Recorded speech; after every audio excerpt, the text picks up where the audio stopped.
O Caibalion, um estudo da filosofia hermética do Antigo Egito e da Grécia. Capítulo 1. A filosofia hermética. Os lábios da sabedoria estão fechados, exceto aos ouvidos do entendimento. Do Velho Egito saíram os preceitos fundamentais esotéricos e ocultos que tão fortemente têm influenciado as filosofias de todas as raças, nações e povos, por vários milhares de anos. O Egito, a terra das pirâmides e da esfinge, foi a pátria da sabedoria secreta e dos ensinamentos místicos. Todas as nações receberam dele a doutrina secreta: a Índia, a Pérsia, a Caldeia, a Média, a China, o Japão, a Assíria, a antiga Grécia e Roma e outros países antigos aproveitaram lautamente dos fatos do conhecimento que os hierofantes e mestres da terra de Ísis tão francamente ministravam aos que estavam preparados para participar da grande abundância de preceitos místicos e ocultos que as mentes superiores deste antigo país tinham continuamente condensado.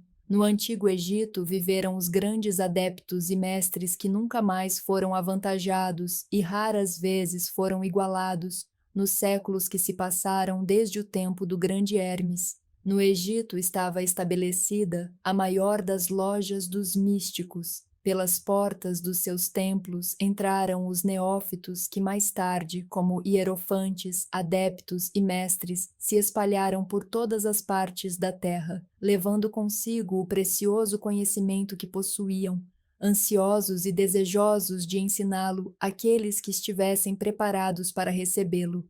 Todos os estudantes do oculto conhecem a dívida que têm para com os veneráveis mestres deste antigo país. Mas entre estes grandes mestres do Antigo Egito, existiu um que eles proclamavam como o mestre dos mestres. Este homem, se é que foi verdadeiramente um homem, viveu no Egito na mais remota antiguidade. Ele foi conhecido sob o nome de Hermes Trismegisto. Foi o pai da ciência oculta, o fundador da astrologia, o descobridor da alquimia. Os detalhes da sua vida se perderam devido ao imenso espaço de tempo, que é de milhares de anos, e apesar de muitos países antigos disputarem entre si a honra de ter sido a sua pátria, a data da sua existência no Egito, na sua última encarnação neste planeta, não é conhecida agora, mas foi fixada nos primeiros tempos das mais remotas dinastias do Egito, muito antes do tempo de Moisés. As melhores autoridades consideram-no como contemporâneo de Abraão e algumas tradições judaicas dizem claramente que Abraão adquiriu uma parte do seu conhecimento místico do próprio Hermes. Depois de ter passado muitos anos da sua partida deste plano de existência, a tradição afirma que viveu 300 anos. Os egípcios deificaram Hermes e fizeram dele um dos seus deuses sob o nome de Thoth. Anos depois, os povos da antiga Grécia também o deificaram com o nome de Hermes, o deus da sabedoria. Os egípcios reverenciaram por muitos séculos a sua memória, denominando-o o mensageiro dos deuses e ajuntando-lhe como distintivo o seu antigo título, Trismegisto, que significa o 3 vezes grande, o grande entre os grandes. Em todos os países antigos, o nome de Hermes Trismegisto foi reverenciado, sendo esse nome considerado como sinônimo de fonte de sabedoria. Ainda em nossos dias, empregamos o termo hermético no sentido de secreto, fechado de tal maneira que nada escapa, pela razão que os discípulos de Hermes sempre observaram o princípio do segredo nos seus preceitos. Eles ignoravam aquele não lançar as pérolas aos porcos, mas conservavam o preceito de dar leite às crianças e carne aos homens feitos, máximas que são familiares a todos os leitores das escrituras cristãs, mas que já eram usadas pelos egípcios muitos séculos antes da era cristã.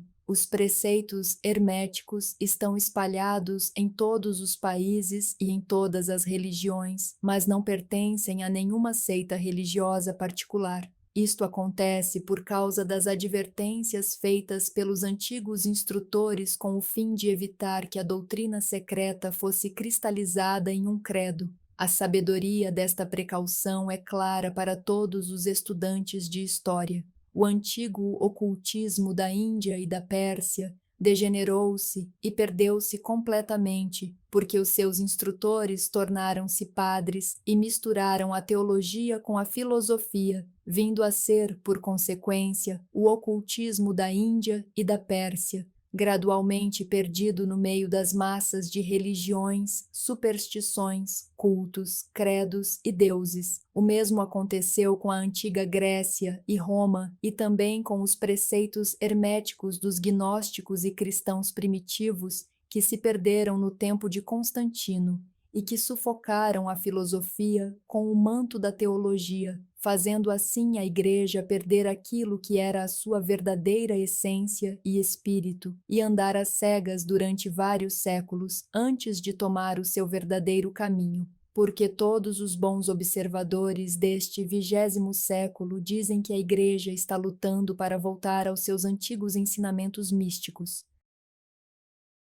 Apesar de tudo isso, sempre existiram algumas almas fiéis que mantiveram viva a chama, alimentando-a cuidadosamente e não deixando a sua luz se extinguir. E graças a estes firmes corações e intrépidas mentes, temos ainda conosco a verdade, mas a maior parte desta não se acha nos livros, tem sido transmitida de mestre a discípulo, de iniciado a hierofante, dos lábios aos ouvidos, ainda que esteja escrita em toda parte, foi propositalmente velada com termos de alquimia e astrologia, de modo que só os que possuem a chave podem na ler bem. Isto era necessário para evitar as perseguições dos teólogos da Idade Média que combatiam a doutrina secreta a ferro, fogo, pelourinho, forca e cruz. Ainda atualmente só encontramos alguns valiosos livros de filosofia hermética, apesar das numerosas referências feitas a ela nos vários livros escritos sobre diversas fases do ocultismo.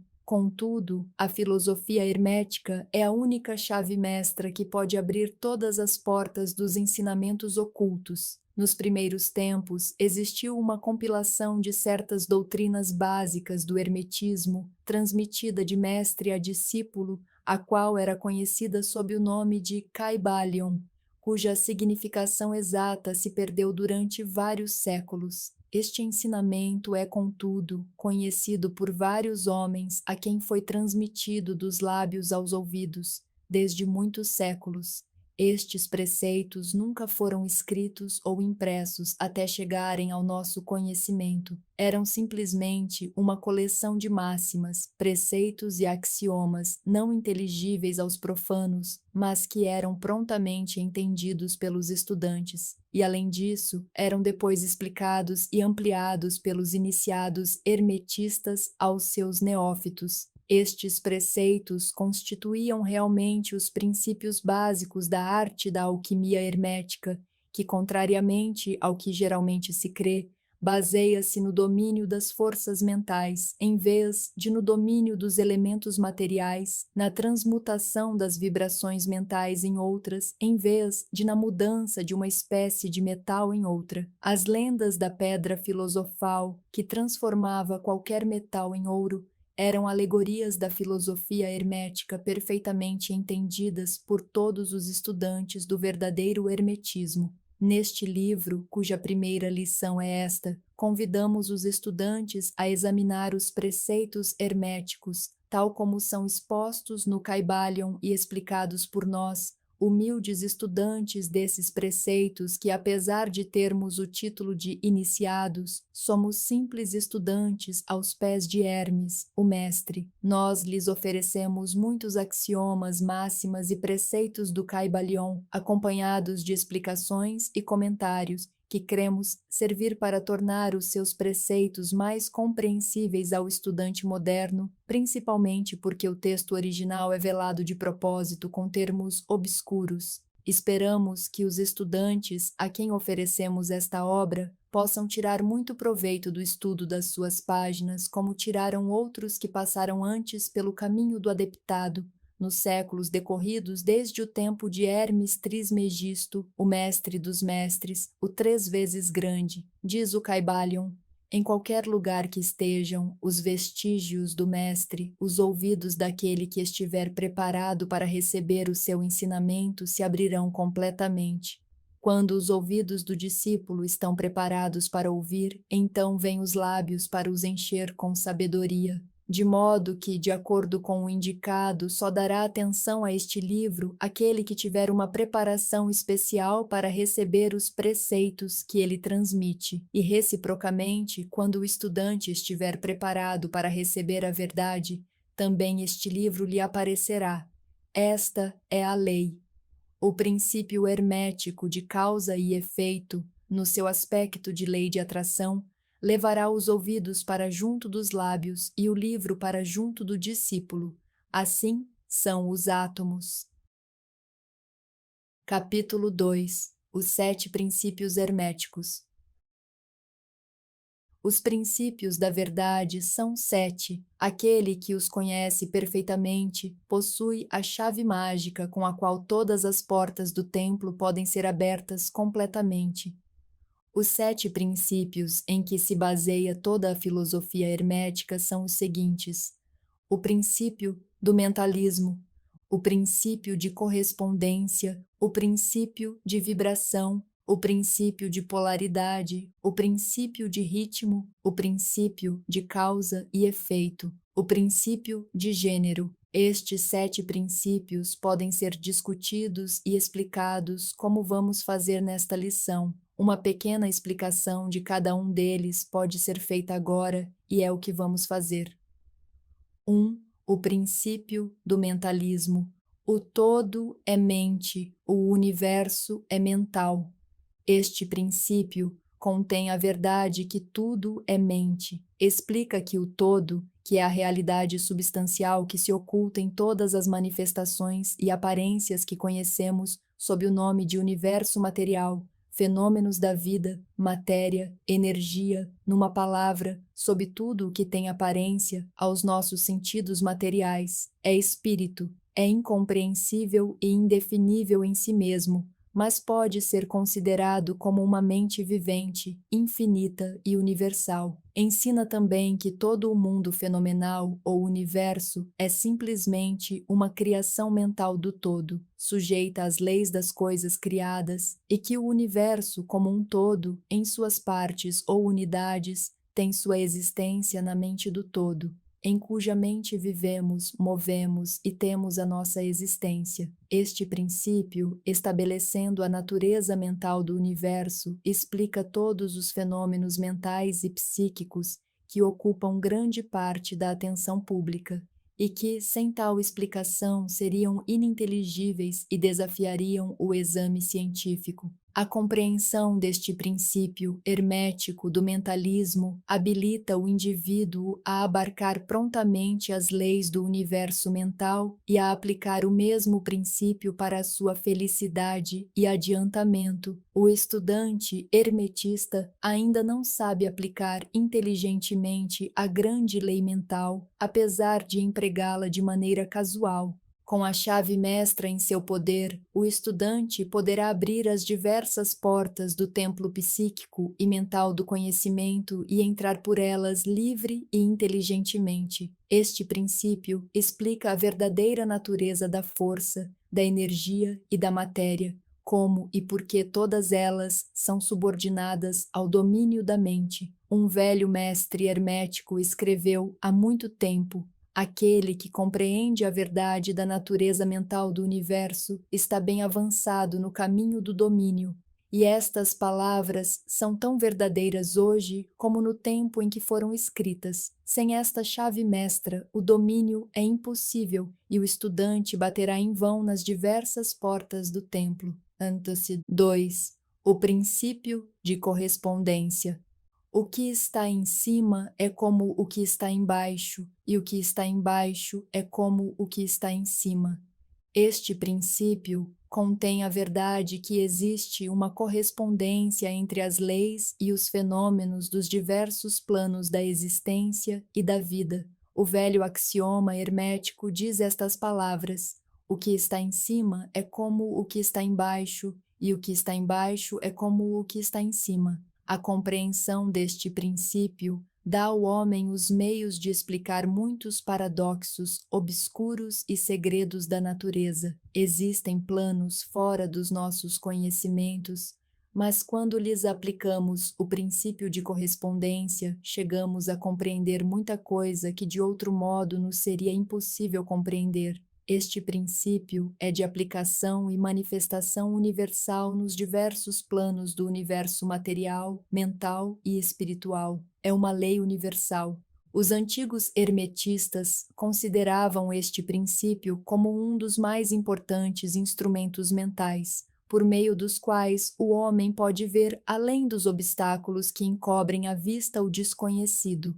O seu uso constante rasgava aos poucos o véu de Ísis e um vislumbre da face da deusa podia ser percebido. Justamente do mesmo modo que o conhecimento dos princípios da geometria habilita o homem, enquanto estiver no seu observatório, a medir sóis longínquos, assim também o conhecimento do princípio de correspondência habilita o homem a raciocinar inteligentemente do conhecido ao desconhecido. Estudando a mônada, ele chega a compreender o arcanjo. 3. O princípio de vibração. Nada está parado, tudo se move, tudo vibra. Este princípio encerra a verdade que tudo está em movimento, tudo vibra, nada está parado, fato que a ciência moderna observa e que cada nova descoberta científica tende a confirmar. E, contudo, este princípio hermético foi enunciado há milhares de anos pelos mestres do Antigo Egito. Este princípio explica que as diferenças entre as diversas manifestações de matéria, energia, mente e espírito resultam das ordens variáveis de vibração, desde o todo, que é puro espírito, até a forma mais grosseira da matéria. Tudo está em vibração. Quanto mais elevada for a vibração, tanto mais elevada será a posição na escala. A vibração do espírito é de uma intensidade e rapidez tão infinitas que praticamente ele está parado, como uma roda que se move muito rapidamente parece estar parada. Na extremidade inferior da escala estão as grosseiras formas da matéria, cujas vibrações são tão vagarosas que parecem estar paradas. Entre estes polos existem milhões e milhões de graus diferentes de vibração, desde o corpúsculo e o elétron, desde o átomo e a molécula até os mundos e universos, tudo está em movimento vibratório. Isto é verdade nos planos da energia e da força, que também variam em graus de vibração. Nos planos mentais, cujos estados dependem das vibrações, e também nos planos espirituais. O conhecimento deste princípio, com as fórmulas apropriadas, permite ao estudante hermetista conhecer as suas vibrações mentais, assim como também a dos outros. Só os mestres podem aplicar este princípio para a conquista dos fenômenos naturais por diversos meios. Aquele que compreende o princípio de vibração alcançou o cetro do poder, diz um escritor antigo. 4. O princípio de polaridade. Tudo é duplo, tudo tem polos, tudo tem o seu oposto. O igual e o desigual são a mesma coisa. Os opostos são idênticos em natureza, mas diferentes em grau. Os extremos se tocam. Todas as verdades são meias-verdades. Todos os paradoxos podem ser reconciliados. Este princípio encerra a verdade que formava um velho axioma hermético. Tudo é duplo, tudo tem dois polos, tudo tem o seu oposto. Ele explica os velhos paradoxos que deixaram muitos homens perplexos e que foram estabelecidos assim. A tese e a antítese são idênticas em natureza, mas diferentes em grau. Os opostos são a mesma coisa, diferindo somente em grau. Os pares de opostos podem ser reconciliados, os extremos se tocam, tudo existe e não existe ao mesmo tempo. Todas as verdades são meias verdades, toda verdade é meio falsa, há dois lados em tudo. Ele explica que em tudo há dois polos ou aspectos opostos e que os opostos são simplesmente os dois extremos da mesma coisa, consistindo a diferença em variação de graus. Por exemplo, o calor e o frio, ainda que sejam opostos, são a mesma coisa, e a diferença que há entre eles consiste simplesmente na variação de graus dessa mesma coisa. Olhai para o vosso termômetro e vede se podereis descobrir onde termina o calor e começa o frio. Não há coisa de calor absoluto ou de frio absoluto. Os dois termos calor e frio indicam somente a variação de grau da mesma coisa, e que essa mesma coisa que se manifesta como calor e frio nada mais é que uma forma, variedade e ordem de vibração. Assim, o calor e o frio são unicamente os dois polos daquilo que chamamos calor, e os fenômenos que daí decorrem são manifestações do princípio de polaridade. O mesmo princípio se manifesta no caso da luz e da obscuridade, que são a mesma coisa, consistindo a diferença simplesmente nas variações de graus entre os dois polos do fenômeno, onde cessa a obscuridade e começa a luz. Qual é a diferença entre o grande e o pequeno, entre o forte e o fraco, entre o branco e o preto, entre o perspicaz e o nécio, entre o alto e o baixo, entre o positivo e o negativo? O princípio de polaridade explica estes paradoxos e nenhum outro princípio pode excedê-lo. O mesmo princípio opera no plano mental. Permite-nos tomar um exemplo extremo, o do amor e o ódio, dois estados mentais em aparência totalmente diferentes, e apesar disso, existem graus de ódio e graus de amor, e um ponto médio em que usamos dos termos igual ou desigual, que se encobrem mutuamente de modo tão gradual que às vezes temos dificuldades em conhecer o que nos é igual, desigual ou nenhum nem outro. E todos são simplesmente graus da mesma coisa, como compreendereis se meditardes um momento, e mais do que isto, coisa que os hermetistas consideram de máxima importância, é possível mudar as vibrações de ódio em vibrações de amor na própria mente de cada um de nós e nas mentes dos outros. Muitos de vocês que leem estas linhas tiveram experiências pessoais da transformação do amor em ódio ou do inverso, quer isso se desse com eles mesmos, quer com outros. Podeis, pois, tornar possível a sua realização, exercitando o uso da vossa vontade por meio das fórmulas herméticas. Bem e o mal são, pois, os polos da mesma coisa, e o hermetista entende a arte de transmutar o mal em bem, por meio da aplicação do princípio de polaridade. Em resumo, a arte de polaridade fica sendo uma fase da alquimia mental, conhecida e praticada pelos antigos e modernos mestres hermetistas. O conhecimento do princípio habilitará o discípulo a mudar a sua própria polaridade, assim como a dos outros, se ele consagrar o tempo e o estudo necessário para obter o domínio da arte. 5. O princípio de ritmo. Tudo tem fluxo e refluxo, tudo tem suas marés, tudo sobe e desce, tudo se manifesta por oscilações compensadas. A medida do movimento à direita é a medida do movimento à esquerda. O ritmo é a compensação.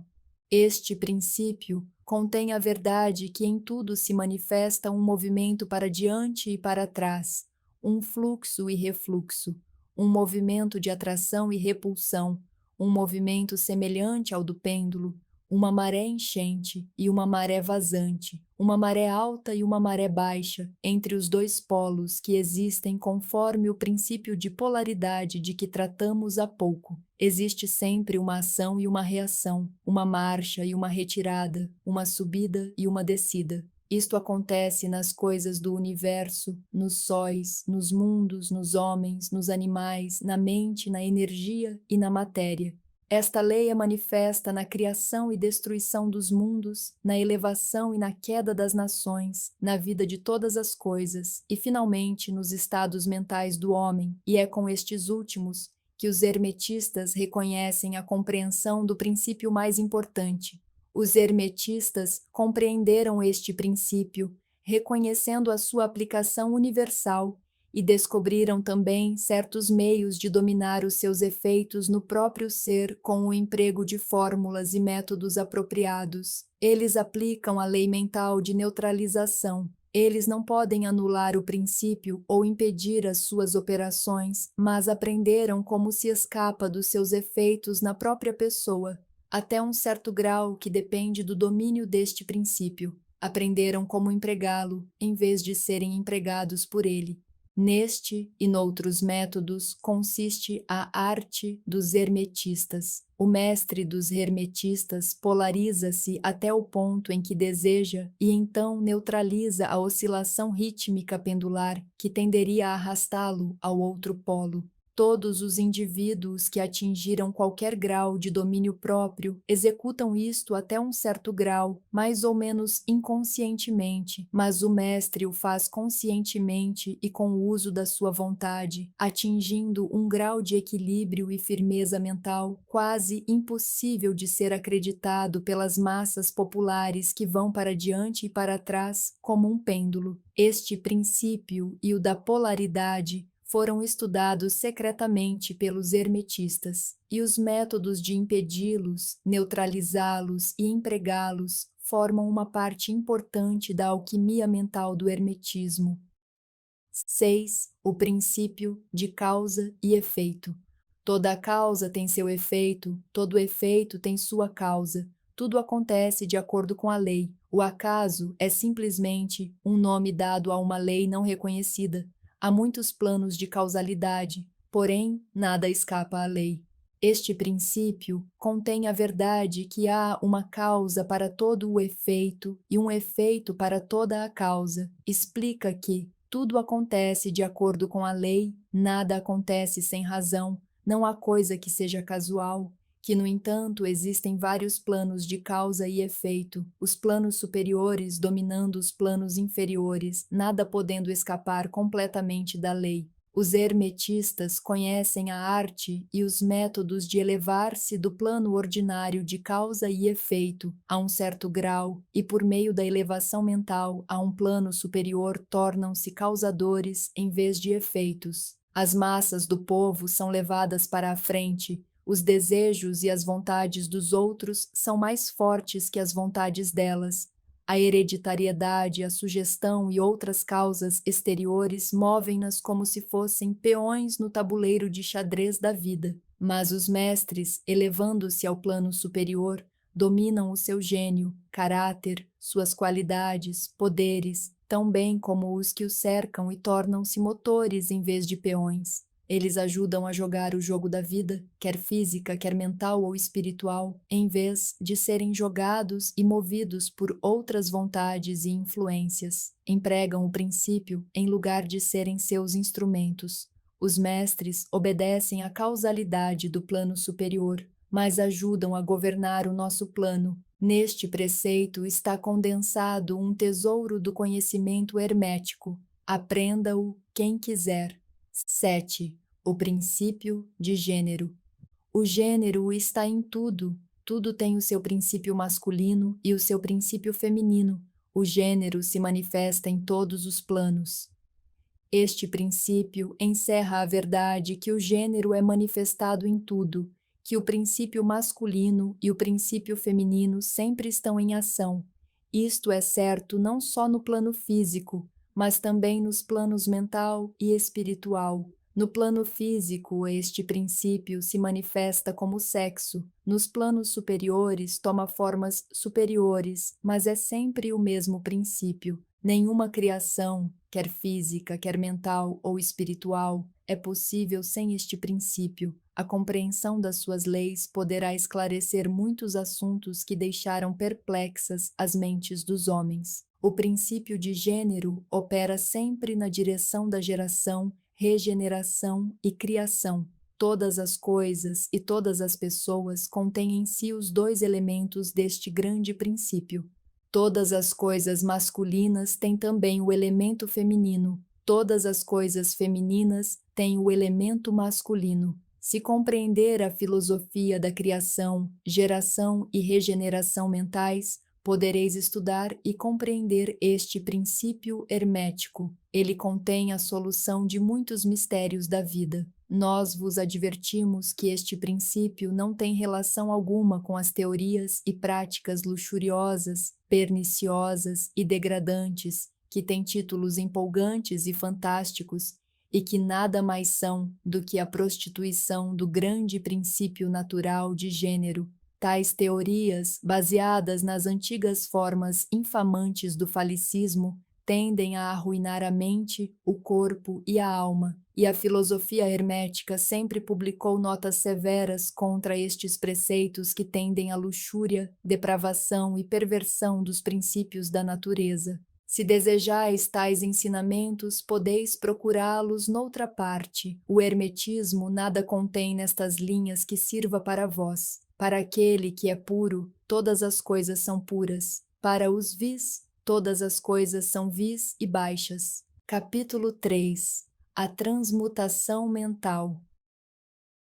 A mente, tão bem como os metais e os elementos, pode ser transmutada de estado em estado, de grau em grau, de condição em condição, de polo em polo, de vibração em vibração. A verdadeira transmutação hermética é uma arte mental.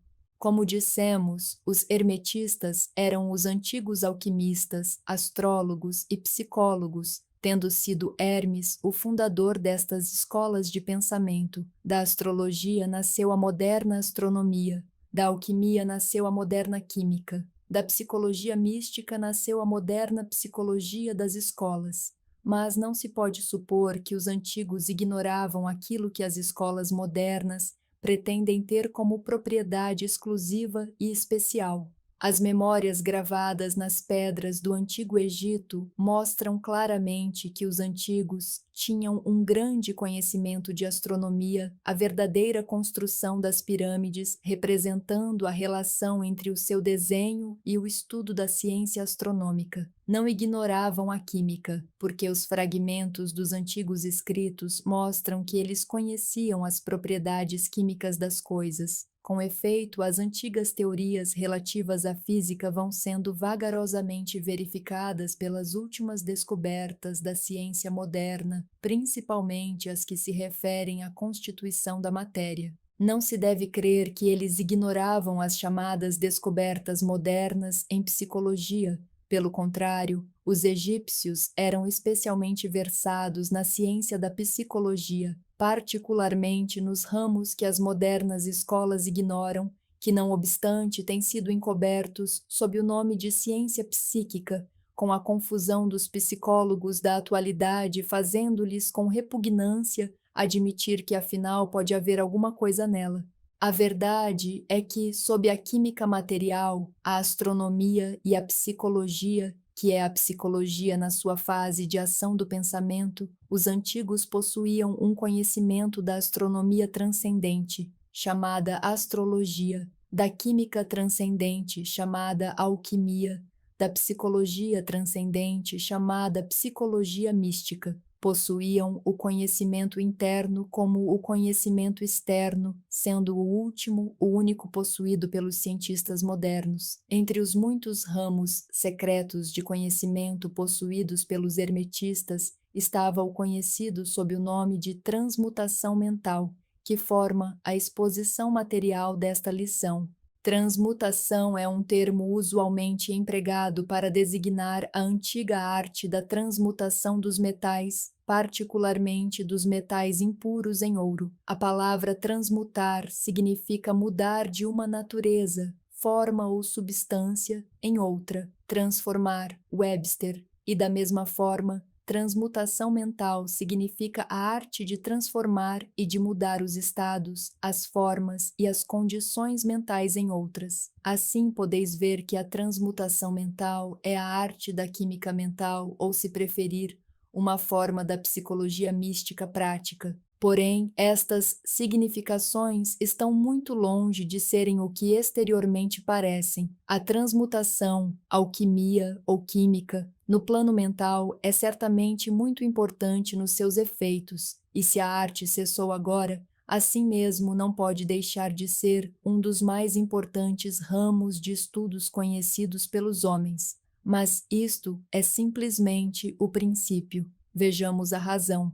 O primeiro dos 7 princípios herméticos é o princípio de mentalismo. O seu axioma é: o todo é mente, o universo é mental, que significa que a realidade objetiva do universo é mente, e o mesmo universo é mental, isto é, existente na mente do todo. Estudaremos este princípio nas seguintes lições, mas deixai-nos examinar o efeito do princípio se for considerado como verdade. Se o universo é mental na sua natureza, a transmutação mental pode ser considerada como a arte de mudar as condições do universo nas divisões de matéria, força e mente. Assim compreendereis que a transmutação mental é realmente a magia de que os antigos escritores muito trataram nas suas obras místicas e de que dão muito poucas instruções práticas. Se tudo é mental, então a arte que ensina a transmutar as condições mentais pode tornar o mestre diretor das condições materiais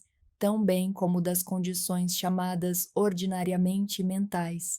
De fato, nenhum alquimista que não esteja adiantado na alquimia mental pode obter o grau necessário de poder para dominar as grosseiras condições físicas e os elementos da natureza, a produção ou cessação das tempestades e dos terremotos, assim como de outros grandes fenômenos físicos. Que tais homens tenham existido e existam ainda hoje é matéria da maior certeza para todos os ocultistas adiantados de todas as escolas. Que existem mestres e que eles têm estes poderes, os melhores instrutores asseguram-no aos seus discípulos, tendo experiências que os justificam nestas opiniões e declarações. Estes mestres não exibem em público os seus poderes, mas procuram o afastamento do tumulto dos homens, com o fim de abrir melhor o seu caminho na senda do conhecimento. Mencionamos aqui a sua existência simplesmente com o fim de chamar a vossa atenção para o fato de que o seu poder é inteiramente mental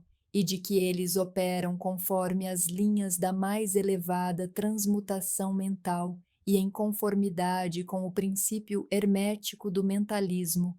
O universo é mental, o Kybalion. Porém, os discípulos e os hermetistas de grau inferior aos mestres, os iniciados e instrutores, podem facilmente operar pelo plano mental ao praticar a transmutação mental. Com efeito, tudo o que chamamos fenômenos psíquicos, influência mental, ciência mental, fenômenos de novo pensamento, se realiza conforme a mesma linha geral, porque nisto está apenas um princípio envolvido. Não importa de qual nome os fenômenos sejam chamados. O discípulo, que é praticante da transmutação mental, opera no plano mental, transmutando as condições mentais e os estados em outros, de acordo com diversas fórmulas mais ou menos eficazes. Os diversos tratamentos, as afirmações e negações das escolas da ciência mental são antes fórmulas frequentemente muito imperfeitas e não científicas da arte hermética. A maioria dos praticantes modernos são muito ignorantes em comparação com os antigos mestres, pois eles carecem do conhecimento fundamental sobre o que é baseada a operação. Não somente os próprios estados mentais podem ser mudados ou transmutados pelos métodos herméticos, mas também os estados mentais dos outros podem ser, e são, constantemente transmutados da mesma forma, quase sempre inconscientemente, mas às vezes conscientemente, por uma pessoa que conheça as leis e os princípios, nos casos em que a pessoa afetada não esteja informada dos princípios da autoproteção. E ainda mais, como sabem diversos discípulos e praticantes da moderna ciência mental, toda condição material que depende das mentes dos outros pode ser mudada ou transmutada de acordo com o desejo, a vontade e os tratamentos reais da pessoa que deseja mudar as condições da vida. Na atualidade, o público está informado destas coisas, que não julgamos necessário mencioná-las por extenso, porque o nosso propósito a este respeito é simplesmente mostrar a arte e o princípio hermético de polaridade. Neste livro, procuramos estabelecer os princípios básicos da transmutação mental para que todos os que leem possam compreender os princípios secundários e possuir então a chave mestra que abrirá as diversas portas do princípio hermético de polaridade. Vamos fazer agora uma consideração sobre o primeiro dos 7 princípios herméticos, o princípio de mentalismo, que afirma a verdade que o todo é mente, o universo é mental, conforme as palavras do Kybalion. Pedimos uma atenção íntima e um estudo cuidadoso deste grande princípio da parte dos nossos discípulos, porque ele é realmente o princípio básico de toda a filosofia hermética e da arte hermética de transmutação mental. Capítulo 4. O Todo. Sob as aparências do universo, do tempo e do espaço e da mobilidade, está sempre encoberta a realidade substancial, a verdade fundamental. A substância é aquilo que se oculta debaixo de todas as manifestações exteriores. A essência, a realidade essencial, a coisa em si mesma. Substancial é aquilo que existe atualmente, que é elemento essencial, que é real. A realidade é o estado real, verdadeiro, permanente, duradouro, atual de um ser. Debaixo e dentro de todas as aparências ou manifestações exteriores, sempre houve uma realidade substancial. Esta é a lei. O homem, considerando o universo de que é simplesmente uma partícula, observa que tudo se transforma em matéria, em forças e em estados mentais. Ele conhece que nada é real, mas que, pelo contrário, tudo é móvel e condicional. Nada está parado, tudo nasce, cresce e morre. No momento em que uma coisa chega a seu auge, logo começa a declinar. A lei do ritmo está em constante ação. Não há realidade, qualidade duradoura, fixidez ou substancialidade em qualquer coisa que seja. Nada é permanente, tudo se transforma. O homem que observa as leis do universo vê que todas as coisas evoluem de outras coisas e resolvem-se em outras. Vê uma constante ação e reação, um fluxo e refluxo, uma criação e destruição, o nascimento, crescimento e a morte. Nada é permanente, tudo se transforma. Se esse homem for um pensador, ele realizará todas essas coisas mutáveis que serão, contudo, aparências ou manifestações exteriores da mesma força oculta, da mesma realidade substancial. Todos os pensadores de todos os países e todos os tempos compreenderam a necessidade de admitir a existência desta realidade substancial. Todas as filosofias dignas deste nome encontram-se baseadas nesta opinião. Os homens deram a esta realidade substancial muitas denominações. Muitos designaram-na sob o termo divindade, sob diversos títulos. Outros chamaram-na a eterna e infinita energia. Outros ainda deram-lhe simplesmente o nome de matéria, mas todos reconheceram a sua existência. Isto é evidente por si mesmo, não é necessário argumentos. Nestas lições, seguiremos o exemplo de muitos grandes pensadores antigos e modernos, os mestres hermetistas, e designaremos esta força oculta, esta realidade substancial sob o nome de o todo, termo que consideramos como o mais compreensível dos diversos termos empregados pelo homem para designar aquele que excede todos os nomes e todos os termos. Aceitamos e ensinamos as ideias dos grandes pensadores herméticos de todos os tempos, assim como as destas almas iluminadas, que galgaram elevados planos de existência e que afirmam a natureza íntima do todo ser incognoscível. Isto é assim porque ninguém pode compreender pelo próprio todo a natureza e a existência íntima dele. Os hermetistas pensam e ensinam que o todo, em si mesmo, é e será sempre incognoscível. Eles consideram todas as teorias, conjecturas e especulações dos teólogos e metafísicos a respeito da natureza íntima do todo como esforços infantis das mentes finitas para compreender o segredo do infinito. Tais esforços sempre desviaram da verdadeira natureza do seu fim. Uma pessoa que prossegue em tais investigações vai, de circuito em circuito no labirinto do pensamento, prejudicar todo o raciocínio, ação ou conduta, até ficar totalmente inutilizada para o trabalho da vida. É como o esquilo que corre freneticamente ao redor da esteira em sua gaiola, caminhando sempre sem nunca chegar em parte alguma, é enfim um prisioneiro. Porém, são ainda mais presunçosos os que atribuem ao todo uma personalidade, qualidades, propriedades, característicos e atributos de si mesmos, e querem que o todo tenha emoções, sensações e outras características humanas que estão abaixo das pequenas qualidades do gênero humano, tais como a inveja, o desejo de lisonjas e louvores, desejo de oferendas, adorações e todas as outras necessidades do tempo da infância. Tais ideias não são dignas de pessoas maduras e vão sendo rapidamente abandonadas. Vem a propósito dizer aqui que fazemos distinção entre a religião e a teologia, entre a filosofia e a metafísica.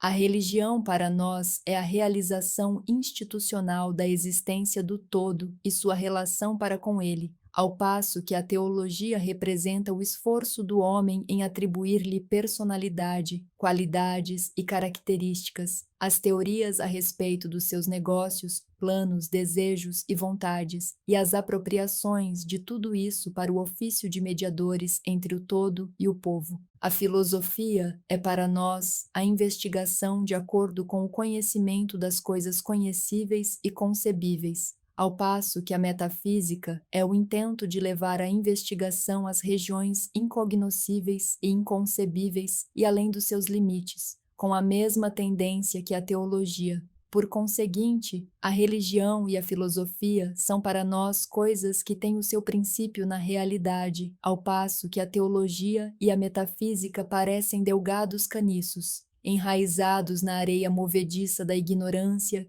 e nada mais constituem que o mais incerto apoio para a mente ou a alma do homem. Seja como for, falaremos muito pouco sobre a teologia e a metafísica, mas enquanto a natureza essencial do todo é incognoscível, existem certas verdades ligadas à sua existência, as quais a mente humana foi obrigada a aceitar, e o exame destas verdades forma um assunto próprio para investigações, mormente quando elas concordam com o testemunho do iluminado nos planos superiores. Nós vos convidamos a fazer estas investigações.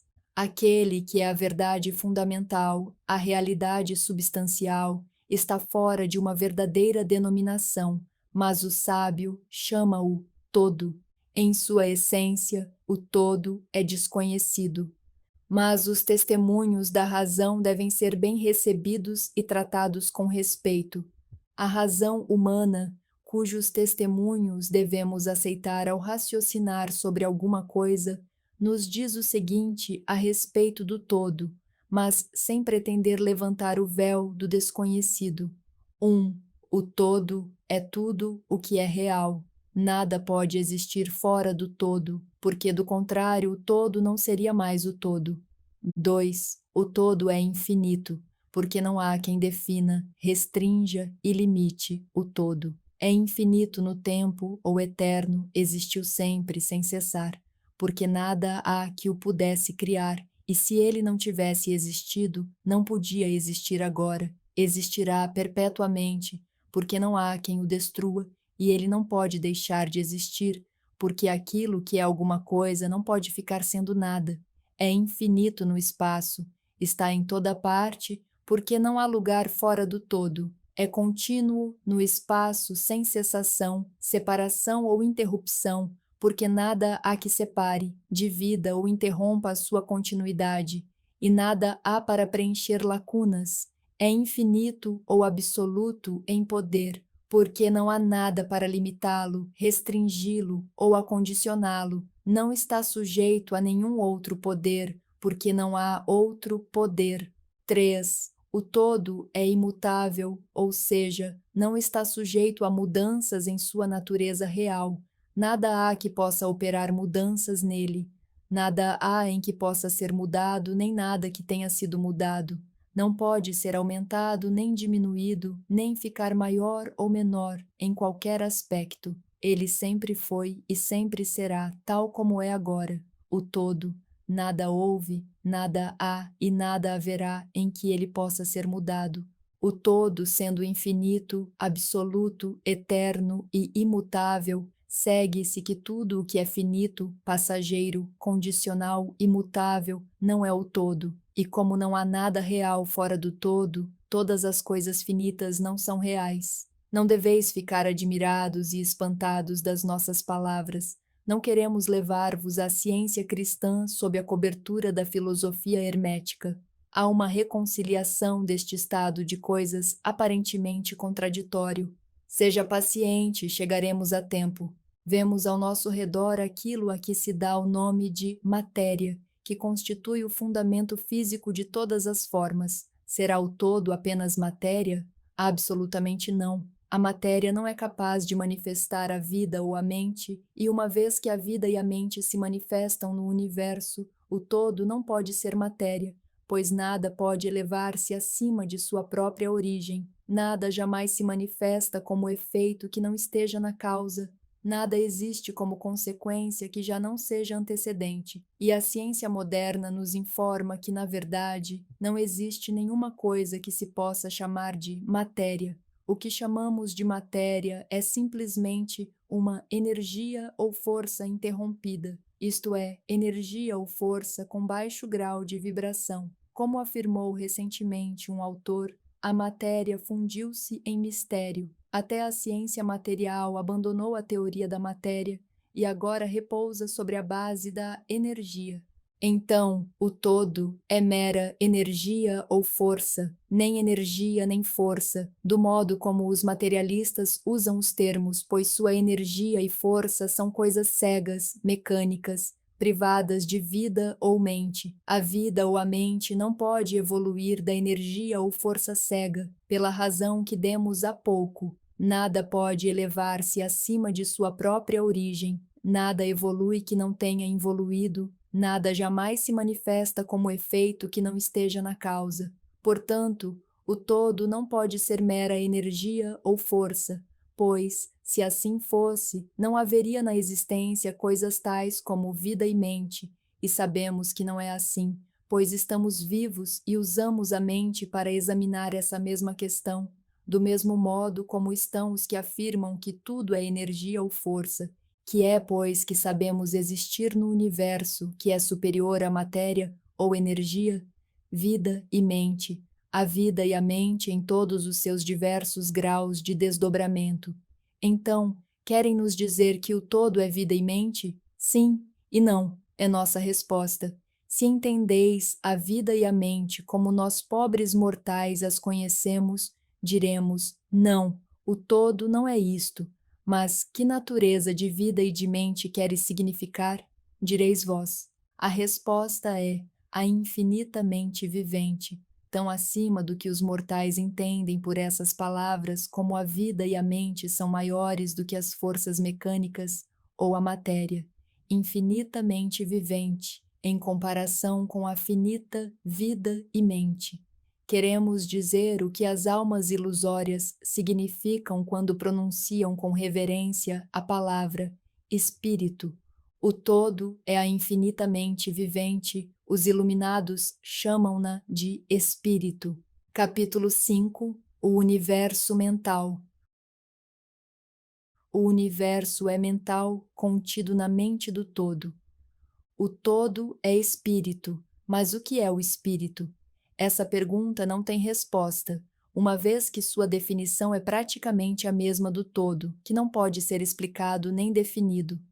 Espírito é simplesmente um nome que os homens dão à concepção mais elevada da mente vivente infinita. Significa essência real, significa a mente vivente, tão superior à vida e à mente como as conhecemos, quanto estas últimas são superiores à energia mecânica e à matéria. O espírito transcende o nosso entendimento e usamos o termo simplesmente para poder pensar ou falar sobre o todo. Tendo em vista nosso pensamento e entendimento, estamos certos ao pensar no Espírito como mente vivente infinita, reconhecendo, ao mesmo tempo, que não podemos entendê-lo em sua plenitude. Devemos agir assim ou parar totalmente de pensar sobre a questão. Façamos agora um exame da natureza do universo, tanto no seu todo como em suas partes. O que é o universo? Vimos que não pode haver nada fora do todo. Portanto, o universo é o todo?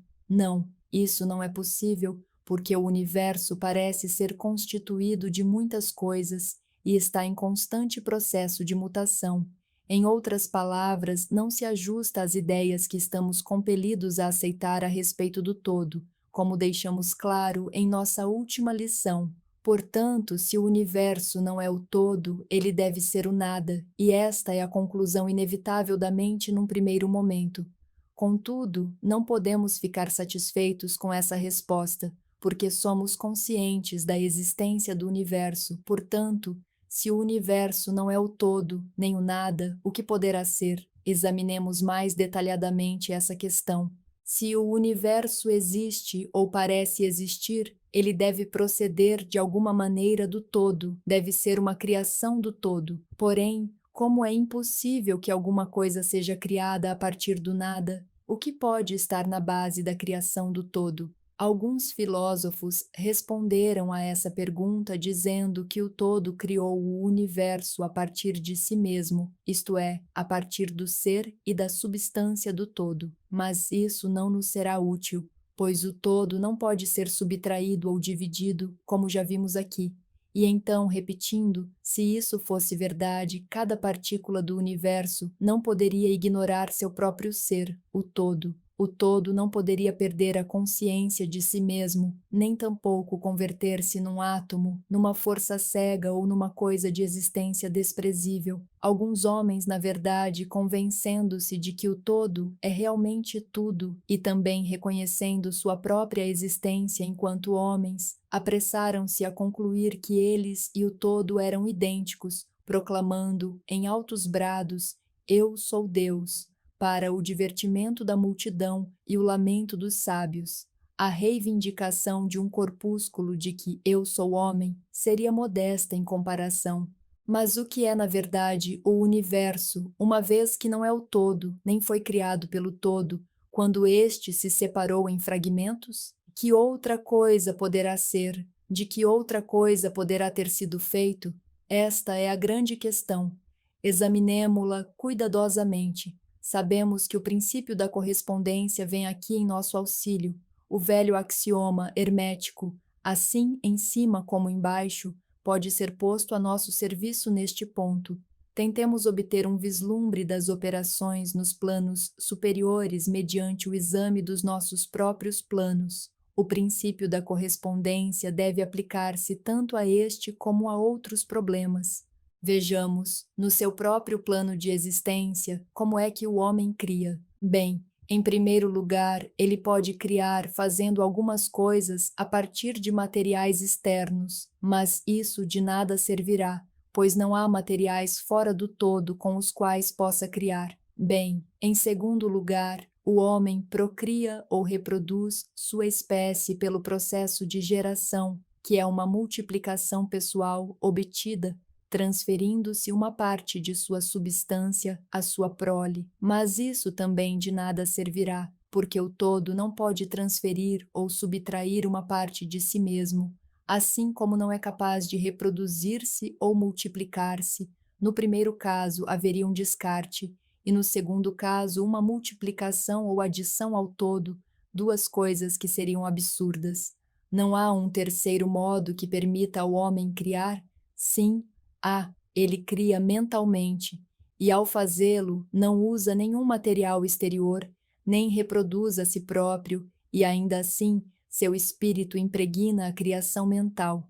Seguindo o princípio da correspondência, estamos certos ao considerar que o todo cria o universo mentalmente, de modo semelhante ao processo pelo qual o homem cria imagens mentais, e é exatamente aqui que a voz da razão está de acordo com a voz dos iluminados, como nos mostram seus preceitos e escritos. São esses os preceitos dos sábios. Foi esse o ensinamento de Hermes. O todo não pode criar de nenhuma outra maneira, a não ser mentalmente, sem usar elementos materiais, e não há nada que se preste a tal uso, ou reproduzindo-se a si mesmo, o que também é impossível. Não há como fugir a essa conclusão da razão, a qual, como dissemos, está em harmonia com os mais elevados preceitos dos iluminados. Assim como vós podeis criar um universo próprio em vossa mentalidade, o mesmo pode fazer o todo. Mas o seu universo é a criação mental de uma mente finita, ao passo que aquele do todo é a criação de um infinito. Os dois são de natureza semelhante, mas infinitamente diferentes em grau. Mais adiante, aprofundaremos nosso exame do processo de criação e manifestação. Contudo, desde já é preciso inscrever em vossa mente, com grande firmeza, o seguinte ponto: o universo e tudo que ele contém é uma criação mental do todo. Em verdade, sem qualquer dúvida, o todo é mente. Em sua mente infinita, o todo cria incontáveis universos que existem por imensuráveis períodos de tempo, e ainda assim, para o todo, a criação, evolução, declínio e morte de 1 milhão de universos não parece demorar mais que um simples piscar de olhos.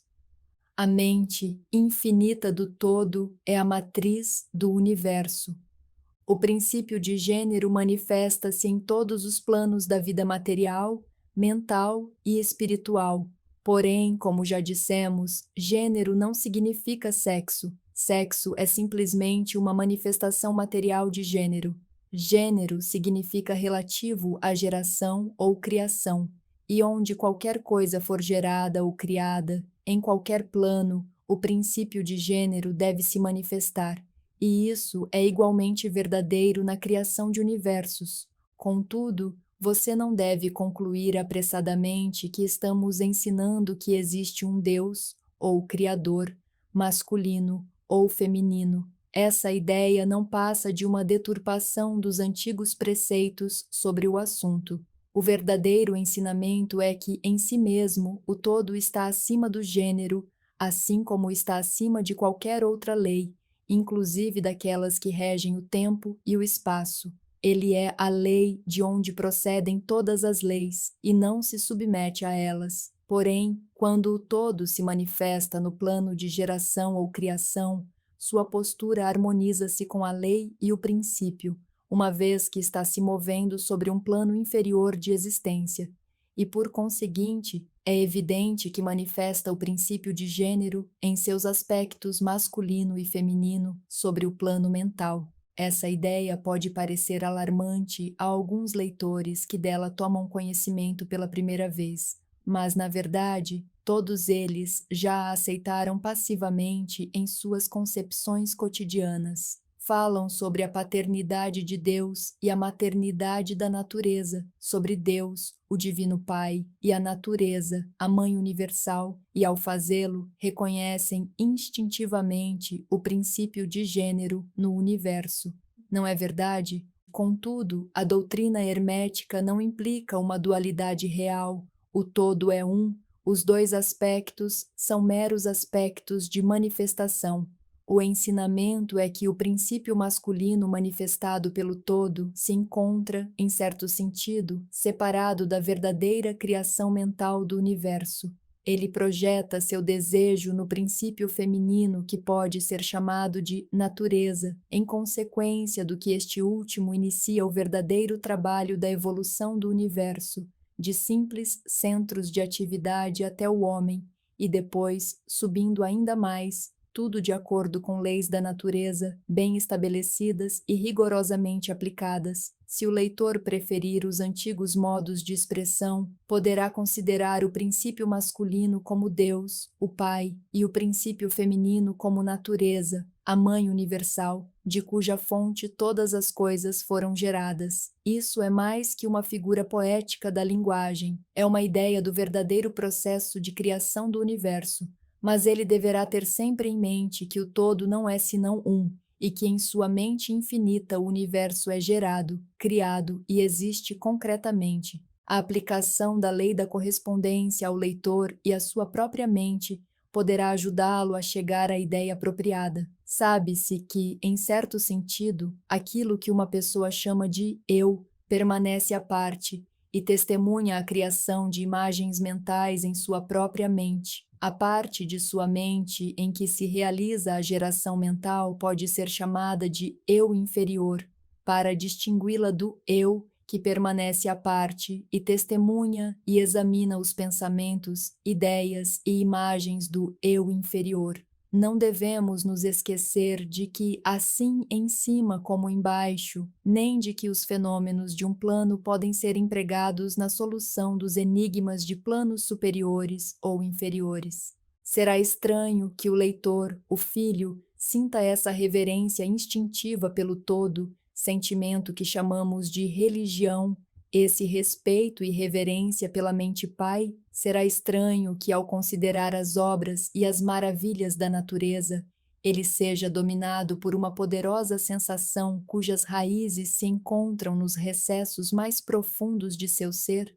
É a mente mãe que ele aperta fortemente contra seu seio, como faz a mãe com seu filho. Tampouco devemos cometer o erro de crer que o pequeno mundo que vemos ao nosso redor, a Terra, que é simplesmente um grão de areia em comparação com o universo, seja o próprio universo. Existem milhões de mundos semelhantes e maiores. Há milhões e milhões de universos iguais em existência dentro da mente infinita do todo. E mesmo no nosso pequeno sistema solar, há regiões e planos de vida mais elevados que os nossos, e seres, em comparação aos quais nós, meros mortais, somos como as viscosas formas de vida que vivem no leito do oceano, comparadas ao homem.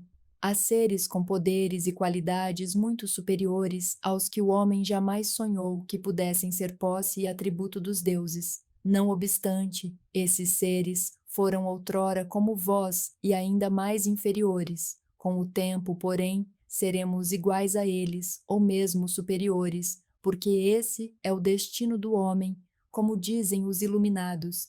E a morte não é real, mesmo no sentido relativo do termo.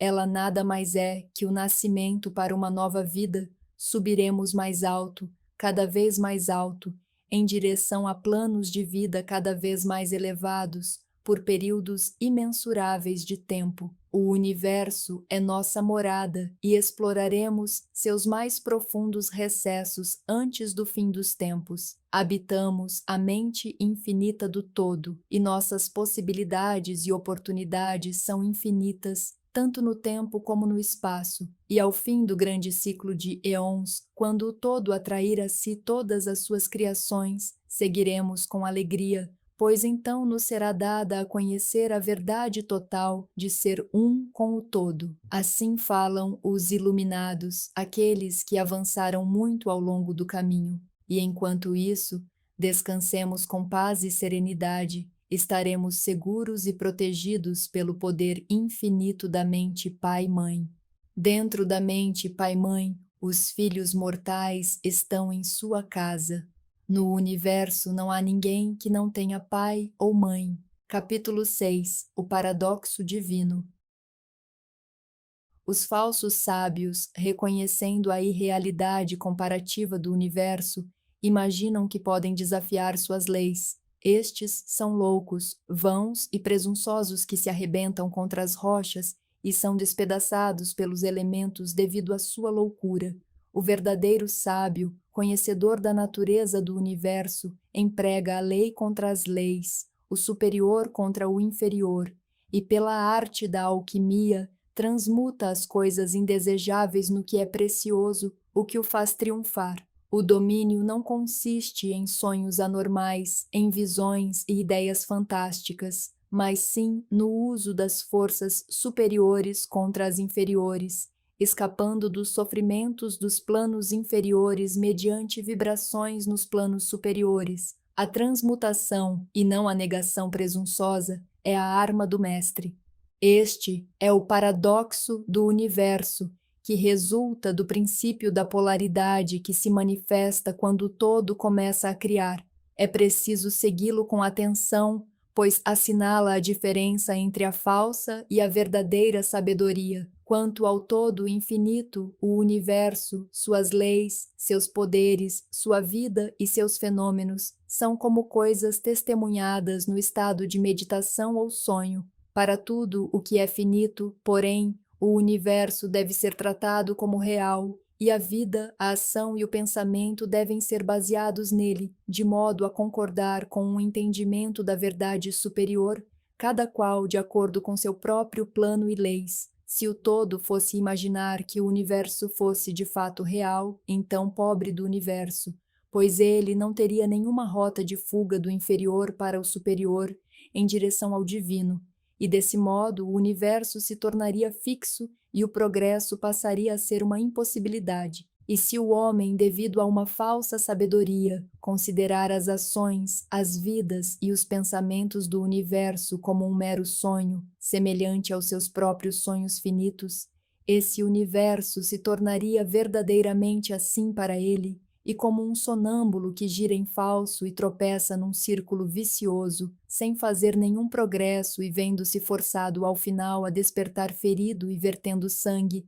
em resultado das leis naturais que havia ignorado. Conservem sua mente sempre voltada para a estrela, mas permaneçam atentos aos vossos passos, para não caírem no lodaçal, em razão de vosso olhar permanentemente voltado para o alto. Não se esqueçam do paradoxo divino segundo o qual o universo é e não é. Lembrem-se sempre dos dois polos da verdade, o absoluto e o relativo, e muito cuidado com as meias-verdades. Aquilo que os hermetistas conhecem como a lei do paradoxo é um aspecto do princípio da polaridade. Os escritos herméticos estão cheios de referências ao aparecimento do paradoxo na consideração dos problemas da vida e da existência. Os instrutores previnem constantemente os seus discípulos contra o erro de omitir o outro lado de cada questão, e as suas admoestações se referem particularmente aos problemas do absoluto e do relativo, que deixam perplexos todos os estudantes de filosofia e que levam tantos a pensar e agir contrariamente ao que em geral se conhece como senso comum, e precavemos todos os discípulos, advertindo-os a adquirir uma compreensão profunda do paradoxo divino, do absoluto e do relativo, para não se deixarem atolar no lodaçal da meia-verdade. Esta lição particular foi escrita com esse objetivo. É preciso aprendê-la bem. A primeira ideia que ocorre ao bom pensador, depois de ele ter compreendido bem a verdade que o universo é uma criação mental do todo, é que o universo e tudo o que ele contém é mera ilusão, irrealidade, ideia contra a qual os seus instintos se rebelam. Contudo, esta e todas as outras grandes verdades podem ser consideradas a partir dos pontos de vista absoluto e relativo. Do ponto de vista absoluto, quando comparado com o todo em si, o universo tem a natureza de uma ilusão, um sonho, uma fantasmagoria. Reconhecemos esse fato, inclusive, do nosso ponto de vista ordinário, porque falamos do mundo como um espetáculo transitório que vai e vem, nasce e morre, pois o elemento de impermanência e mudança, limitação e insubstancialidade deve estar sempre associado à ideia de um universo criado, quando ele se opõe à ideia do todo, sejam quais forem nossas crenças a respeito de ambos. Filósofos, metafísicos, cientistas e teólogos estão todos de acordo com essa ideia e a reencontramos em todas as formas de pensamentos filosóficos e concepções religiosas, assim como nas teorias das respectivas escolas de metafísica e teologia. Assim, os preceitos herméticos não pregam a insubstancialidade do universo com palavras mais altissonantes do que aqueles com as quais estamos familiarizados, ainda que seu modo de apresentar o tema possa parecer uma coisa mais assustadora. Em certo sentido, qualquer coisa que tenha um começo e um fim pode ser irreal e não verdadeira, e o universo está sujeito à regra em todas as escolas de pensamento.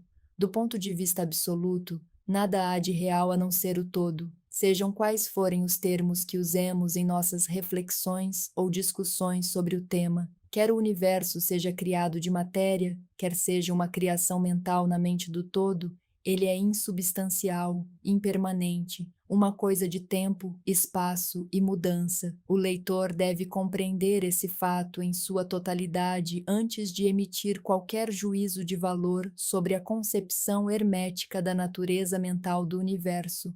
Deve também examinar cada uma das outras concepções para ver se o que sobre elas afirmamos não é verdadeiro. Contudo, o ponto de vista absoluto nos mostra um só lado da imagem, o outro lado é o relativo. A verdade absoluta foi definida como as coisas como a mente de Deus as conhece, ao passo que a verdade relativa são as coisas como a mais elevada razão do homem as compreende. Assim, enquanto para o todo o universo é irreal e ilusório, um mero sonho ou o resultado de uma meditação, para as mentes finitas que fazem parte desse mesmo universo e o observam através das suas faculdades mortais, ele é verdadeiramente real e assim deve ser considerado. Ao reconhecer o ponto de vista absoluto, não devemos cometer o erro de negar ou ignorar os fatos e fenômenos do universo, tal como se apresentam às nossas faculdades mortais. Lembremo-nos de que não somos o todo. Para dar exemplos bem conhecidos, todos admitimos que a matéria existe para os nossos sentidos, e estaríamos errados se não o fizéssemos. E, inclusive, até nossa mente finita compreende o postulado científico de que a matéria não existe do ponto de vista científico. O que chamamos de matéria deve ser considerado como uma agregação de átomos que constituem, em si mesmos, nada além de um agrupamento de unidades de força chamadas elétrons e íons, que estão em constante vibração e movimento circular. Golpeamos uma pedra com o pé e sentimos o impacto. Parece ser real, mas é simplesmente o que dissemos acima. Mas não nos esqueçamos de que nosso pé, que sente o impacto por meio do nosso cérebro, é igualmente matéria, constituído, portanto, de elétrons. E nesse sentido, o mesmo se pode dizer do nosso cérebro. E no melhor dos casos, não fosse por nossa mente, não teríamos a menor condição de reconhecer o pé ou a pedra. Assim, o ideal do artista ou escultor que ele tanto se empenha em reproduzir na tela ou no mármore, parece-lhe verdadeiramente real. Assim se produzem os personagens na mente do autor ou dramaturgo, o qual procura expressá-los de modo que os outros possam reconhecê-los. E se isto é verdade no caso da nossa mente finita, qual não será o grau de realidade nas imagens mentais criadas na mente do infinito? Ah, meus amigos, para os mortais, esse universo de mentalidade é verdadeiramente real. É o único a que jamais teremos acesso, ainda que nos elevemos por toda uma sucessão de planos, de um grau superior a outro, ainda mais superior. Para conhecê-lo de outro modo, como o prova nossa experiência atual, teríamos de ser o todo mesmo. É verdade que quanto mais nos elevarmos na escala, quanto mais nos aproximarmos da mente do Pai, mais evidente se tornará a natureza ilusória das coisas finitas. Mas, enquanto o todo não nos absorver finalmente em si, a visão atual não irá desaparecer. Portanto, não precisamos nos deter sobre a natureza da ilusão. Agora que reconhecemos a natureza real do universo, procuremos compreender suas leis mentais e nos esforcemos em empregá-las para obter o melhor resultado para nosso progresso na vida, ao caminharmos de um plano de existência a outro plano. As leis do universo não são menos férreas devido à sua natureza mental. Tudo, exceto o todo, é regido por elas. Aquilo que está na mente infinita do todo é real, em grau relativo somente a essa realidade em si, que faz parte absoluta da natureza do todo, sem qualquer contingência. Assim, não vos sintais inseguros ou temerosos, somos todos partes integrantes da mente infinita do todo e nada nos pode prejudicar ou intimidar. Fora do todo, não há força capaz de agir sobre nós. Podemos, pois, ficar calmos e tranquilos. Assim que dela nos apercebermos, veremos que há todo um mundo de conforto e tranquilidade nessa constatação. Então dormiremos em paz, calmos e tranquilos, embalados à beira do abismo, repousando a salvo e com segurança no oceano da mente infinita, que é o todo. O todo é, de fato, o lugar onde vivemos e nos movemos com todo o nosso ser. A matéria também é matéria para nós enquanto habitamos o plano da matéria, apesar de sabermos que ela não passa de uma agregação de elétrons ou partículas de força que vibram rapidamente e giram umas ao redor das outras na formação de átomos. Os átomos, por sua vez, vibram e giram formando moléculas que, por sua vez, formam as grandes massas de matéria. A matéria não se converte em matéria inferior quando levamos a pesquisa ainda mais longe e aprendemos dos preceitos herméticos que a força, da qual os elétrons são unidades, é simplesmente uma manifestação da mente do todo e, como tudo no mais no universo, é de natureza puramente mental. Enquanto estivermos no plano da matéria, devemos reconhecer seus fenômenos, podemos controlá-la, como fazem todos os mestres de maior ou menor grau, mas devemos fazê-lo aplicando as forças superiores. Cometemos uma loucura quando tentamos negar a existência da matéria em seu aspecto relativo. Podemos negar o seu domínio sobre nós e estaremos agindo corretamente ao assim proceder, mas não devemos ignorá-la em seu aspecto relativo, pelo menos enquanto estivermos em seu plano. As leis da natureza não se tornam menos constantes ou efetivas quando as conhecemos igualmente como meras criações mentais. Elas estão em pleno efeito nos diversos planos. Nós superamos as leis inferiores aplicando leis superiores e exclusivamente dessa maneira. Contudo, não podemos fugir à lei, nem nos elevarmos totalmente por sobre elas. Nada, a não ser o todo, pode fugir à lei, e isso porque o todo é a lei em si, de onde derivam todas as outras leis. Os mestres mais avançados podem adquirir os poderes geralmente atribuídos aos deuses dos homens, e há incontáveis categorias de ser na grande hierarquia da vida, cuja existência e poder transcendem os dos mais elevados mestres entre os homens, num grau impensável para os mortais. Contudo, o mais elevado mestre e o mais elevado ser devem curvar-se à lei e ser como nada aos olhos do todo. Portanto, se mesmo esses seres mais elevados, cujos poderes excedem até aqueles atribuídos pelos homens a seus deuses, se até esses seres mais elevados estão subordinados à lei, imaginai a presunção do homem mortal, da nossa raça e do nosso grau, quando ousa considerar as leis da natureza como irreais, visionárias e ilusórias, porque chegou a compreender a verdade de que as leis são de natureza mental e simples, criações mentais do todo. Essas leis, às quais o todo atribuiu a função de governar, não podem ser desafiadas nem questionadas. Elas durarão enquanto o universo durar, porque o universo só existe em virtude dessas leis, que formam o seu arcabouço e o mantêm unido.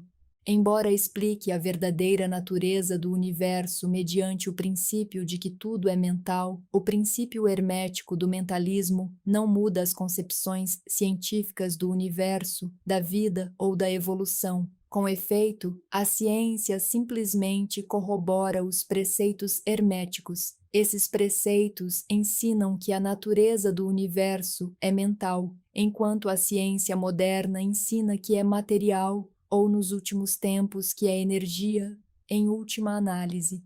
Os preceitos herméticos não incorrem no erro de refutar os princípios básicos de Herbert Spencer, que afirmam a existência de uma energia infinita e eterna da qual todas as coisas procedem. Com efeito, os hermetistas reconhecem na filosofia de Spencer a mais elevada exposição das operações das leis naturais que foram promulgadas até hoje, e eles acreditam que Spencer foi uma reencarnação de um antigo filósofo que viveu no Egito milhares de anos antes e que posteriormente encarnou como Heráclito, filósofo grego que viveu em 500 antes de Cristo, e eles consideram que sua afirmação da energia infinita e eterna está perfeitamente de acordo com os preceitos herméticos, sempre com o acréscimo de sua própria doutrina, segundo a qual essa energia, de Spencer, é a energia da mente do todo.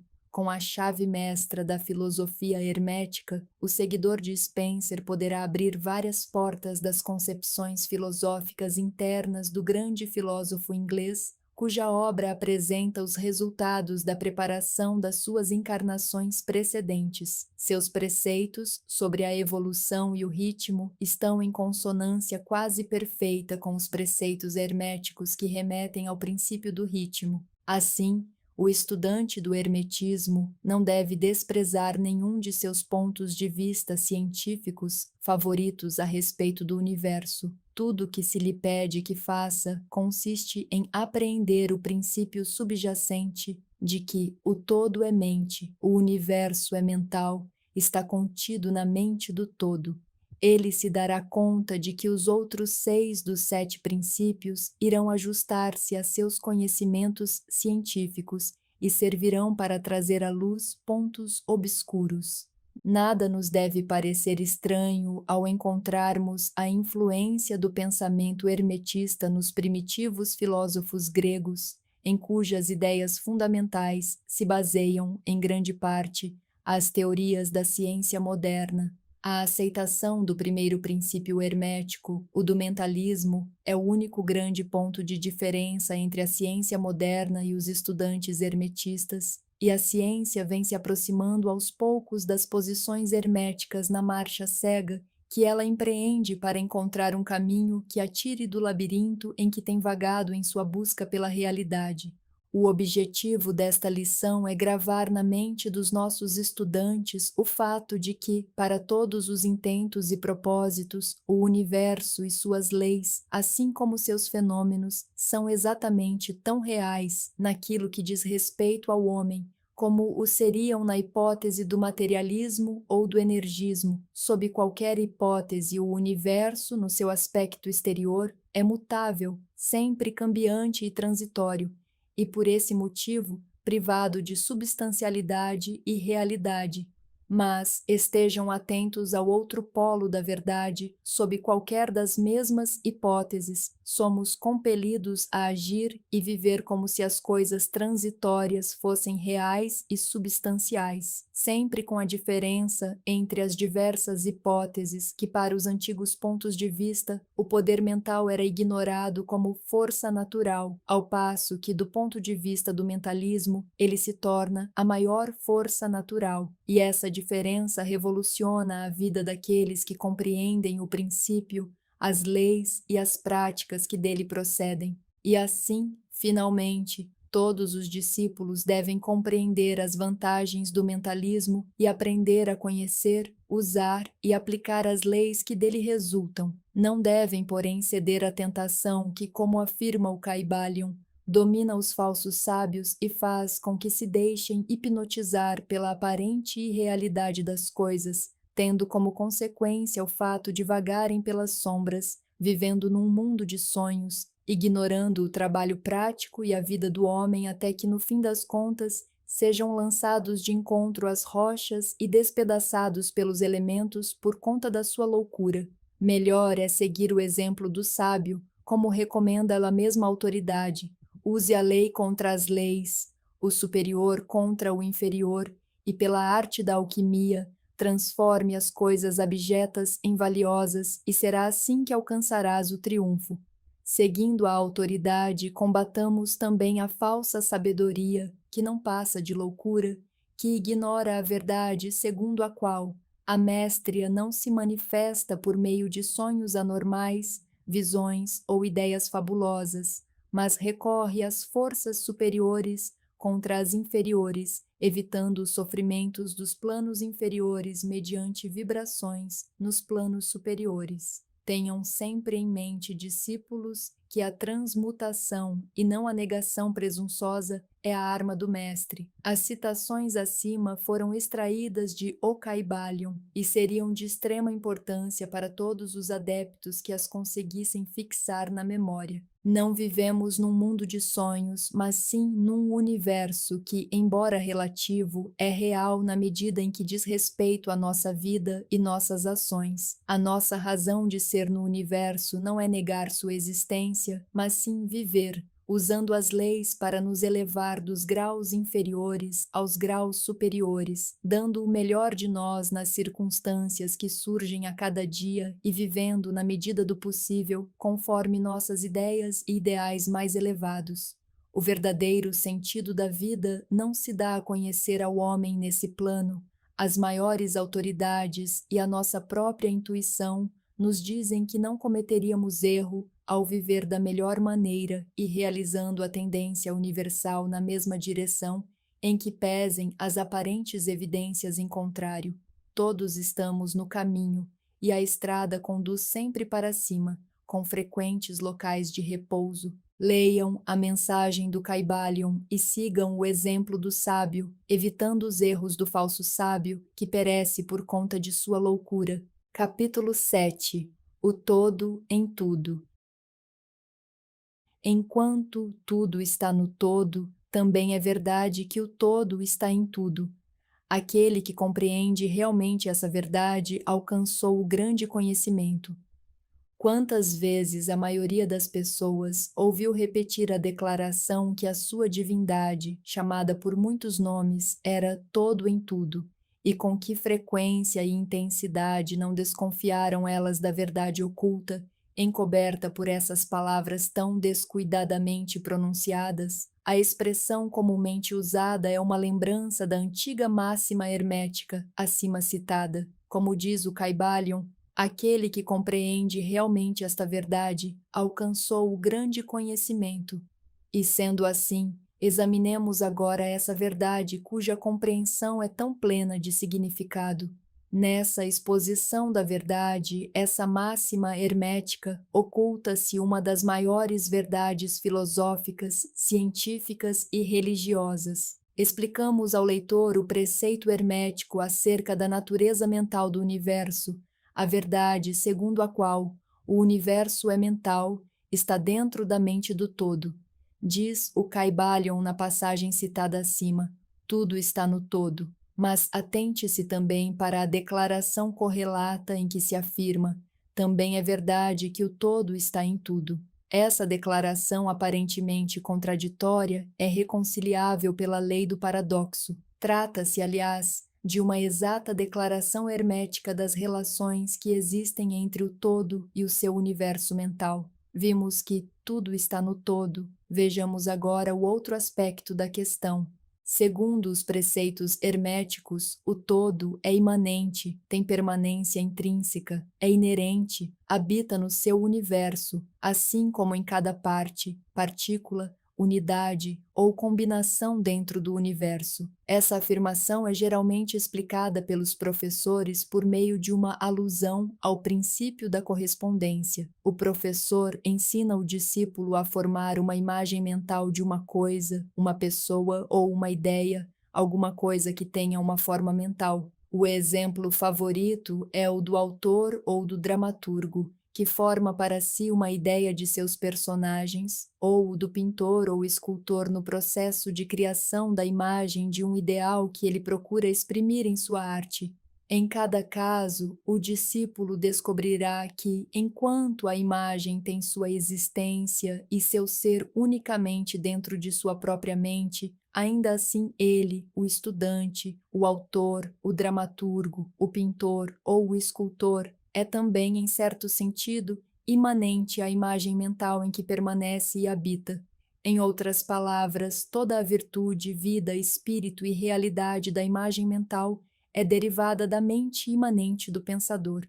Aquele que refletir sobre isto por um momento não demorará a aprender a ideia aí contida. Para tomarmos um exemplo moderno, digamos que Otelo, Iago, Hamlet, Lear e Ricardo III existiram somente na mente de Shakespeare, no tempo da sua concepção ou criação, e ainda Shakespeare também existiu em cada um desses personagens, dando-lhes seu espírito, sua vitalidade e ação. Qual é o espírito dos personagens que conhecemos como Wilkins Micawber, Oliver Twist, Uriah Heep? Será Dickens, ou cada um desses personagens terá um espírito pessoal, independente do seu criador? Tem a Vênus de Médici, a Madonna Sistina, o Apolo de Belvedere, espírito e realidade próprios, ou são representantes do poder espiritual e mental de seus criadores? A lei do paradoxo demonstra que as duas proposições são verdadeiras, consideradas a partir de dois pontos de vista apropriados. Micawber é ao mesmo tempo Micawber e Dickens. E, de novo, conquanto se possa dizer que Micawber é Dickens, não há identidade entre Dickens e Micawber.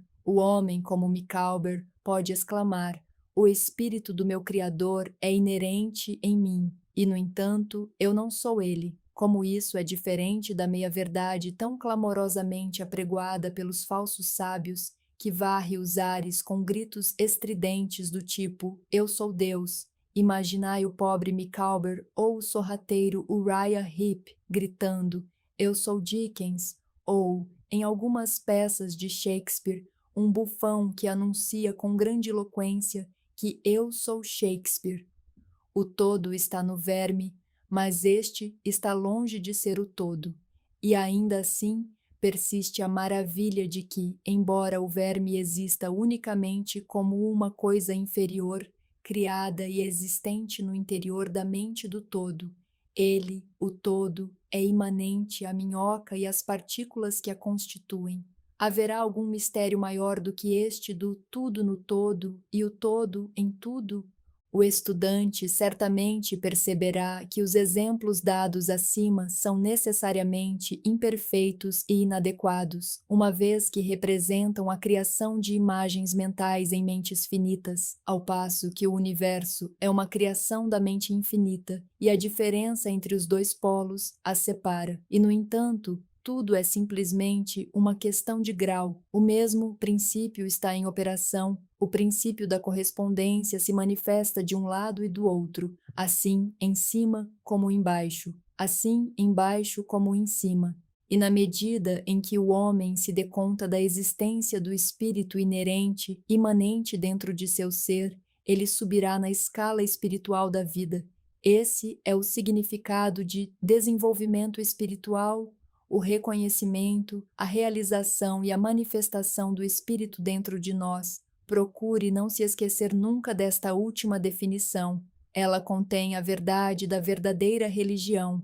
Existem muitos planos de existência, muitos subplanos de vida, muitos graus de existência no universo, e tudo depende do avanço dos seres na escala, que em sua extremidade inferior é a matéria mais grosseira, e a superior só é separada pela divisão mais sutil do espírito do todo, e para cima e adiante, no transcurso dessa escala da vida, tudo está em movimento, tudo está no caminho, cujo fim é o todo. Todo progresso é uma volta à morada. Tudo vai para cima e adiante, apesar de todas as aparências enganosamente contraditórias. Essa é a mensagem dos iluminados. Os preceitos herméticos relativos ao processo da criação mental do universo ensinam que, no começo do ciclo de criação, o todo, em seu aspecto de ser, projeta a sua vontade sobre seu aspecto de vir a ser, e inicia-se o processo de criação.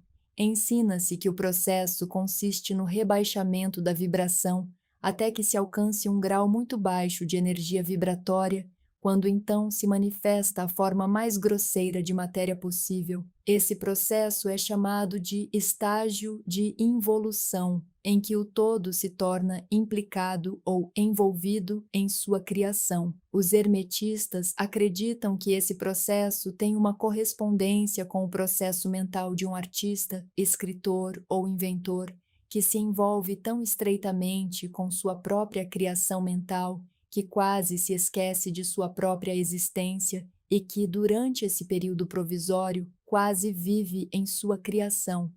Se, em vez de envolvido, usarmos a palavra extasiado, talvez possamos dar uma melhor ideia do que pretendemos dizer. Esse estágio involuntário da criação é às vezes chamado de efusão da energia divina, assim como o estado evolutivo é às vezes chamado de infusão. Considera-se que o polo extremo do processo criativo seja o mais distanciado do todo, enquanto o início do estágio evolutivo é tido como o princípio da oscilação de retorno de pêndulo do ritmo, uma ideia de volta à casa que se encontra em todos os preceitos herméticos.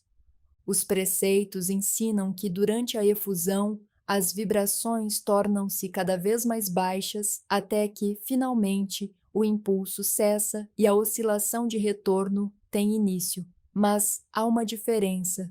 Enquanto na efusão, as forças criadoras se manifestam compactamente e como um todo, desde o início do estágio evolutivo ou de absorção, manifesta-se a lei da individualização, isto é, a tendência a separar em unidades de força, até que finalmente aquilo que se separou do todo, como energia não individualizada, retorne à sua origem como incontáveis unidades de força poderosamente desenvolvidas, depois de ter alcançado os mais altos graus da escala por meio da evolução física, mental e espiritual.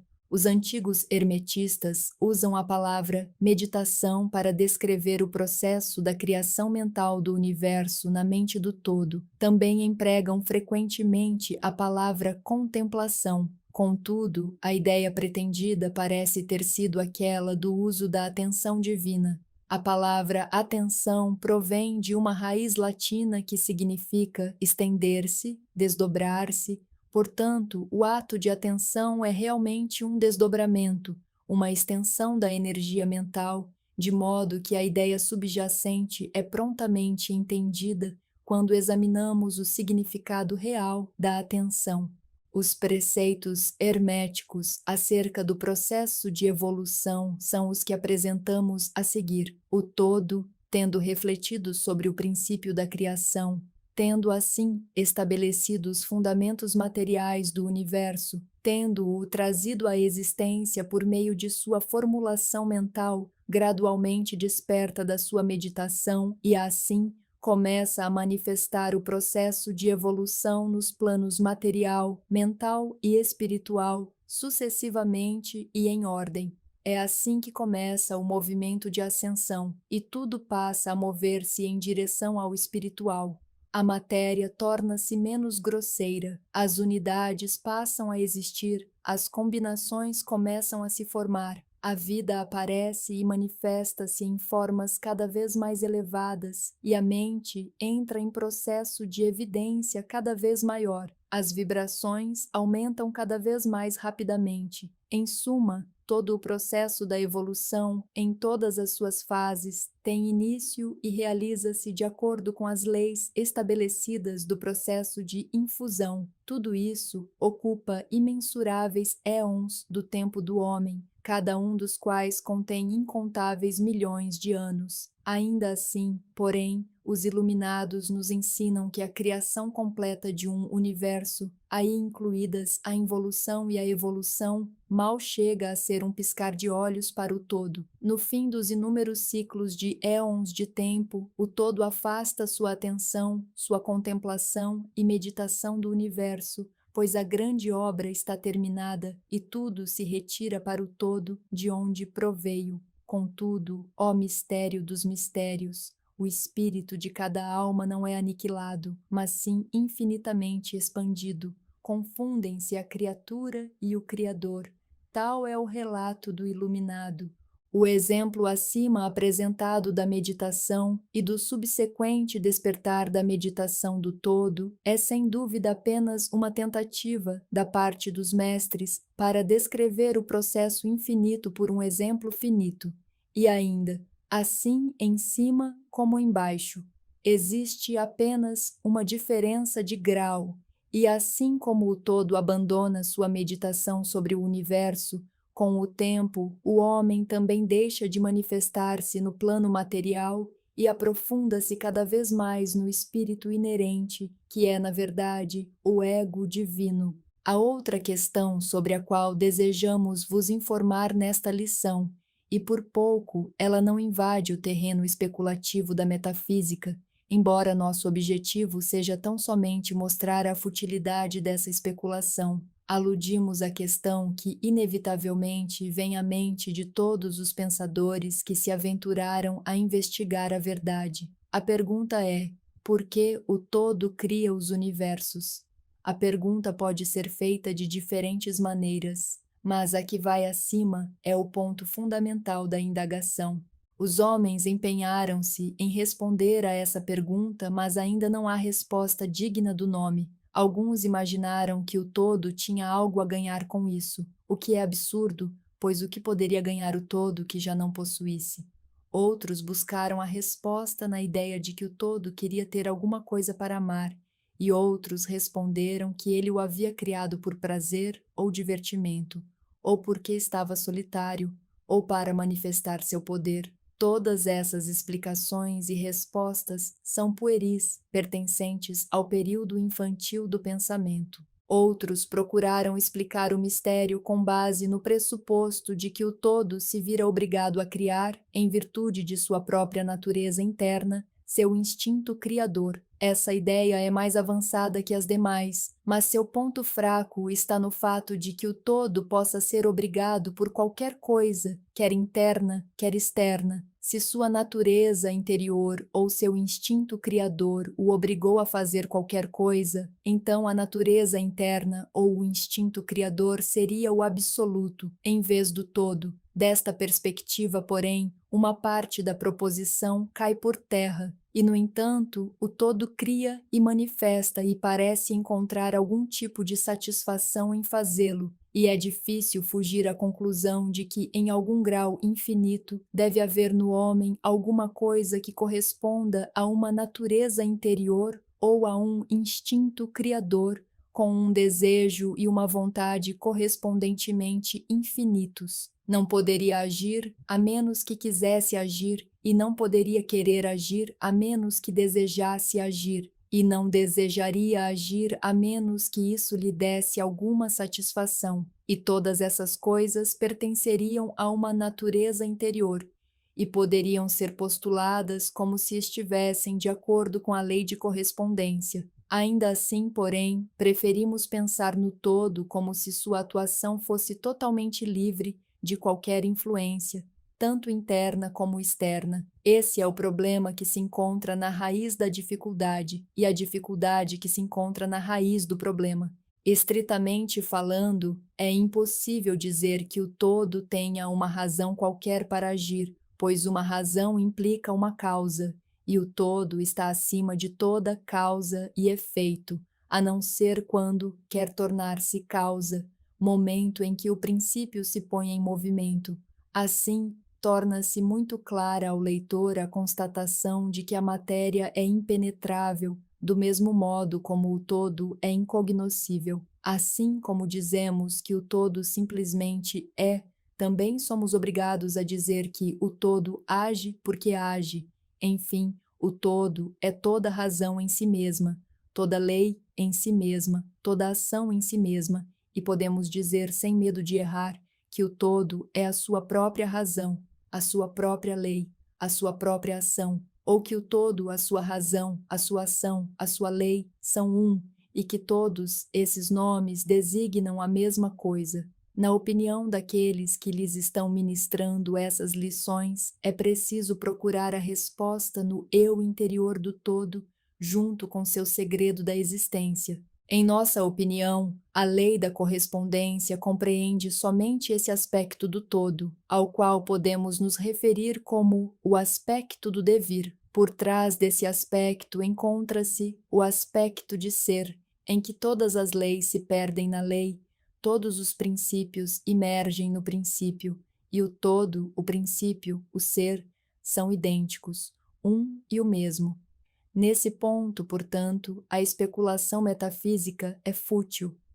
Abordamos o assunto aqui simplesmente para mostrar que reconhecemos a pergunta e também o absurdo das respostas costumeiras da metafísica e da teologia. Por último, talvez interesse aos nossos estudantes aprender que, enquanto alguns dos antigos e modernos professores herméticos tenderam mais a aplicar o princípio da correspondência à questão, o que os levou à conclusão da natureza interior, as lendas nos dizem que Hermes o Grande, ao ser inquirido por seus discípulos mais avançados sobre essa questão, respondia-lhes pressionando fortemente um lábio contra o outro e não dizia nenhuma palavra, indicando que não havia resposta. Contudo, ele talvez tenha pretendido aplicar o axioma de sua filosofia, segundo o qual os lábios da sabedoria estão cerrados, a não ser para os ouvidos do entendimento, acreditando que nem mesmo seus discípulos mais avançados não possuíam o entendimento que os habilitava à aquisição daquele conhecimento. Seja como for, se Hermes possuía o segredo, ele deixou de compartilhá-lo e, no que diz respeito ao mundo, os lábios de Hermes estão fechados a este respeito, e onde o grande Hermes hesitou em falar, que mortal ousaria ensinar? Contudo, não se esqueçam de que, qualquer que seja a resposta a essa questão, se é que tal resposta existe, permanece a verdade de que, enquanto tudo está no todo, é igualmente verdadeiro que o todo está em tudo. O ensinamento é enfático neste ponto, e podemos acrescentar as palavras finais da citação: aquele que realmente compreender essa verdade terá alcançado um grande conhecimento. Capítulo 8. Os planos da correspondência. O que está em cima é como o que está embaixo, e o que está embaixo é como o que está em cima. O segundo grande princípio hermético implica a verdade de que há uma harmonia, uma afinidade e correspondência entre os diferentes planos de manifestação, vida e existência. Esta afirmação é uma verdade porque tudo que o universo contém, as mesmas leis, os mesmos princípios e as mesmas características se aplicam a cada unidade ou combinação de unidades de atividade conforme cada uma manifesta seus fenômenos em seu próprio plano. Para fins de conveniência de pensamento e estudo, a filosofia hermética considera que o universo pode ser dividido em três grandes classes de fenômenos conhecidos como os três grandes planos, a saber, o grande plano físico, o grande plano mental, o grande plano espiritual. Essas divisões são mais ou menos artificiais e arbitrárias, pois a verdade é que todas elas não são senão graus ascendentes da grande escala da vida, cujo ponto mais baixo é a matéria indiferenciada, e o ponto mais elevado, o do espírito. E, além disso, os diversos planos se interpenetram, tornando impossível fazer uma distinção clara e segura entre os fenômenos superiores do plano físico e dos fenômenos inferiores do plano mental, ou entre os fenômenos superiores do plano mental e os fenômenos inferiores do plano físico. Enfim, os três grandes planos podem ser considerados como três grandes grupos de graus de manifestação da vida, embora os objetivos deste pequeno livro não nos permitam entrar numa discussão pormenorizada ou de uma explicação do tema desses diferentes planos. A essa altura parece-nos apropriado fazer uma descrição geral do mesmo. A princípio, podemos examinar a pergunta tantas vezes feita pelo neófito que deseja ser informado sobre o significado da palavra plano, termo que tem sido usado com muita frequência, porém muito mal explicado, em muitas obras recentes sobre o ocultismo. A pergunta é geralmente feita mais ou menos desta maneira: um plano é um lugar que tem dimensões ou é simplesmente uma condição ou estado? E a ela respondemos: não, não é um lugar, nem uma dimensão ordinária do espaço. Ainda assim, porém, é mais que um estado ou uma condição. Pode ser considerado como um estado ou condição, e apesar disso, um estado ou condição é um grau de dimensão, em escala sujeita a mensurações. Um tanto paradoxal, não é verdade? Todavia, examinemos a questão. Uma dimensão, como sabemos, é uma medição em linha reta, algo que se reporta a uma mensuração. As dimensões ordinárias do espaço são comprimento, largura e altura, ou talvez comprimento, largura, altura, espessura ou circunferência. Mas há outra dimensão de coisas criadas ou de medida em linha reta, conhecida tanto pelos ocultistas como pelos cientistas, embora estes ainda não a tenham designado pela palavra dimensão. E essa nova dimensão, que a propósito é a tão especulada quarta dimensão, é a norma usada para determinar os diferentes graus ou planos. Esta quarta dimensão pode ser chamada de a dimensão da vibração. Este fato é bem conhecido pela ciência moderna, bem como pelos hermetistas, que incorporaram em seu terceiro princípio hermético a verdade segundo a qual tudo se move, tudo vibra, nada está em repouso. Desde as manifestações mais elevadas até as mais baixas, tudo e todas as coisas vibram. Não apenas vibram em diferentes coeficientes de movimento, mas também em direções diferentes e de maneiras distintas. Os graus de frequência das vibrações constituem os graus de medição na escala de vibrações, em outras palavras, os graus da quarta dimensão, e esses graus formam aquilo que os ocultistas chamam de planos. Quanto mais elevado o grau de frequência vibratória, mais elevado será o plano, e mais elevada a manifestação da vida que ocupa esse plano. Assim, apesar de um plano não ser um lugar, nem ainda um estado ou condição, possui qualidades comuns a ambos. Teremos mais a dizer sobre o assunto da escala de vibrações em nossas próximas lições, nas quais examinaremos o princípio hermético da vibração. Contudo, não se esqueçam agora que os três grandes planos não são divisões reais dos fenômenos do universo, mas simplesmente termos arbitrários usados pelos hermetistas para facilitar o pensamento e o estudo dos diferentes graus e formas da atividade e da vida universal.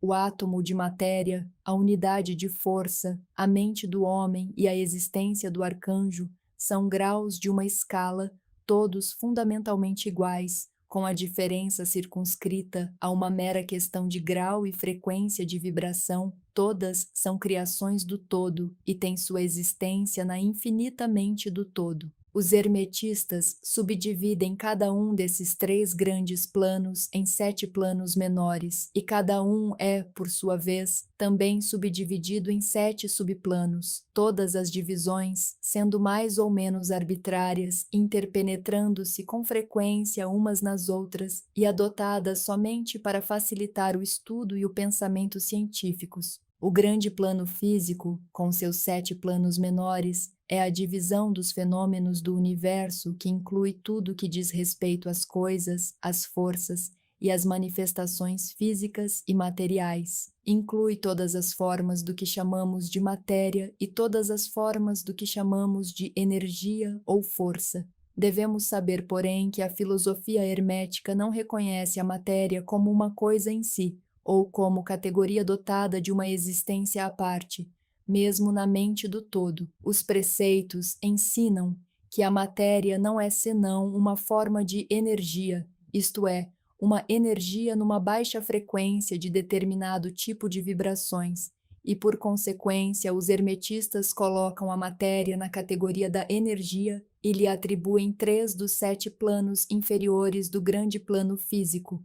Esses 7 planos físicos inferiores são os seguintes: o plano da matéria, A; o plano da matéria, B; o plano da matéria, C; o plano da substância etérea, o plano da energia, A; o plano da energia, B; o plano da energia, C; o plano da matéria, A, compreende as formas da matéria em seus estados sólido, líquido e gasoso, como geralmente encontramos nos livros de física. O plano da matéria, B, compreende certas formas mais elevadas e sutis de matéria, cuja existência a ciência moderna só agora começa a reconhecer. Os fenômenos da matéria radiante, em suas fases de rádio, etc., pertencem à subdivisão inferior desse plano menor.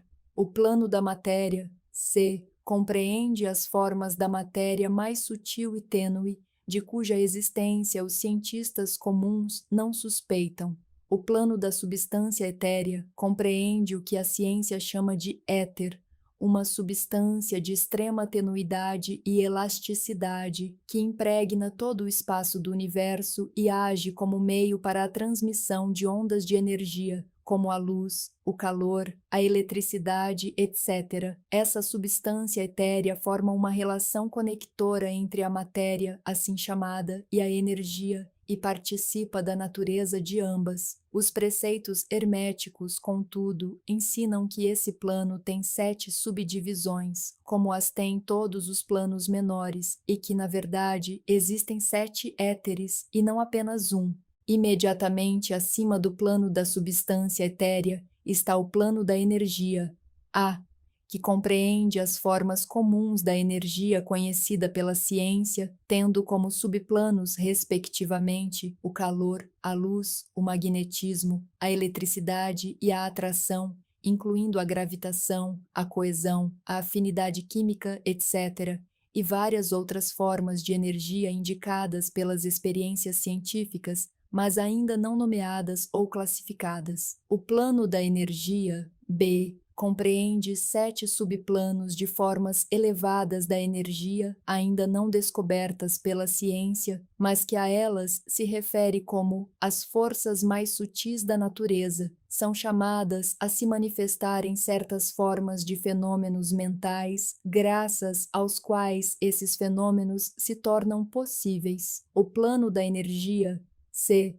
compreende 7 subplanos de energia tão altamente organizada que apresenta muitas das características da vida, não sendo, porém, reconhecida pela mente humana no plano ordinário de desenvolvimento, só estando disponível aos seres do plano espiritual. Essa energia é impensável para uso do homem comum e pode ser quase considerada como o poder divino. Os seres que a empregam são como deuses, mesmo quando comparados com os tipos humanos mais elevados de que temos conhecimento. O grande plano mental compreende as formas de coisas viventes que encontramos o tempo todo em nosso cotidiano, bem como certas outras formas nem tão bem conhecidas, a não ser pelos ocultistas. A classificação dos 7 planos mentais inferiores é mais ou menos satisfatória e arbitrária, a menos que acompanhada de explicações detalhadas que são alheias aos objetivos deste pequeno livro, mas podemos muito bem mencioná-las. São elas: o plano da mente mineral, o plano da mente elemental, A, o plano da mente vegetal, o plano da mente elemental, B, o plano da mente animal, o plano da mente elemental, C, o plano da mente humana. O plano da mente mineral compreende os estados ou condições das unidades, entidades ou grupos e combinações das mesmas que vitalizam as formas conhecidas por nós como minerais, substâncias químicas, etc. Essas entidades não devem ser confundidas com moléculas, átomos e corpúsculos, que são simplesmente os corpos ou as formas materiais dessas entidades, assim como o corpo de um homem é a sua forma material, e não ele mesmo. Em certo sentido, essas entidades podem ser chamadas de espíritos, e são seres viventes de um grau inferior de desenvolvimento, vida e mente, apenas um pouco mais que as unidades de energia vivente, que abrangem as mais elevadas subdivisões do mais elevado plano físico. Em geral, o pensamento corrente não atribui a posse de mente, alma ou vida ao reino mineral, mas todos os ocultistas admitem sua existência, e a ciência moderna evolui rapidamente e está muito perto de aceitar o ponto de vista do hermetismo no que diz respeito a esse assunto. As moléculas, os átomos e os corpúsculos tem seus amores e ódios, seus gostos e aversões, suas atrações e repulsões, afinidades e discordâncias, etc. E muitas das mais ousadas dentre as mentes científicas modernas já expuseram sua opinião de que o desejo e a vontade, as emoções e sentimentos dos átomos só diferem em grau no que diz respeito aos dos homens. Não temos aqui tempo ou espaço para tratar dessas questões. Todos os cientistas sabem que esse é um fato e outros buscam confirmação externa em obras científicas mais recentes. Estas são as 7 subdivisões usuais deste plano. O plano da mente elemental, A, compreende o estado, a condição e o grau de desenvolvimento mental e vital de uma classe de entidades desconhecidas ao homem comum, mas com as quais os ocultistas estão familiarizados. São invisíveis aos sentidos ordinários do homem, mas não obstante existem e têm sua parte do drama do universo. Por um lado, seu grau de inteligência está entre o das entidades minerais e químicas, e por outro, entre o das entidades do reino vegetal. Também há 7 subdivisões nesse plano. O plano da mente vegetal, em suas 7 subdivisões, compreende os estados ou as condições das entidades pertencentes aos reinos do mundo vegetal, cujos fenômenos vitais e mentais são muito bem compreendidos pelas pessoas de inteligência mediana. Muitas obras científicas novas e interessantes foram publicadas na última década sobre a mente e a vida das plantas. As plantas têm vida, mente e alma, assim como os animais, o homem e o super-homem. O plano da mente elemental, B, nas suas 7 subdivisões, compreende os estados e as condições de uma forma mais elevada das entidades elementais ou invisíveis, tendo a sua parte na obra geral do universo, cuja mente e vida formam uma parte da escala entre o plano da mente vegetal e o plano da mente animal, com as entidades participando da natureza de ambos. O plano da mente animal, nas suas 7 subdivisões, compreende os estados e as condições das entidades, seres ou almas, que animam as formas de vida animal, que nos são familiares a todos. Não é preciso entrar em detalhes sobre esse reino ou plano de vida, porque o mundo animal nos é tão familiar como o nosso próprio mundo. O plano da mente elemental, C, nas suas 7 subdivisões, compreende as entidades ou seres invisíveis, como são todas as formas elementais, que participam da natureza da vida animal e da vida humana em certo grau e certas combinações. As formas mais elevadas possuem inteligência semi-humana. O plano da mente humana, nas suas 7 subdivisões, compreende as manifestações da vida e da mentalidade que são comuns ao homem nos seus diferentes graus, gradações e divisões. A esse respeito, queremos salientar o fato de que o homem comum atual não ocupa mais que a 4ª subdivisão do plano da mente humana, e somente os mais inteligentes transpuseram os limites da 5ª subdivisão. A raça levou milhões de anos para alcançar essa posição, e ainda levará muito tempo para que ela consiga chegar às 6ª e 7ª subdivisões, e inclusive que ultrapasse seus limites. Não devemos nos esquecer, porém, de que antes de nós existiram raças que passaram por esses graus e no fim chegaram a planos mais elevados. Nossa própria raça é a 5ª, com restos da 4ª, que pôs os pés no caminho. Contudo, há algumas almas avançadas da nossa própria raça que ultrapassaram as massas e passaram para a 6ª e a 7ª subdivisões, e um pequeno número de outras que foi ainda mais além. O homem da 6ª subdivisão será o super-homem, o da 7ª, o sobre-humano. No nosso estudo dos 7 planos mentais inferiores, simplesmente fizemos alusão, em sentido geral, aos 3 planos elementais. Nesta obra, não queremos entrar em detalhes sobre este assunto, uma vez que nosso objetivo limita-se a tratar da filosofia e dos preceitos em geral, mas podemos dizer algo mais ao leitor, com o fim de oferecer-lhe uma ideia um pouco mais clara das relações entre esses planos e aqueles com que ele está mais familiarizado. Os planos elementais guardam com os planos da mentalidade e da vida mineral, vegetal, animal e humana a mesma relação existente entre as teclas pretas e brancas do piano. As teclas brancas são suficientes para produzir música, mas há certas escalas, melodias e harmonias em que as teclas pretas têm um papel a desempenhar e em que sua presença é necessária. Os planos elementais também são necessários como elos de ligação das condições da alma, dos estados de entidades, etc., entre os vários outros planos em que certas formas de desenvolvimento são alcançadas. Este último fato oferece ao leitor que sabe ler nas entrelinhas uma nova luz sobre os processos da evolução e uma nova chave da porta secreta dos saltos de vida entre os diferentes reinos. Os grandes reinos dos elementais são plenamente reconhecidos pelos ocultistas e suas citações nos textos esotéricos são abundantes. Os leitores de Zanoni, de Bulwer-Lytton e outras obras semelhantes poderão reconhecer as entidades que habitam esses planos de vida. Passando do grande plano mental para o grande plano espiritual, que poderemos dizer? Como poderemos explicar esses estados mais elevados do ser, da vida e da mente, as mentes ainda incapazes de compreender e entender as subdivisões mais elevadas do plano da mente hominal? A tarefa é impossível,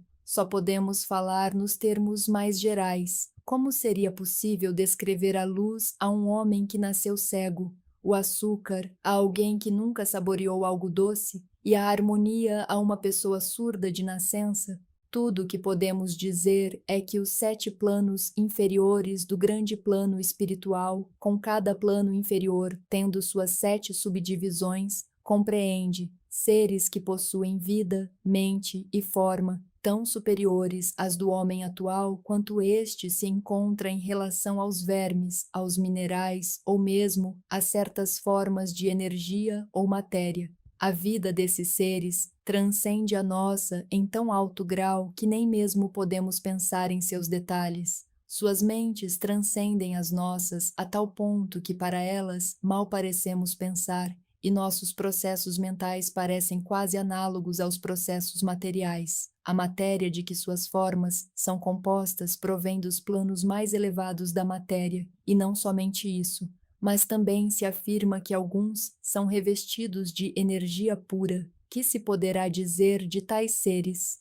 Nos 7 planos inferiores do grande plano espiritual existem seres que podemos chamar de anjos, arcanjos, semideuses. Nos mais baixos dos planos inferiores vivem aquelas grandes almas que chamamos de mestres e adeptos. Acima deles vêm as grandes hierarquias das hostes angelicais, inconcebíveis ao homem.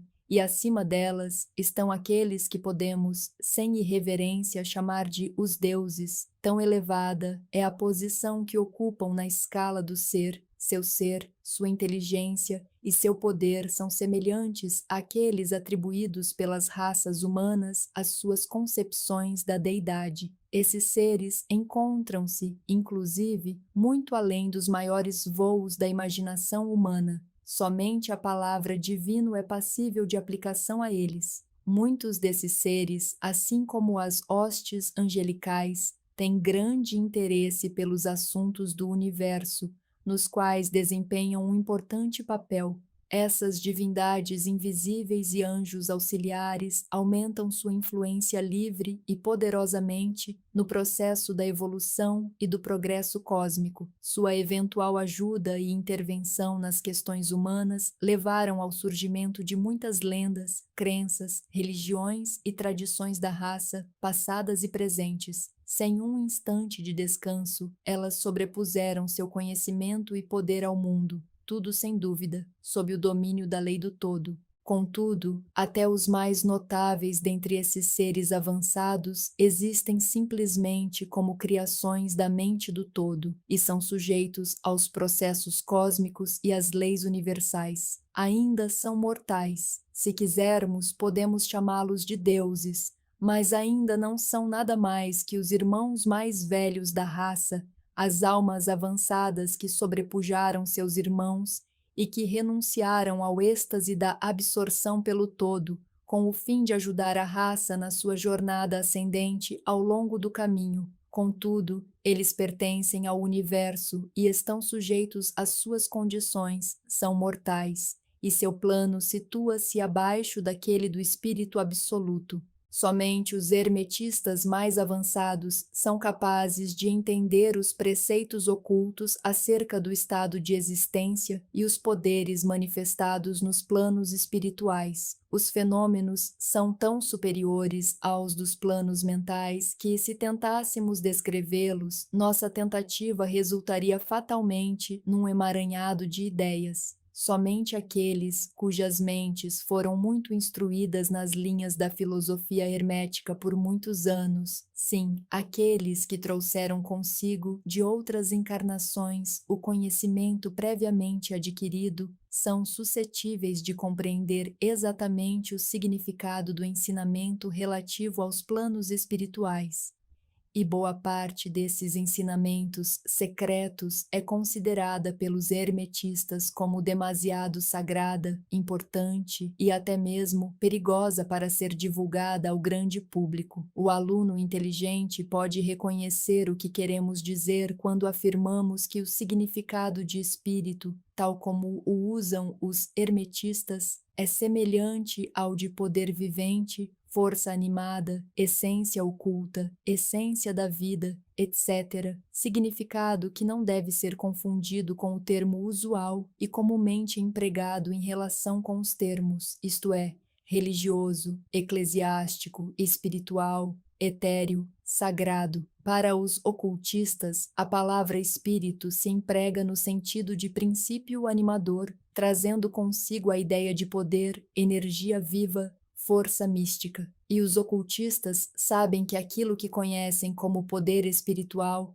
pode ser empregado tanto para o bem como para o mal, de acordo com o princípio de polaridade, um fato que foi reconhecido pela maioria das religiões em suas concepções de Satã, Belzebu, o diabo, Lúcifer, anjos caídos, etc. E foi assim que os conhecimentos a respeito desses planos foram conservados no Santo dos Santos, na câmara secreta do templo, em todas as fraternidades esotéricas e ordens ocultas. Contudo, podemos dizer aqui que a história reserva um destino terrível àqueles que adquiriram poderes espirituais extraordinários e não souberam usá-los bem, e a oscilação do pêndulo de ritmo os fará recuar ao extremo mais recôndito da existência material, a partir de onde deverão voltar sobre seus passos, elevando-se em direção ao espírito, mas sempre com a tortura adicional de levar com eles a lembrança permanente das alturas das quais caíram graças às suas más ações. As lendas dos anjos caídos têm uma base em fatos reais, como sabem todos os ocultistas avançados. A luta pelo poder egoísta nos planos espirituais sempre tem como consequência inevitável o fato de a alma egoísta perder seu equilíbrio espiritual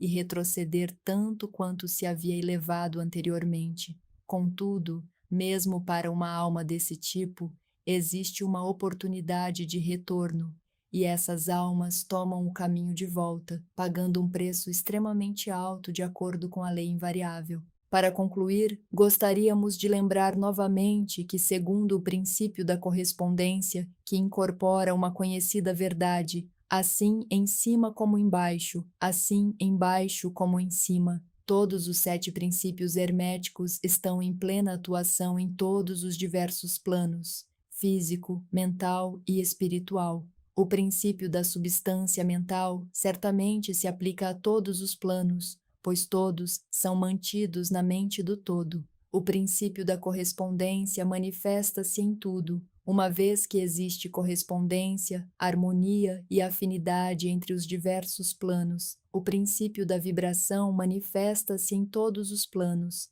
Na verdade, as diferenças mesmas que contribuem para a criação dos planos procedem da vibração, como explicamos. O princípio da polaridade manifesta-se em cada plano, sendo os extremos dos polos aparentemente opostos e contraditórios. O princípio do ritmo manifesta-se em cada plano, e o movimento dos fenômenos tem seu fluxo e refluxo, seu ponto máximo e mínimo. O princípio de causa e efeito manifesta-se em cada plano. Todo efeito tem sua causa e toda causa tem seu efeito. O princípio de gênero manifesta-se em cada plano, sendo a energia criadora sempre manifestada e operando ela pela linha dos aspectos masculinos e femininos. Assim em cima como embaixo, assim embaixo como em cima. Este axioma hermético que vem atravessando séculos incorpora um dos grandes princípios dos fenômenos universais. Na sequência do nosso exame dos princípios remanescentes, veremos ainda mais claramente a verdade da natureza universal deste grande princípio da correspondência. Capítulo 9. A vibração. Nada está parado, tudo se move, tudo vibra. O terceiro grande princípio, hermético, o princípio da vibração, incorpora a verdade que o movimento é manifestado em tudo no universo, que nada está em estado de repouso, que tudo se move, vibra e circula. Esse princípio hermético foi reconhecido por muitos dos primeiros grandes filósofos gregos que o introduziram em seus sistemas. Depois, durante séculos, foi perdido de vista pelos pensadores que não pertenciam às fileiras herméticas. No século XIX, porém, a ciência física redescobriu a verdade e as descobertas científicas do século XX acrescentaram provas adicionais da exatidão e verdade dessa doutrina hermética secular. Os preceitos herméticos reiteram que não somente tudo está em movimento e vibração constante, mas também que as diferenças entre as diversas manifestações do poder universal se devem inteiramente à variação da escala e do modo das vibrações, e não apenas isso, mas também que em si mesmo o todo manifesta uma constante vibração de um grau tão infinito de intensidade e movimento rápido que praticamente pode ser considerado como em estado de repouso. Os instrutores dirigem a atenção do estudante para o fato de que, ainda no plano físico, um objeto que se move rapidamente, como uma roda giratória, parece estar parado. Os ensinamentos preconizam que, com efeito, o espírito está num lado do polo de vibração, sendo o outro polo formado por certas modalidades extremamente grosseiras da matéria. Entre esses dois polos encontram-se milhões de graus e modos de vibração. A ciência moderna provou que o que chamamos de matéria e energia nada mais é que um modo de movimento vibratório, e alguns dos cientistas mais avançados estão adotando rapidamente a opinião dos ocultistas, para os quais os fenômenos da mente são igualmente modos de vibração e movimento. Vejamos o que a ciência tem a dizer sobre a questão das vibrações na matéria e na energia. Em primeiro lugar, a ciência ensina que toda a matéria manifesta, em algum grau, as vibrações procedentes da temperatura ou do calor, seja um objeto quente ou frio, não sendo essas condições nada além de graus diferentes da mesma coisa. Ele manifesta certas vibrações de calor e, nesse sentido, está em movimento e vibração. Logo, todas as partículas da matéria estão em movimento circular, desde o corpúsculo até os sóis. Os planetas giram em torno dos sóis e muitos deles giram sobre seus eixos. Os sóis movem-se ao redor de grandes pontos centrais e acredita-se que estes se movam ao redor de outros ainda maiores, e assim por diante, ad infinitum. As moléculas de que as espécies particulares da matéria são compostas se acham num estado de constante vibração e movimento, umas ao redor das outras e umas contra as outras. As moléculas são compostas de átomos, que, da mesma maneira, encontram-se em estado de constante movimento e vibração. Os átomos são compostos de corpúsculos, muitas vezes chamados de elétrons, íons, etc., que também estão em estado de movimento rápido, girando um ao redor do outro, e que manifestam um estado e um modo de vibração muito rápidos. Portanto, vemos que todas as formas da matéria manifestam a vibração, de acordo com o princípio hermético da vibração. E o mesmo acontece com as diversas formas de energia. A ciência ensina que a luz, o calor, o magnetismo e a eletricidade são simplesmente formas de movimento vibratório conectadas de algum modo com o éter e provavelmente dele emanadas. Até o momento, a ciência não procurou explicar a natureza dos fenômenos conhecidos como coesão, que é o princípio da atração molecular, nem a afinidade química, que é o princípio da atração atômica, nem a gravitação, o maior desses três mistérios, que é o princípio da atração pelo qual cada partícula ou massa de matéria liga-se estreitamente a cada outra partícula ou massa. Essas três formas de energia não são ainda compreendidas pela ciência, embora os escritores inclinem-se a crer que elas também sejam manifestações da mesma forma de energia vibratória, fato que os hermetistas conheciam e ensinaram em tempos que já se perdem ao longe. O éter universal, que é postulado pela ciência sem que sua natureza seja compreendida claramente, é considerado pelos hermetistas como uma manifestação superior daquilo que se chama erroneamente de matéria, isto é, matéria num grau superior de vibração, e é chamada por eles de a substância etérea. Os hermetistas preconizam que essa substância etérea é de extrema tenuidade e elasticidade e que impregna o espaço universal, servindo como meio de transmissão das ondas de energia vibratória, como o calor, a luz, a eletricidade, o magnetismo, etc. Os ensinamentos preconizam que a substância etérea é um elo entre as formas de energia vibratória conhecidas, por um lado, como matéria, e por outro, como energia ou força, e também que, em termos de grau e modo, ela manifesta um grau de vibração inteiramente próprio. Para mostrar os efeitos das escalas crescentes de vibração, os cientistas ofereceram o exemplo de uma roda, peão ou cilindro, movendo-se rapidamente. A ilustração pressupõe uma roda, peão ou cilindro rotativo girando em baixa velocidade. Para facilitar a exposição do que virá a seguir, chamaremos essa coisa que gira de objeto. Suponhamos que o objeto se move lentamente.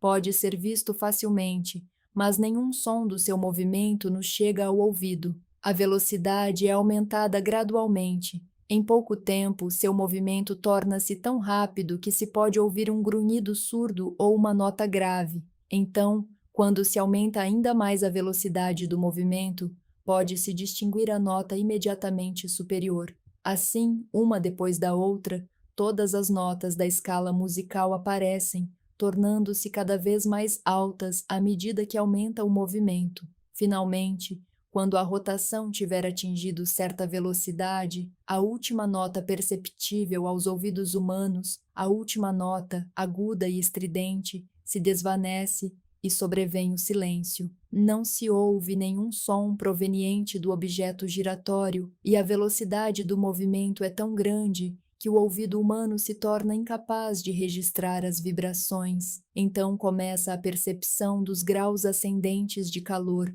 e depois de algum tempo, o olho tem um vislumbre de que o objeto começou a adquirir uma cor avermelhada, opaca e sem brilho. À medida que a velocidade aumenta, o vermelho adquire maior brilho. Depois, com velocidade ainda maior, o objeto adquire uma cor intermediária entre o vermelho e o amarelo. Em seguida, esse alaranjado torna-se amarelo, e então, sucessivamente, seguem-se os tons de verde, azul, azul-violeta e, finalmente, violeta, à medida que a velocidade se torna ainda maior. Finalmente, o violeta se desvanece, tornando-se impossível de ser registrado pelo olho humano. Mas existem raios invisíveis que emanam do objeto giratório, os que se usam para fotografar, e outros raios sutis de luz. É quando começam a se manifestar os raios especificamente conhecidos como raios X,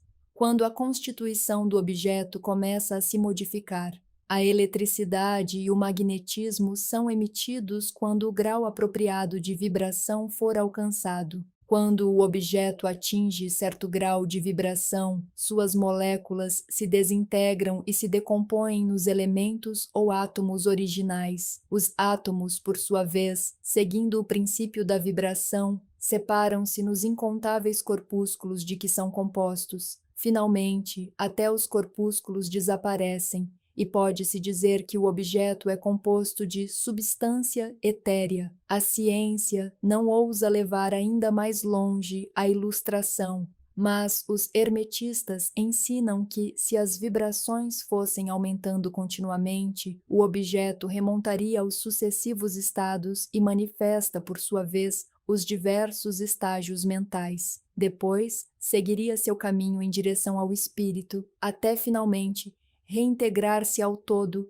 que é o espírito absoluto. O objeto, contudo, teria deixado de ser um objeto muito antes de alcançar o estágio de substância etérea. Por outro lado, porém, a ilustração é correta na medida em que mostra que efeito seria obtido se os graus e modos de vibração fossem constantemente aumentados. Não se deve perder de vista, no exemplo acima, que nos estágios em que o objeto emite vibrações de luz, calor, etc., ele não se decompõe nessas formas de energia que ocupam uma posição bem mais alta na escala, mas que simplesmente alcança um grau de vibração no qual essas formas de energia são liberadas até certo ponto da influência confinante de suas moléculas, átomos e corpúsculos, conforme o caso que se apresenta. Apesar de muito mais elevadas na escala do que a matéria, essas formas de energia estão aprisionadas e circunscritas às combinações materiais em razão de as energias se manifestarem através de formas materiais e de as usarem, ainda que isso as deixe enredadas e confinadas em suas criações de formas materiais, o que, em certa medida, é uma verdade inerente a todas as criações, uma vez que a força criadora se envolve em tudo aquilo que cria.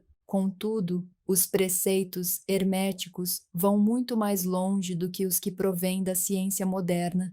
Eles ensinam que toda manifestação do pensamento, emoção, raciocínio, vontade ou desejo, ou de qualquer condição ou estado mental, são acompanhados por vibrações, uma parte das quais é descartada e tende a afetar a mente de outras pessoas por indução. Esse é o princípio que produz os fenômenos de telepatia, influência mental e outras formas da ação e do poder de uma mente sobre outra mente, com as quais o grande público vem se familiarizando rapidamente graças à grande disseminação do conhecimento oculto por parte de diversas escolas, cultos e professores que em nossa época vêm atuando em domínios do pensamento.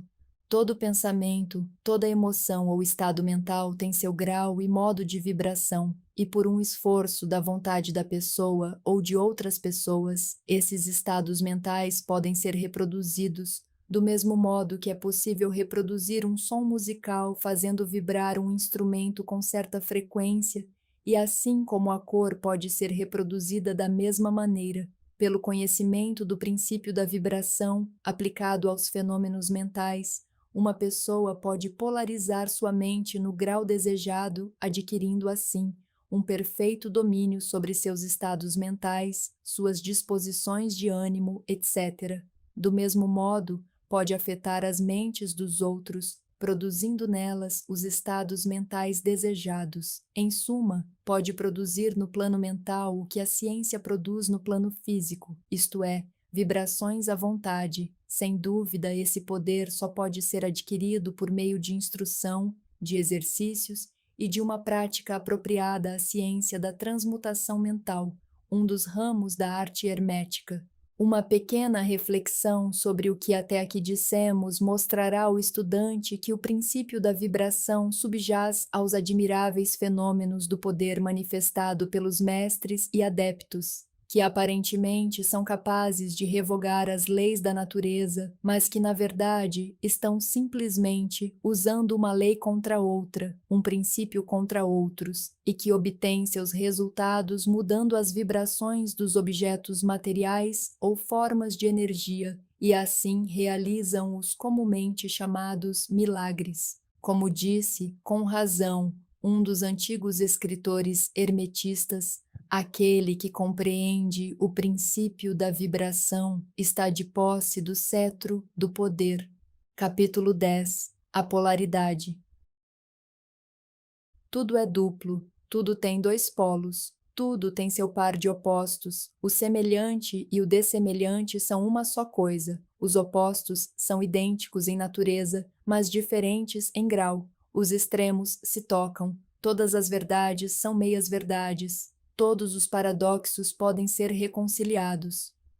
O quarto grande princípio, hermético, o princípio da polaridade, contém a verdade que todas as coisas manifestadas têm dois lados, dois aspectos, dois polos, um par de opostos, separados por uma multiplicidade de graus entre os dois extremos. Os velhos paradoxos, que sempre deixaram perplexa a mente dos homens, são explicados por esse princípio. O homem também reconheceu alguma coisa semelhante a esse princípio e empenhou-se em explicá-lo por ditos, máximas e aforismos como os seguintes: tudo existe e não existe ao mesmo tempo. Todas as verdades são meias-verdades, todas as verdades são meio falsas. Há dois lados para cada coisa. Todo verso tem seu reverso.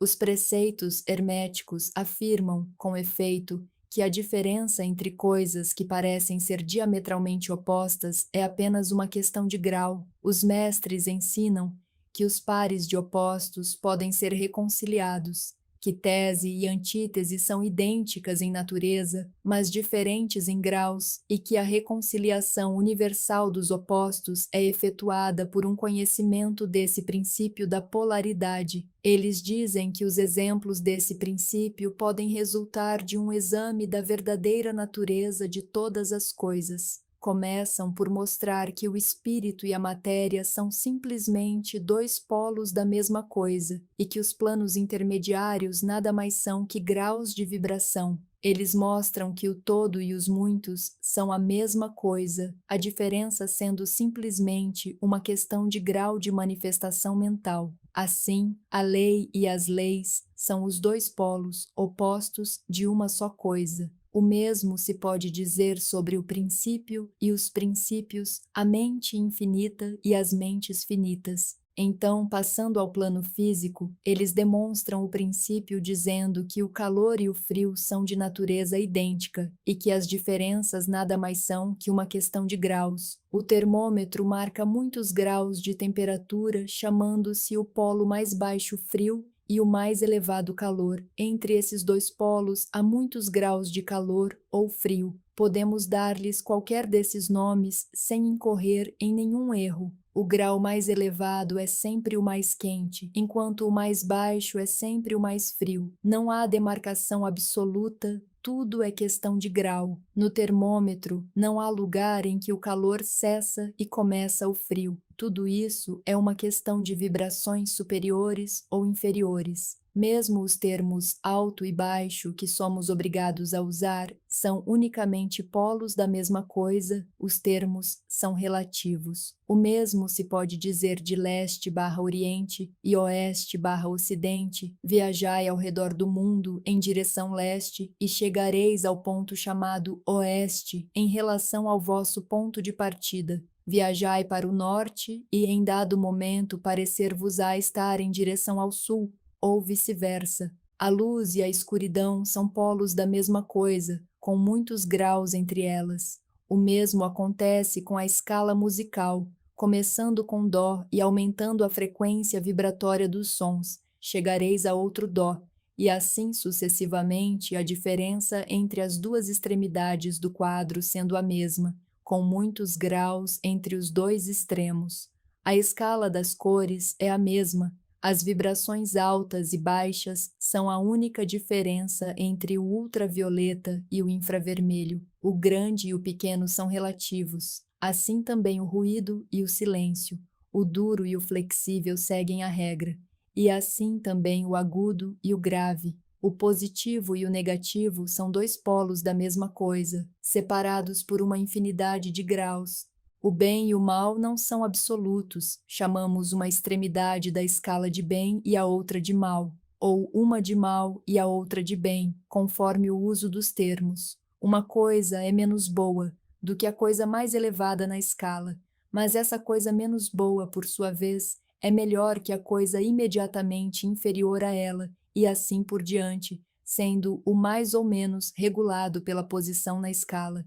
E assim é no plano mental. O amor e o ódio são geralmente considerados como coisas diametralmente opostas entre si, inteiramente diferentes, irreconciliáveis. Mas aplicamos o princípio da polaridade e constatamos que não há nada que se possa chamar de amor absoluto ou ódio absoluto como sentimentos distintos entre si. Ambos são simplesmente termos aplicados aos dois polos da mesma coisa. Se partirmos de um ponto da escala, encontramos mais amor ou menos ódio à medida que nos pomos a subi-la, e mais ódio e menos amor conforme descemos. O que é verdadeiro, seja qual for o ponto, superior ou inferior, de onde tivermos partido. Há graus de amor e de ódio, e há um ponto médio em que o semelhante e o dessemelhante tornam-se tão insignificantes que é difícil distinguir entre eles. A coragem e o medo seguem a mesma regra. Os pares de opostos existem em toda parte. Onde encontrarmos uma coisa, encontraremos seu oposto, os dois polos. E esse é o fato que permite ao hermetista transmutar um estado mental em outro, conforme os ditames da polarização. As coisas pertencentes a diferentes classes não podem ser transmutadas entre si, mas as de uma mesma classe podem sê-lo, isto é, sua polaridade é passível de modificação. Assim, o amor nunca se transformará em leste ou oeste, tampouco em vermelho ou violeta, mas pode se transformar em ódio e frequentemente o faz, do mesmo modo que o ódio pode ser transformado em amor, bastando-lhe, para tanto, mudar de polaridade. A coragem pode tornar-se medo e vice-versa. As coisas duras podem ficar moles, as coisas agudas podem ficar graves, as coisas frias podem ficar quentes. E assim por diante, a transmutação sendo sempre entre coisas da mesma natureza, porém de graus diferentes. Tomemos o caso de um homem medroso. Elevando suas vibrações mentais na escala medo-coragem, ele pode adquirir um grau superior de coragem e destemor. E da mesma maneira, um homem preguiçoso pode tornar-se um indivíduo ativo, enérgico, simplesmente pela polarização na direção da qualidade desejada. O estudante que está familiarizado com os processos pelos quais as diversas escolas de ciência mental e ciências afins produzem mudanças nos estados mentais dos que seguem seus ensinamentos, poderá não compreender o princípio que subjaz a todas essas mudanças. Contudo, quando o princípio da polaridade for bem compreendido e se perceber que as mudanças mentais são ocasionadas por uma mudança de polaridade, por um simples deslocamento na mesma escala, a questão será mais facilmente entendida. A mudança não é da natureza de uma transmutação de uma coisa em outra, totalmente distinta. Trata-se apenas de uma mudança de graus nas mesmas coisas, uma diferença da maior importância. Por exemplo, se fizermos uma analogia com o plano físico, veremos que é impossível mudar o calor em agudeza, ruído, altura, etc., mas o calor pode ser transmutado em frio simplesmente pela diminuição das vibrações. Da mesma forma, o ódio e o amor são mutuamente transmutáveis, e o mesmo se pode dizer do medo e da coragem.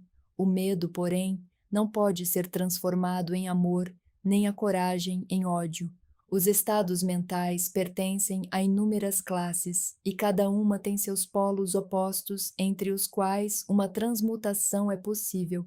O estudante reconhecerá facilmente que nos estados mentais, bem como nos fenômenos do plano físico, os dois polos podem ser respectivamente classificados como positivo e negativo. Assim, o amor é positivo para o ódio, a coragem para o medo, a atividade para a da indolência, etc. E também se pode dizer, aos que não estão familiarizados com o princípio da vibração, o polo positivo parece ser de um grau superior ao polo negativo, dominando-o facilmente. A tendência da natureza é conceder a atividade ao polo positivo, além da mudança de polos dos próprios estados mentais por parte da arte da polarização. Os fenômenos da influência mental, em suas múltiplas fases, nos mostram que o princípio pode estender-se de modo a abranger os fenômenos da influência de uma mente sobre outra, fenômenos sobre os quais tanto se tem escrito e ensinado nos últimos anos. Quando se compreende que a indução mental é possível, isto é, que esses estados mentais podem ser produzidos pela indução de outros, então se pode ver imediatamente como um certo grau de vibração ou polarização de determinado estado mental pode ser comunicado a outra pessoa e sua polaridade nesta classe de estados mentais pode ser alterada. É no contexto desse princípio que os resultados de muitos tratamentos mentais são obtidos. Por exemplo, uma pessoa é taciturna, melancólica e cheia de medo. Um cientista que trabalha com saúde mental e que, contando com uma vontade muito bem treinada, consegue dar à sua mente as vibrações que desejar e, por conseguinte, obter a polarização desejada em seu próprio caso, produz um estado mental semelhante em outra pessoa, por meio da indução. O resultado é que as vibrações aumentam de intensidade e que a pessoa se polariza em direção à extremidade positiva da escala e não à extremidade negativa, e seu medo e outras emoções negativas são transmutadas em coragem e em outros estados mentais igualmente positivos. Um pequeno estudo vos mostrará que a grande maioria dessas mudanças mentais ocorre de conformidade com a linha de polarização. A mudança é uma variação de grau e não de espécie. O conhecimento da existência desse grande princípio hermético habilitará o estudante a compreender melhor seus próprios estados mentais e os de outras pessoas. Ele verá que todos esses estados são questões de grau, motivo pelo qual será capaz de elevar ou abaixar suas vibrações à vontade, mudar seus polos mentais e, desse modo, tornar-se mestre de seus estados mentais, em vez de ser seu servo e escravo. E por meio desse conhecimento, poderá auxiliar inteligentemente seus semelhantes e mudar sua polaridade pelos métodos apropriados, sempre que essa mudança se mostrar conveniente ou desejável. Nosso conselho a todos os estudantes é que se familiarizem com esse princípio da polaridade, pois seu correto entendimento lançará luz sobre muitas questões de difícil solução. Capítulo 11. O ritmo.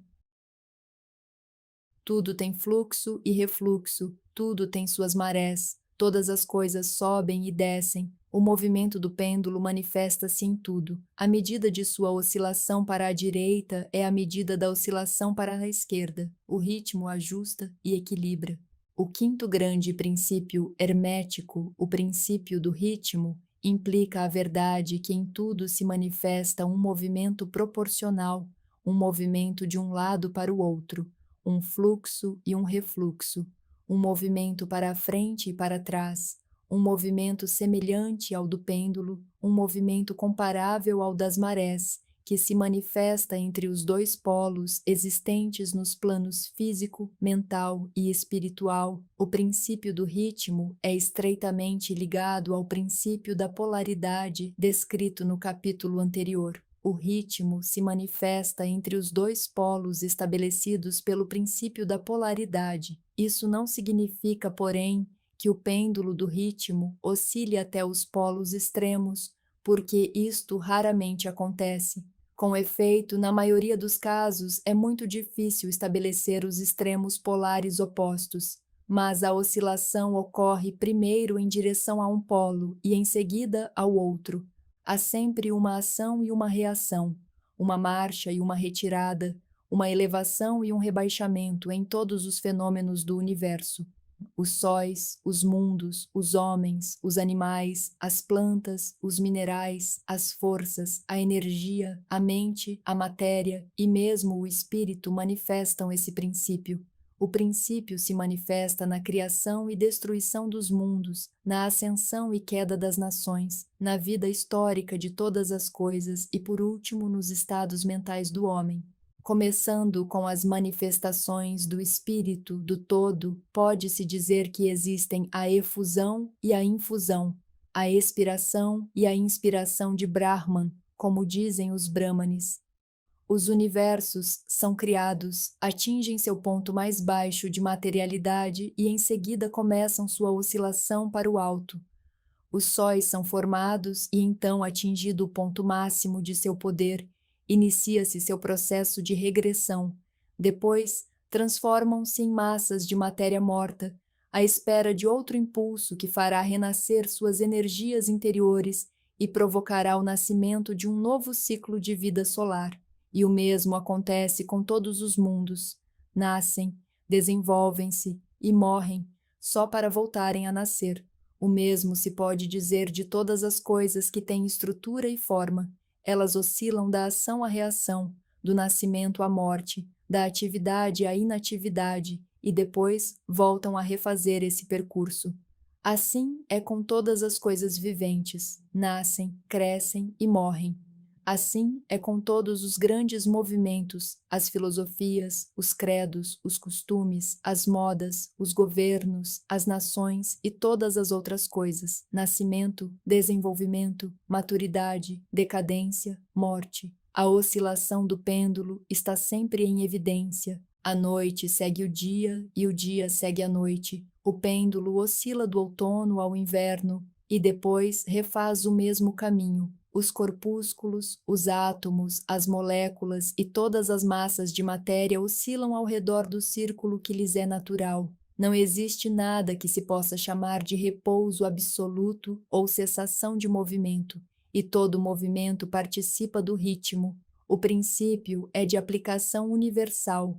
Pode adaptar-se a qualquer questão ou fenômeno de qualquer dos diversos planos de vida. Pode ser aplicado a qualquer fase da atividade humana. Sempre existe a oscilação rítmica de um polo a outro. O pêndulo universal está sempre em movimento. As marés da vida sobem e descem de acordo com a lei. A ciência moderna compreende bem o princípio do ritmo, considerado como uma lei universal quando aplicado às coisas materiais, mas os hermetistas levam o princípio muito além e sabem que suas manifestações e influências se estendem às atividades mentais do homem e que explica a desconcertante sucessão de estados de espírito, sentimentos e outras mudanças desagradáveis e desconcertantes que observamos em nós mesmos. Mas os hermetistas, estudando as operações desse princípio, aprenderam a evitar, por meio da transmutação, algumas de suas atividades. Os mestres hermetistas há muito tempo descobriram que, conquanto o princípio do ritmo fosse invariável e estivesse sempre em evidência nos fenômenos mentais, ainda havia dois planos de sua manifestação no que diz respeito aos fenômenos mentais. Descobriram que havia dois planos gerais de consciência,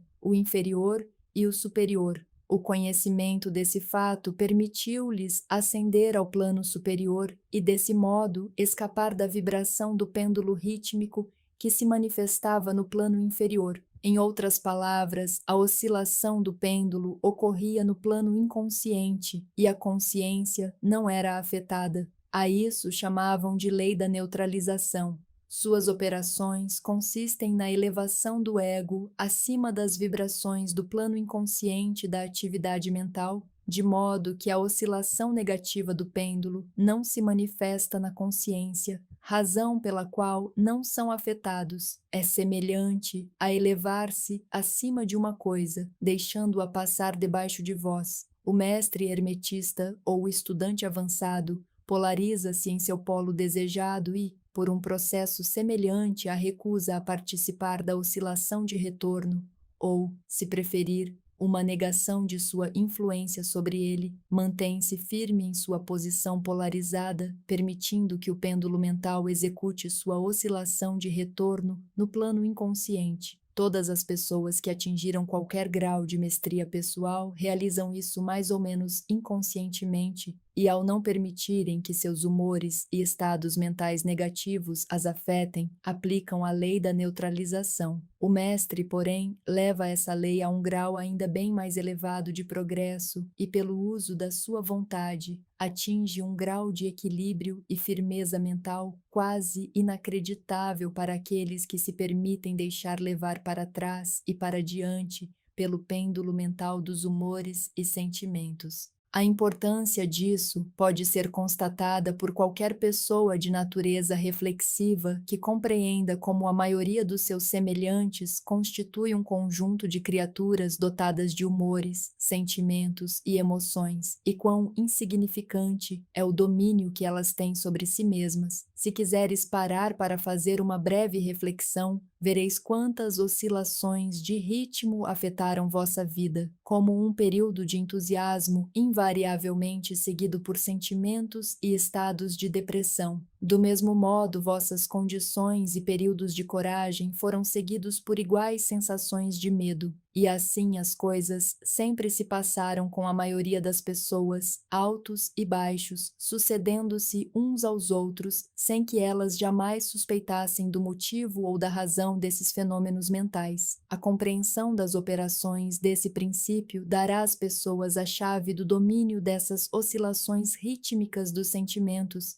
permitindo-lhes conhecer-se melhor e evitar ser arrastadas por esses fluxos e refluxos. A vontade é superior à manifestação consciente desse princípio, embora o princípio em si nunca possa ser destruído. Podemos escapar dos seus efeitos, mas ainda assim o princípio estará em operação. O pêndulo sempre oscila, embora possamos impedir que ele nos arraste consigo. Há outros tipos de operação desse princípio do ritmo, sobre os quais gostaríamos de falar agora. De suas operações faz parte aquilo que se conhece como lei da compensação. Uma das definições ou significados do verbo compensar é contrabalançar, que é o sentido em que os hermetistas empregam o termo. É a essa lei da compensação que o Kybalion se refere quando diz: a medida da oscilação para a direita é a medida da oscilação para a esquerda. O ritmo compensa.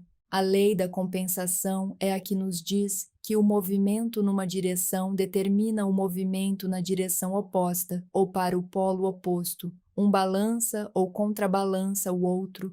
No plano físico, vemos muitos exemplos desta lei. O pêndulo do relógio percorre uma certa distância à direita e depois uma distância igual à esquerda. As estações se contrabalançam umas às outras da mesma forma. As marés seguem a mesma lei, e a mesma lei manifesta-se em todos os fenômenos do ritmo. O pêndulo, com uma oscilação breve numa direção, tem uma oscilação igualmente breve na outra, enquanto uma oscilação longa à direita significa invariavelmente a mesma coisa no que diz respeito à esquerda. Um objeto atirado para cima a uma determinada altura tem a mesma distância a percorrer em seu caminho de volta. A força com que um projétil é lançado à altura de 2 quilômetros será a mesma quando ele retornar à Terra. Essa lei é constante no plano físico, como vos mostrará uma consulta às obras das mais qualificadas autoridades que já abordaram esse tema. Os hermetistas, porém, vão muito mais longe. Eles ensinam que os estados mentais de um homem estão sujeitos à mesma lei. O homem que tem prazeres intensos está sujeito a sofrimentos desmedidos, ao passo que aquele que sente apenas um sofrimento ligeiro não é capaz de sentir nada além de um prazer inexpressivo. O porco sofre, mas seu sofrimento mental é mínimo, portanto é compensado. E por outro lado, há outros animais sobre os quais podemos dizer que são profundamente felizes, mas cujo sistema nervoso e temperamento levam-nos a passar por grandes sofrimentos. E assim é com o homem. Existem temperamentos que permitem um grau de prazer quase insignificante e graus de sofrimento igualmente baixos. Ao contrário, há outros que são capazes de prazeres intensos, mas também de grandes sofrimentos.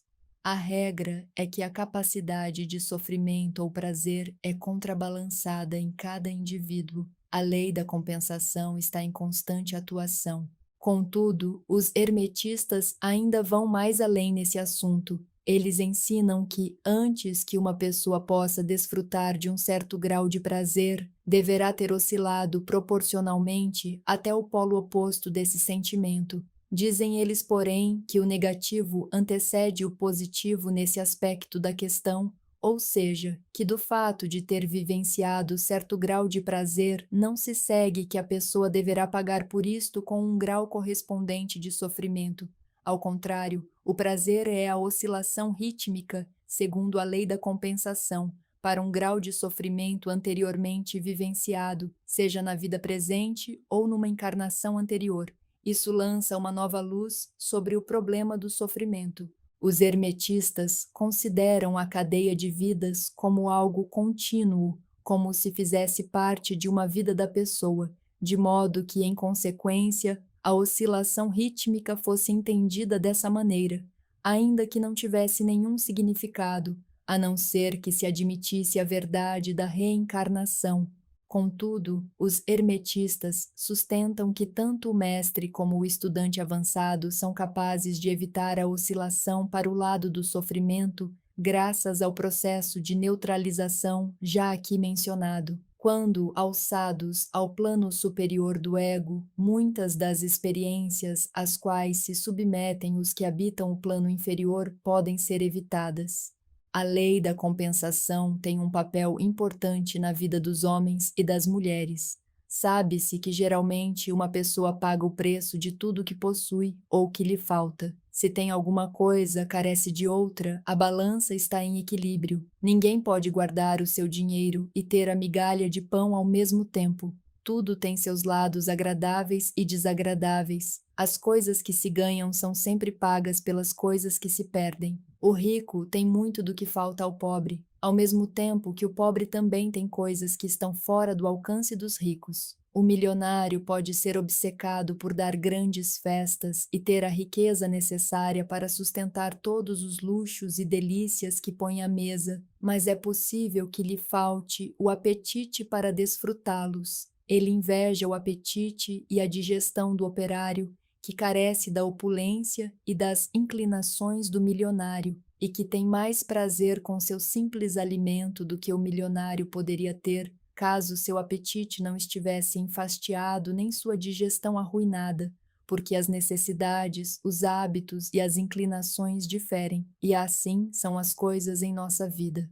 A lei da compensação está sempre em ação, empenhando-se em equilibrar e contrabalançar, e sempre alcançando seu objetivo com o tempo, ainda que muitas vidas possam ser necessárias para que a oscilação do pêndulo do ritmo efetue seu movimento de retorno. Capítulo 12. Causalidade.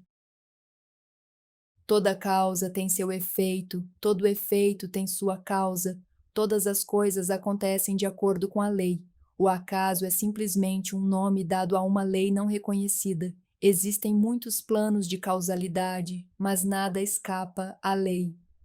O sexto grande princípio hermético, o princípio de causa e efeito, implica a verdade de que a lei permeia o universo, que nada acontece por acaso, que acaso é simplesmente uma palavra para indicar uma causa existente, porém não reconhecida ou percebida, que os fenômenos são contínuos, sem interrupção ou exceção. O princípio de causa e efeito subjaz a todo pensamento científico, antigo e moderno, e foi enunciado pelos instrutores herméticos em tempos remotos. Embora tenham surgido muitas e variadas disputas entre as diversas escolas de pensamento, essas polêmicas giravam sobretudo em torno dos detalhes das operações do princípio e ainda mais frequentemente tratavam do significado de determinadas palavras. O princípio subjacente de causa e efeito foi considerado correto por praticamente quase todos os pensadores do mundo dignos desse nome. Pensar de outro modo seria subtrair os fenômenos do universo ao domínio da lei e da ordem e relegá-los ao domínio de algo imaginário a que os homens deram o nome de acaso. Um pouco de atenção mostrará a todos que, na verdade, não existe nada que se possa chamar de puro acaso. O Webster's Dictionary define a palavra acaso da seguinte maneira: um suposto agente ou modo de atividade diferente de uma força, uma lei ou um propósito. A operação ou atividade de tal agente, o suposto efeito de tal agente, um acontecimento, contingência, casualidade, etc. Contudo, uma breve reflexão vos mostrará que não pode haver um agente como o acaso, no sentido de alguma coisa extrínseca à lei, alguma coisa exterior à causa e efeito. Como poderia existir algo que estivesse em ação no universo fenomênico, ignorando por completo as leis, a ordem e a continuidade deste último? Algo assim dependeria por completo da orientação ordenada do universo e seria, portanto, superior a ela. Não podemos imaginar nada fora do todo que esteja fora da lei, e isso simplesmente porque o todo é a própria lei. Não há lugar no universo para uma coisa fora e independente da lei. A existência de tal coisa tornaria sem efeito todas as leis naturais e mergulharia o universo em anarquia e falta de leis.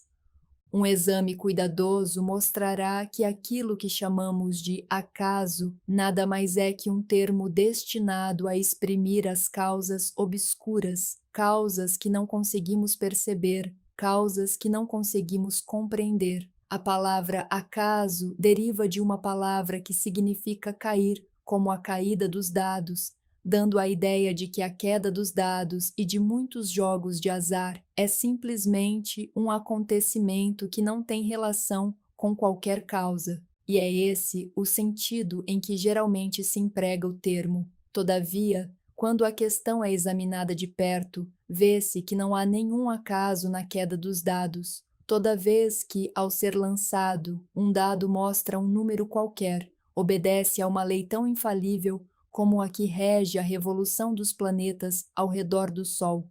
Por trás da queda do dado há causas ou cadeia de causas que vão muito além do que a mente pode alcançar. A posição do dado nas mãos, a quantidade de energia muscular despendida no lançamento, a condição da mesa, etc., são causas cujo efeito pode ser visto. Contudo, por trás dessas causas observáveis, existem cadeias de causas invisíveis, cada uma das quais exerce uma influência sobre o número do dado que se lança para cima. Se um dado for lançado um grande número de vezes, ver-se-á que os números mostrados serão mais ou menos iguais, isto é, haverá um número razoavelmente igual de 1 ponto, 2 pontos, etc., proveniente da posição mais alta. Lançai uma moeda ao ar, e ela poderá cair tanto como cara quanto como coroa. Contudo, fazei um bom número de arremessos, e o número de caras ou coroas ficará praticamente nivelado. Esta é a operação da lei do termo médio. Contudo, tanto o lançamento mediano como o simples são regidos pela lei de causa e efeito, e se conseguíssemos examinar as causas precedentes, veríamos claramente a impossibilidade de o dado cair de maneira diferente do que o fez, nas mesmas circunstâncias e ao mesmo tempo. Dadas as mesmas causas, os mesmos resultados serão obtidos. Sempre há uma causa e um porquê para todos os acontecimentos. Nada acontece sem uma causa ou, melhor dizendo, sem uma cadeia de causas. Alguma confusão surgiu na mente de pessoas que consideraram esse princípio, porque não conseguiram explicar como uma coisa podia ser a causa de outra coisa, isto é, ser a criadora da segunda coisa. Na verdade, nenhuma coisa pode causar ou criar outra coisa. Causa e efeito lidam apenas com acontecimentos. Um acontecimento é aquilo que advém, chega ou acontece como resultado ou consequência de algum acontecimento precedente. Nenhum evento cria outro evento, mas é simplesmente um elo precedente na grande cadeia ordenada de acontecimentos procedentes da energia criadora do todo. Há uma continuidade entre todos os acontecimentos precedentes, consequentes e subsequentes. Há uma relação entre tudo o que veio antes e tudo o que vem agora. Uma pedra é deslocada de um lugar montanhoso e quebra o teto de uma cabana lá embaixo no vale. À primeira vista, consideramos isto como um acontecimento aleatório, porém, quando aprofundamos nosso exame da questão, encontramos uma grande cadeia de causas por trás desse acontecimento. Em primeiro lugar, houve a chuva que amoleceu a terra que sustentava a pedra e que a deixou cair. Por trás disso, houve a influência do sol e de outras chuvas que gradualmente desintegraram o pedaço de rocha de um pedaço maior. Depois, houve as causas que levaram à formação da montanha e seu surgimento do solo graças às convulsões da natureza, e assim por diante, ad infinitum. Depois, poderíamos procurar as causas que produziram a chuva. Em seguida, poderíamos examinar as causas da existência do telhado. Em suma, logo nos veríamos envolvidos numa profusão de causas e efeitos, de cujas malhas intrincadas logo desejaríamos nos desenredar. Assim como um homem tem 2 pais, 4 avós, 8 bisavós, 16 trisavós e assim por diante, até que em 40 gerações se calcule que o número dos avós remonte a muitos milhões, o mesmo acontece com o número de causas que se oculta sob o mais trivial dos acontecimentos ou fenômenos, como a entrada de um pequeno cisco em vossos olhos. Não é fácil fazer a partícula de fuligem remontar ao período primitivo da história do mundo, quando ela fazia parte de um tronco maciço de árvore que mais tarde foi transformado em carvão, até que finalmente passou diante de vossos olhos em seu caminho rumo a outras aventuras, e uma poderosa cadeia de acontecimentos, causas e efeitos trouxe-o à sua condição atual. E o último desses acontecimentos é apenas uma cadeia de eventos que produzirão ainda outros nos próximos séculos. Uma das séries de acontecimentos decorrentes da minúscula partícula de fuligem foi a escrita destas linhas, que fez com que o tipógrafo e o revisor executassem determinado trabalho e que produzirá certos pensamentos em vossa mente, o que por sua vez influenciará outras mentes e assim por diante, para além da capacidade de o homem pensar mais longe. E tudo isso a partir da passagem de um minúsculo grão de fuligem. Tudo isso que dissemos mostra a relatividade e a associação das coisas, e o fato mais profundo de que não há coisas grandes nem pequenas na mente que tudo cria. Detenhamo-nos aqui para refletir por um instante. Se certo homem não tivesse encontrado certa mulher no obscuro período da Idade da Pedra, o leitor que agora se debruça sobre estas linhas não estaria aqui neste momento. E talvez, se o mesmo casal não tivesse se encontrado, nós que escrevemos estas linhas, tampouco estaríamos aqui.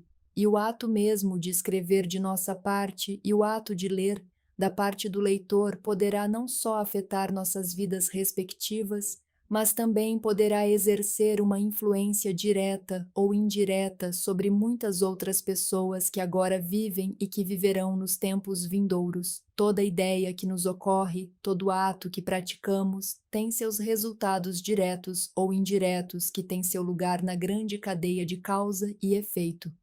Por várias razões, nesta obra não queremos entrar em considerações sobre o livre-arbítrio ou o determinismo. Entre essas diversas razões, a principal é que nenhum lado da controvérsia é totalmente exato, Com efeito, ambos os lados são parcialmente verdadeiros, de acordo com os preceitos herméticos. O princípio da polaridade mostra que ambos são meias-verdades, os polos opostos da verdade. Os preceitos ensinam que o homem pode ser livre e ao mesmo tempo limitado pela necessidade, dependendo do significado dos termos e da elevação da verdade a partir da qual a questão é examinada.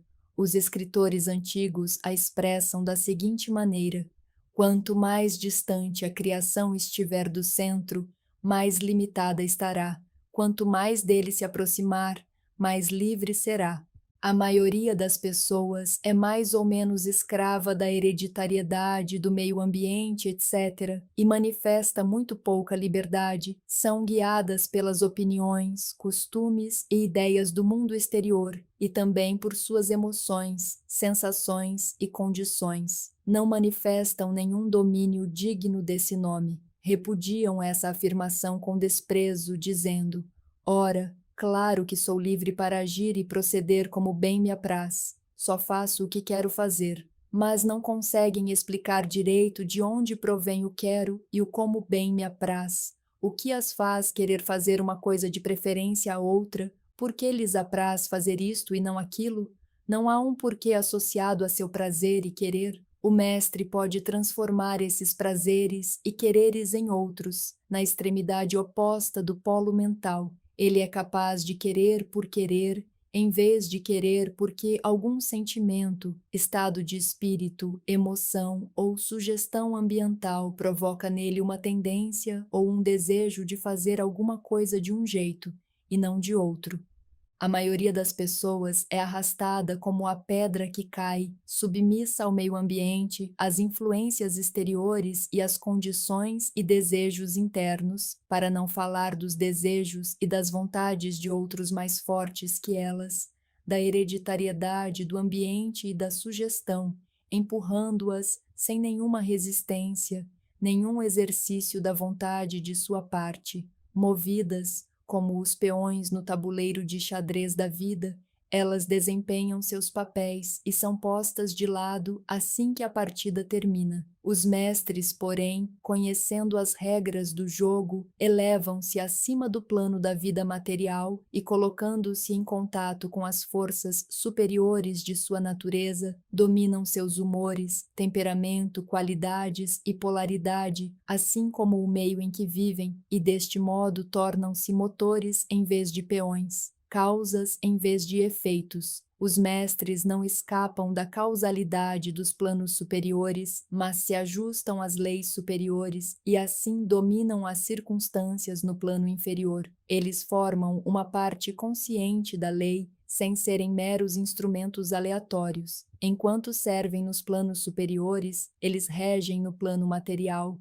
Porém, tanto nos planos superiores como nos inferiores, a lei está sempre em ação. O acaso não existe. A deusa cega foi abolida pela razão. Agora podemos ver, com olhos esclarecidos pelo conhecimento, que tudo é regido pela lei universal, que o número infinito de leis nada mais é que uma manifestação da única grande lei, a lei que é o todo. É uma verdade inconteste que nem mesmo um pardal deixa de ser percebido pela mente do todo, assim como todos os nossos fios de cabelo são contados como disseram as Escrituras. Nada há fora da lei, nada do que acontece é contrário a ela. Contudo, não cometais o erro de supor que o homem é simplesmente um cego autômato. Longe disso, os preceitos herméticos ensinam que o homem pode usar a lei para superar as leis e que a vontade superior sempre prevalecerá contra a vontade inferior, até que por fim chegará a etapa em que buscará refúgio na própria lei e zombará das leis fenomênicas. Será o leitor capaz de apreender o significado intrínseco de tudo isso? Capítulo 13. Gênero. O gênero está em tudo, tudo tem seus princípios masculino e feminino. O gênero se manifesta em todos os planos. O sétimo grande princípio hermético, o princípio de gênero, contém a verdade de que há gênero manifestado em tudo, que os princípios masculino e feminino estão sempre presentes e ativos em todas as fases dos fenômenos e em todos os planos da vida. Neste ponto, julgamos conveniente chamar vossa atenção para o fato de que o gênero, em seu sentido hermético, e o sexo, no uso corrente do termo, não são a mesma coisa. A palavra gênero deriva da raiz latina que significa gerar, criar, produzir. Uma breve consideração irá mostrar que a palavra tem um significado muito mais amplo e geral que o termo sexo, este último referindo-se às distinções físicas entre os seres viventes, masculinos e femininos. O sexo é simplesmente uma manifestação do gênero em determinado plano do grande plano físico, o plano da vida orgânica. Queremos inscrever essa distinção em vossas mentes, porque certos escritores que adquiriram um conhecimento superficial da filosofia hermética procuraram identificar esse sétimo princípio hermético com as fantasiosas e muitas vezes condenáveis teorias e ensinamentos a respeito do sexo. A função do gênero é apenas a de criar, produzir, gerar, e suas manifestações são visíveis em todos os planos dos fenômenos. É um tanto difícil dar provas disso em moldes científicos, pela razão de que a ciência ainda não reconheceu a aplicação universal desse princípio. Ainda assim, porém, várias provas têm surgido de fontes científicas. Em primeiro lugar, encontramos uma distinta manifestação do princípio de gênero entre os corpúsculos, íons ou elétrons, que constituem a base da matéria, como a ciência a conhece atualmente, e que por certas combinações formam o átomo, que até bem pouco tempo era considerado como definitivo e indivisível. A última palavra da ciência é que o átomo é composto de uma infinidade de corpúsculos, elétrons ou íons. Os diversos nomes são aplicados por diferentes autoridades que giram uns ao redor dos outros e vibram num elevado grau de intensidade. Contudo, faz-se a afirmação concomitante de que a formação do átomo deve-se realmente ao aglomerado de corpúsculos negativos ao redor de um positivo. Os corpúsculos positivos parecem exercer certa influência sobre os corpúsculos negativos, levando estes últimos a formar certas combinações e, assim, a criar ou gerar um átomo.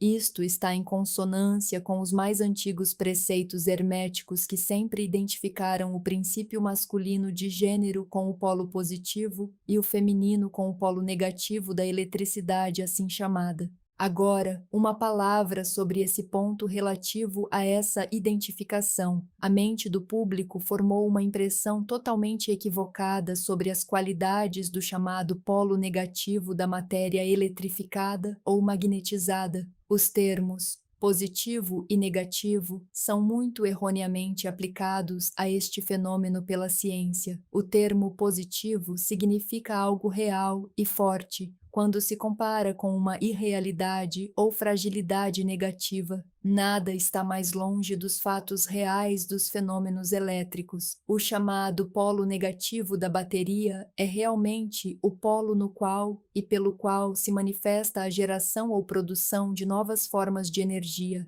Nada há de negativo nisso. Em vez de negativo, as maiores autoridades científicas atuais usam cátodo. Do polo catódico procede a imensidade de elétrons ou corpúsculos. Do mesmo polo emergem esses maravilhosos raios que revolucionaram as concepções científicas nos últimos 10 anos. O polo catódico é a mãe de todos os estranhos fenômenos que tornaram inúteis os velhos textos e que fizeram muitas teorias aceitas serem proscritas ao amontoado de inutilidades dos programas de especulação científica.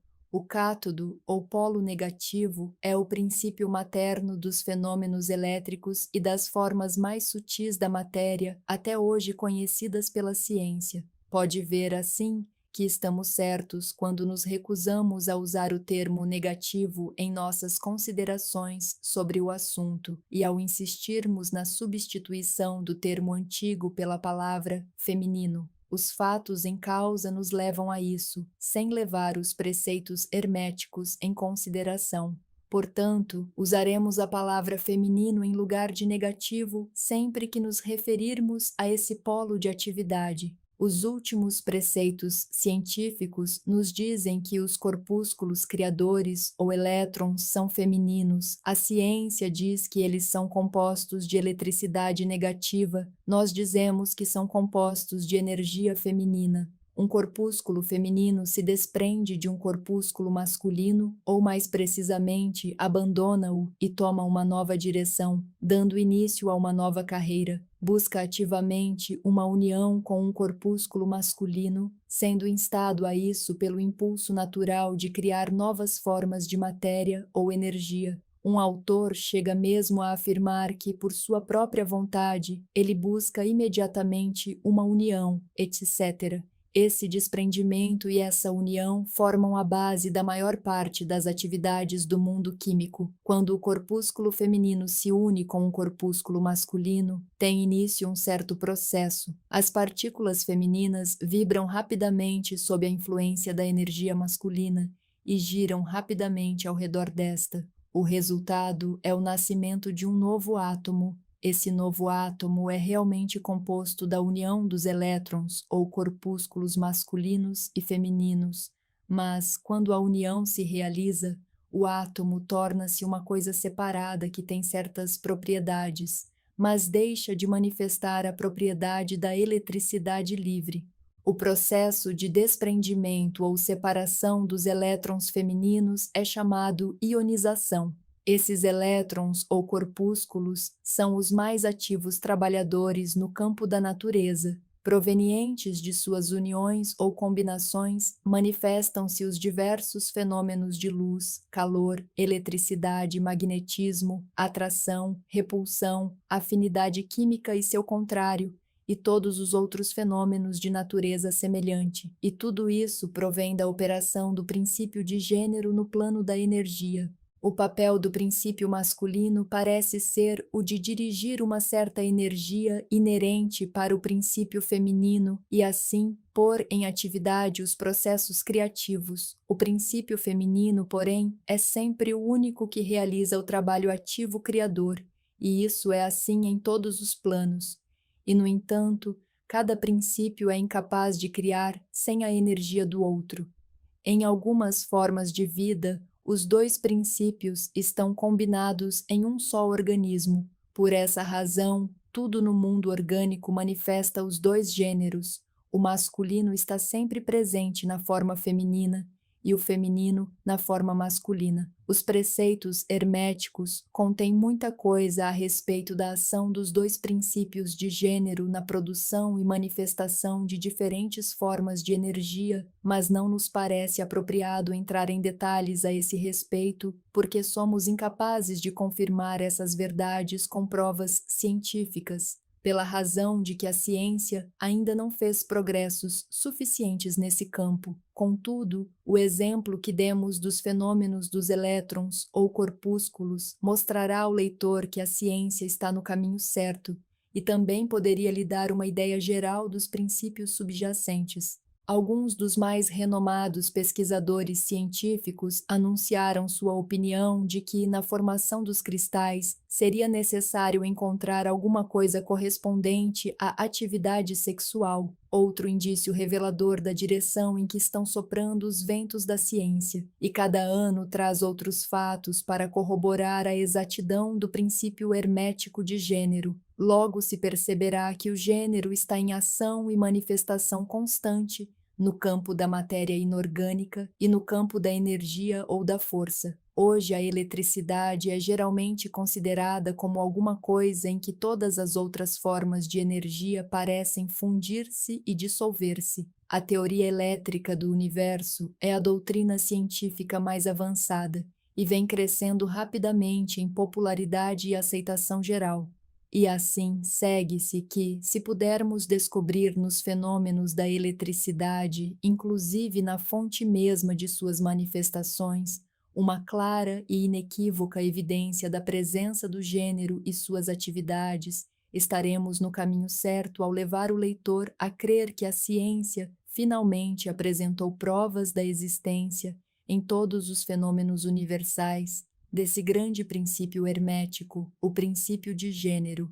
Não é necessário ocupar nosso tempo com os fenômenos bem conhecidos da atração e repulsão dos átomos, a afinidade química, os amores e ódios das partículas atômicas, a atração e coesão entre as moléculas de matéria. Esses fatos são demasiado conhecidos para necessitar que façamos comentários mais profundos sobre eles. Porém, o leitor já pensou alguma vez que todas essas coisas são manifestações do princípio de gênero? Não terá percebido que os fenômenos estão em plena sintonia com os dos corpúsculos ou elétrons, e mais que isto, terá deixado de notar a racionalidade dos preceitos herméticos que afirmam que a própria lei da gravitação, essa estranha atração devido à qual todas as partículas e corpos de matéria no universo tendem uns aos outros, é também outra manifestação do princípio de gênero que opera no sentido de atrair a energia masculina para a feminina e vice-versa. Por ora, não temos provas científicas a oferecer sobre o assunto, mas examinemos os fenômenos à luz dos preceitos herméticos sobre ele, pois esse exame talvez nos faça encontrar uma melhor hipótese operacional do que as oferecidas pela ciência física. Submetamos todos os fenômenos físicos à prova e encontraremos o princípio de gênero sempre em evidência. Passemos agora a um estudo da operação do princípio no plano mental. Muitos fatos interessantes estão à espera de um exame desses. Capítulo 14. O gênero mental.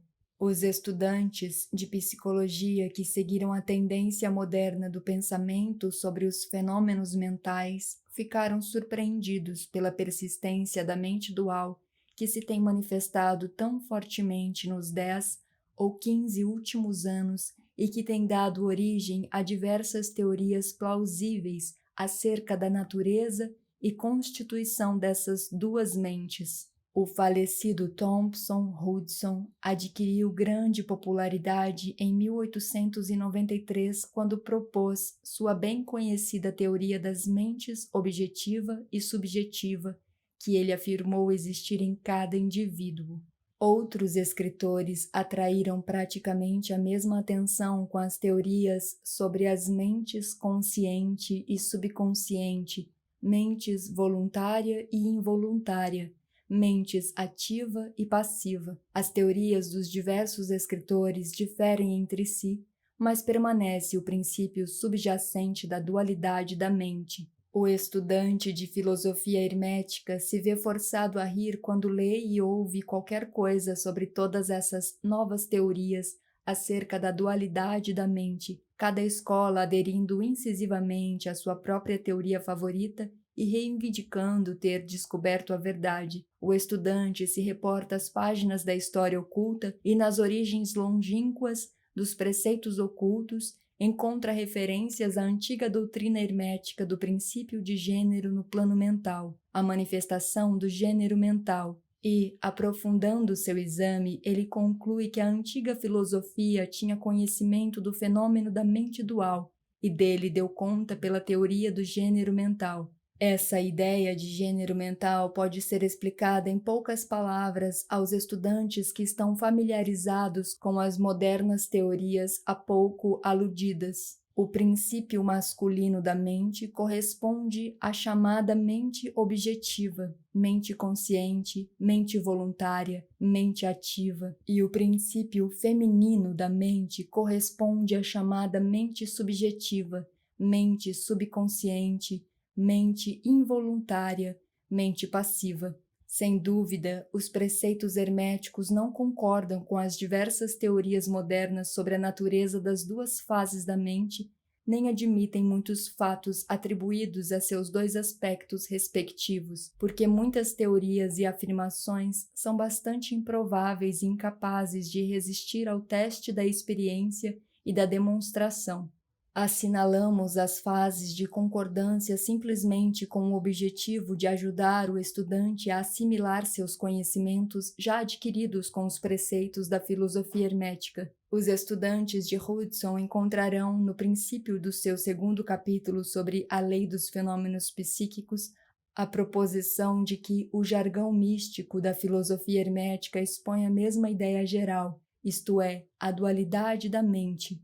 Se o Dr. Hudson tivesse empenhado mais tempo e energia para decifrar um pouco do jargão místico da filosofia hermética, é possível que tivesse recebido muita luz sobre o tema da mente dual, mas então, talvez, sua obra mais interessante poderia não ter sido escrita. Vejamos agora o que os preceitos herméticos nos têm a dizer sobre o gênero mental.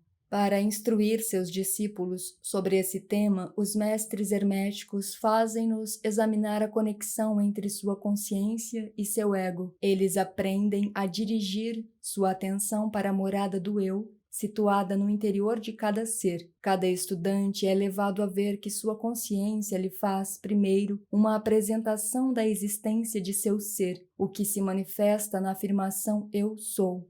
A princípio, isso parece ser a última palavra da consciência, mas um exame um pouco mais profundo descobre que esse eu sou pode ser separado ou dividido em duas partes distintas, dois aspectos, os quais, apesar de agirem em uníssono e em conjunção, podem ser separados na consciência. Embora no início pareça existir apenas um eu, um exame mais cuidadoso e mais aprofundado revela o fato de que existe um eu e um ego. Esses gêmeos mentais diferem em suas características e natureza, e um exame de sua natureza e dos fenômenos decorrentes dela lançará luz sobre muitos dos problemas da influência mental. Vamos começar com uma consideração sobre o ego, que geralmente é confundido com o eu pelo estudante, até que ele investigue um pouco mais em sua consciência. Um homem pensa em seu self, em seu aspecto como ego, como composto por certos hábitos, características, modos, estados, etc.,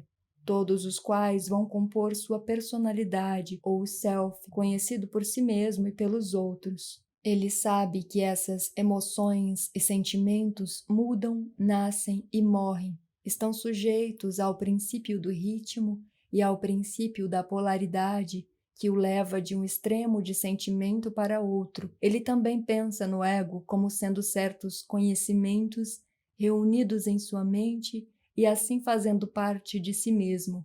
Esse é o ego de um homem. Porém, nós prosseguimos muito apressadamente. O ego de muitos homens pode ser dito como constituído em grande parte de sua consciência do corpo e seus apetites físicos, sua consciência sendo em grande parte ligada à sua natureza corporal. Eles praticamente vivem lá. Alguns homens até consideram seu vestuário pessoal como parte de seu ego e atualmente parecem considerá-lo uma parte de si mesmos. Um escritor disse com humor que os homens consistem de três partes: alma, corpo e roupas. Essas pessoas ou roupas conscientes perderiam sua personalidade se despidas de suas roupas por selvagens na ocasião de um naufrágio. Mas mesmo muitos que não estão tão intimamente ligados à ideia de vestuário pessoal afirmam que a consciência de seus corpos é o seu ego. Eles não podem conceber a ideia de um self independente do corpo. Sua mente parece ser praticamente algo pertencente ao corpo, o que é sempre o contrário.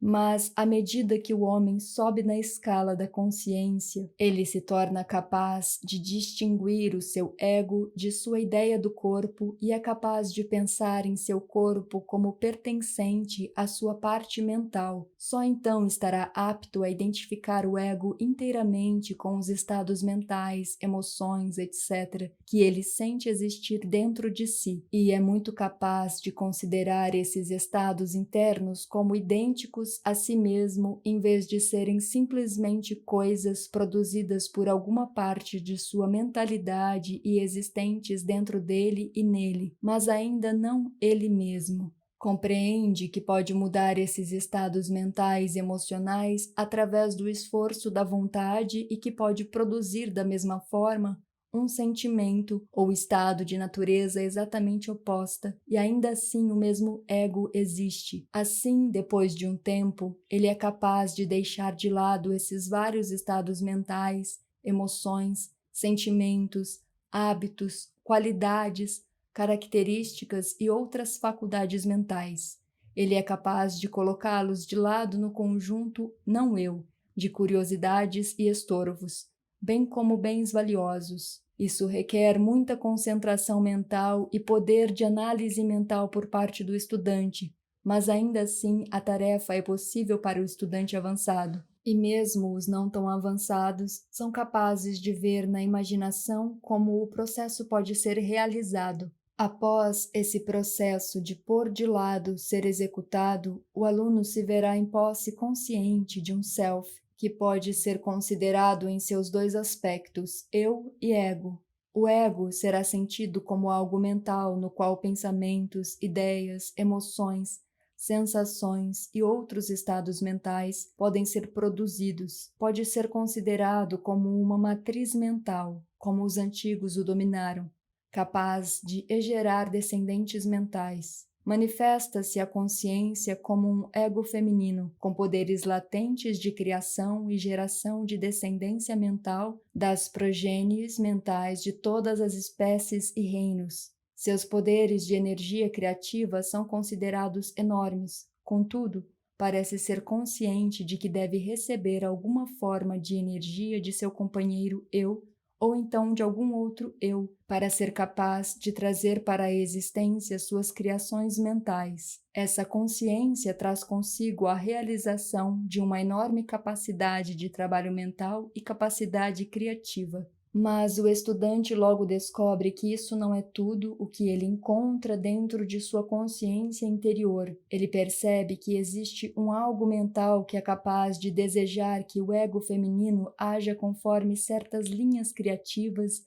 e que também é capaz de colocar-se de lado e testemunhar a criação mental. Esta parte de si mesmo chama-se eu. Ele é capaz de permanecer em sua própria consciência à vontade, não a consciência de uma capacidade de gerar e criar ativamente no sentido do processo gradual de acompanhamento às operações mentais, mas sim no sentimento e consciência da capacidade de projetar uma energia do ego masculino eu para o ego feminino, um processo de desejo que a criação mental comece e prossiga. Compreende também que o ego masculino é capaz de sustentar e abrigar as operações da criação e geração mental do ego feminino. Há esse duplo aspecto na mente de cada pessoa. O eu representa o princípio masculino do gênero mental e o ego representa o princípio feminino. O eu representa o aspecto de ser, o ego o aspecto de vir a ser. É possível notar que o princípio da correspondência opera neste plano, assim como faz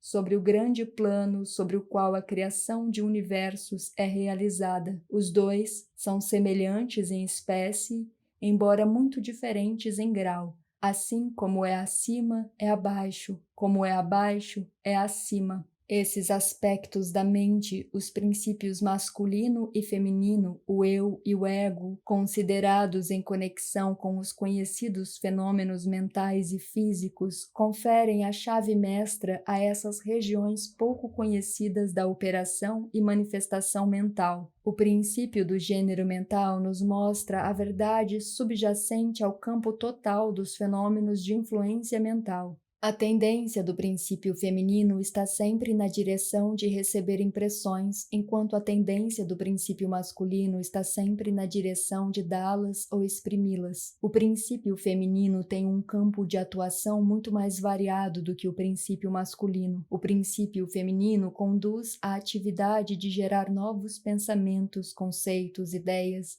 incluindo a tarefa da imaginação. O próprio princípio masculino se contenta com o trabalho da vontade em suas variadas fases. No entanto, sem o auxílio ativo da vontade do princípio masculino, o princípio feminino é capaz de se contentar com a geração de imagens mentais, que são resultados de imagens recebidas do meio externo, em vez de produzir criações mentais originais. Pessoas que prestam uma contínua atenção a um assunto ativamente e empregam ambos os princípios mentais, o feminino no trabalho da geração mental e a vontade masculina em estimular e energizar a parte criativa da mente. A maioria das pessoas realmente emprega o princípio masculino, mas pouco, e se contentam em viver de acordo com os pensamentos e ideias insinuadas no ego pelo eu das outras mentes. Mas não é nosso propósito pensar nessa fase do assunto que pode ser estudada a partir de qualquer bom livro sobre psicologia com a chave que lhe demos em relação ao gênero mental.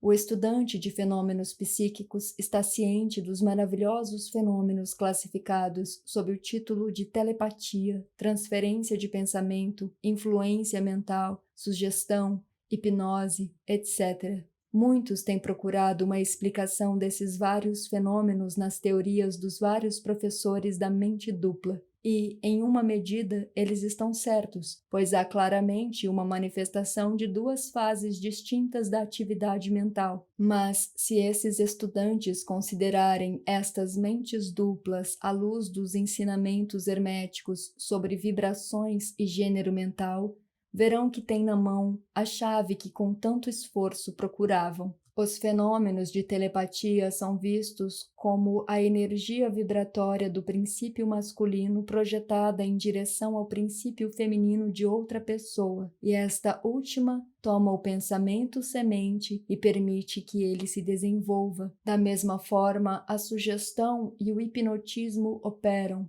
O princípio masculino da pessoa que dá as sugestões direciona um fluxo de energia vibratória ou força-vontade para o princípio feminino da outra pessoa, a qual aceita-o, recebe-o, age e pensa de acordo. Uma ideia assim alojada na mente de outra pessoa cresce e se desenvolve e com o tempo é considerada como a melhor produção mental do indivíduo, que é, na realidade, como o ovo do cuco colocado no ninho de pardais, que destrói a prole natural e deixa a sua no ninho. O método normal é que os princípios masculino e feminino coordenem e ajam harmoniosamente em conjunto uns com os outros na mente da pessoa. Mas, infelizmente, o princípio masculino na pessoa comum é muito lento para agir. A amplitude da força-vontade é muito pequena e a consequência é que tais pessoas são governadas quase inteiramente pela mente e vontade de outras pessoas a quem permitem pensar e desejar por elas. Quão poucos pensamentos ou ações originais são realizados pelo indivíduo comum. A maioria das pessoas não são meras sombras e ecos de outros com vontades ou mentes mais fortes do que elas mesmas? O problema é que a pessoa comum permanece quase completamente na sua consciência ego em lugar da eu. Ele está polarizado em seu princípio feminino da mente e o princípio masculino no qual carrega em si a vontade é deixado inativo e sem emprego. Os homens e mulheres fortes do mundo invariavelmente manifestam o princípio masculino da vontade e sua força depende materialmente desse fato. Em vez de viver sobre as impressões feitas em suas mentes pelos outros, eles dominam suas próprias mentes por sua vontade, obtendo o tipo de imagens mentais desejadas e, além disso, dominam as mentes dos outros da mesma forma. Veja as pessoas fortes. Como elas conseguem plantar seus pensamentos sementes nas mentes das massas das pessoas, fazendo com que estas pensem de acordo com os desejos e vontades desses indivíduos fortes. É por isso que as massas são formadas por criaturas como ovelhas que nunca produzem uma ideia própria nem usam seus próprios poderes de atividade mental. A manifestação do gênero mental pode ser notada ao nosso redor no dia a dia. As pessoas magnéticas são aquelas capazes de usar o princípio masculino de maneira a imprimir suas ideias nos outros. O ator que faz as pessoas chorarem ou rirem como quiser está empregando tal princípio, assim como o orador bem-sucedido, estadista, pregador, escritor ou outras pessoas que recebem a atenção do público. A influência peculiar exercida por por algumas pessoas sobre outras se deve à manifestação do gênero mental na direção das linhas vibracionais acima indicadas. Neste princípio está oculto o segredo do magnetismo pessoal, influência pessoal, fascínio, etc., bem como os fenômenos geralmente agrupados sob o nome de hipnose. O estudante que se familiarizou com os fenômenos geralmente classificados como psíquicos terá descoberto o importante papel desempenhado nos referidos fenômenos por essa força que a ciência chamou de sugestão, termo que significa o processo ou método pelo qual uma ideia é transmitida de uma mente a outra, fazendo com que a segunda mente haja de acordo com o que foi transmitido. Uma compreensão correta do fenômeno sugestão é necessária para compreender de forma inteligente os vários fenômenos psíquicos que a sugestão sustenta, mas ainda mais necessário é um conhecimento de vibração e gênero mental para o estudante da sugestão, pois todo o princípio da sugestão depende do princípio do gênero mental e vibração. É costume que os escritores e professores de sugestão expliquem que é a mente objetiva ou voluntária que faz a impressão mental ou sugestão sobre a mente subjetiva ou involuntária, mas eles não descrevem o processo ou nos dão qualquer analogia na natureza por meio da qual possamos compreender mais facilmente a ideia. Mas se você pensar no assunto à luz dos preceitos herméticos, será possível ver que o fortalecimento do princípio feminino pela energia vibratória do princípio masculino está de acordo com as leis universais da natureza e que o mundo natural oferece inúmeras analogias pelas quais o princípio pode ser entendido. De fato, os ensinamentos herméticos mostram que a própria criação do universo segue a mesma lei e que em todas as manifestações criativas sobre os planos do espiritual, do mental e do psíquico, há sempre em funcionamento o princípio do gênero, essa manifestação dos princípios masculino e feminino. O que está acima é como o que está abaixo, e o que está abaixo é como o que está acima. E mais do que isso, quando o princípio do gênero mental é uma vez compreendido, os variados fenômenos da psicologia se tornam imediatamente adaptáveis à classificação e ao estudo inteligente, em vez de se manterem obscuros. O princípio se realiza na prática, porque se baseia nas imutáveis leis universais da vida. Não entraremos em uma discussão estendida ou descrição dos variados fenômenos de influência mental ou atividade psíquica. Há muitos livros, vários deles muito bons, que foram escritos e publicados sobre esse assunto nos últimos anos. Os principais fatos apontados nesses diversos livros estão corretos, embora seus autores tenham tentado explicar os fenômenos por várias teorias que lhes são de sua preferência. O estudante pode se familiarizar com esses assuntos e, usando a teoria do gênero mental, será capaz de trazer ordem para o caos das teorias e ensinamentos conflitantes e pode, além disso, prontamente fazer-se mestre do assunto se estiver inclinado a isso. O objetivo desta obra não é fornecer um relato extenso dos fenômenos psíquicos, mas sim dar ao aluno uma chave mestra pela qual ele pode abrir as muitas portas que levam às partes do templo do conhecimento que ele deseja explorar. Sentimos que nesta consideração dos ensinamentos do Kybalion pode-se encontrar uma explicação que servirá para afastar muitas dificuldades desconcertantes, uma chave que abrirá muitas portas. Não vale a pena entrar em detalhes sobre todas as muitas características de fenômenos psíquicos e ciências mentais, uma vez que colocamos nas mãos do aluno os meios pelos quais ele pode se familiarizar plenamente em relação a qualquer fase do assunto que possa lhe interessar. Com a ajuda de Kybalion, pode-se passar por qualquer biblioteca oculta novamente, a velha luz do Egito iluminando muitas páginas e assuntos obscuros. Esse é o propósito deste livro. Não viemos expor uma nova filosofia, mas sim fornecer os contornos de um grande ensino mundial que deixará claro os ensinamentos de outros, que servirá como um grande reconciliador das diferentes teorias e doutrinas opostas. Capítulo 15 Axiomas herméticos. Quando não acompanhada por uma manifestação e uma expressão em ação, a posse do conhecimento em nada difere do acúmulo de metais preciosos, uma coisa inútil e tola.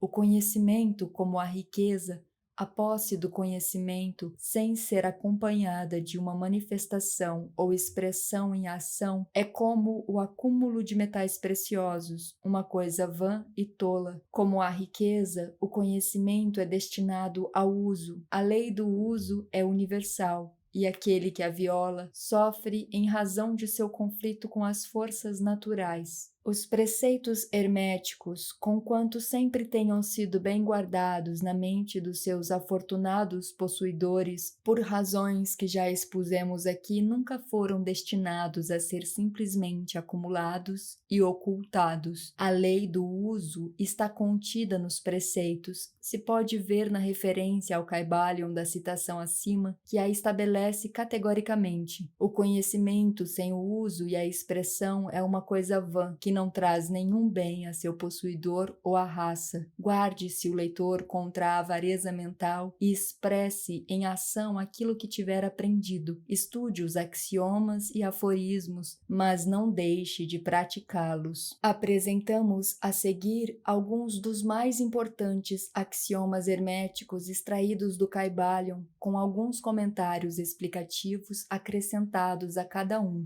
O leitor deve fazer o mesmo, praticando-os e usando-os, porque eles nunca lhe pertencerão de fato enquanto não tiverem sido usados para mudar a vossa disposição de espírito ou vosso estado mental. Mudai vossa vibração. Todos podem mudar suas vibrações mentais por um esforço da vontade na direção determinada, fixando deliberadamente a atenção num estado mais desejável. A vontade dirige a atenção e esta muda a vibração. Cultivem a arte da atenção por meio da vontade e, desse modo, encontrarão o segredo do domínio dos humores e dos estados mentais. Para destruir um índice desagradável de vibração mental, colocai em operação o princípio da polaridade e encontrai-vos no polo oposto ao que desejais suprimir. Destruí o desagradável mudando sua polaridade.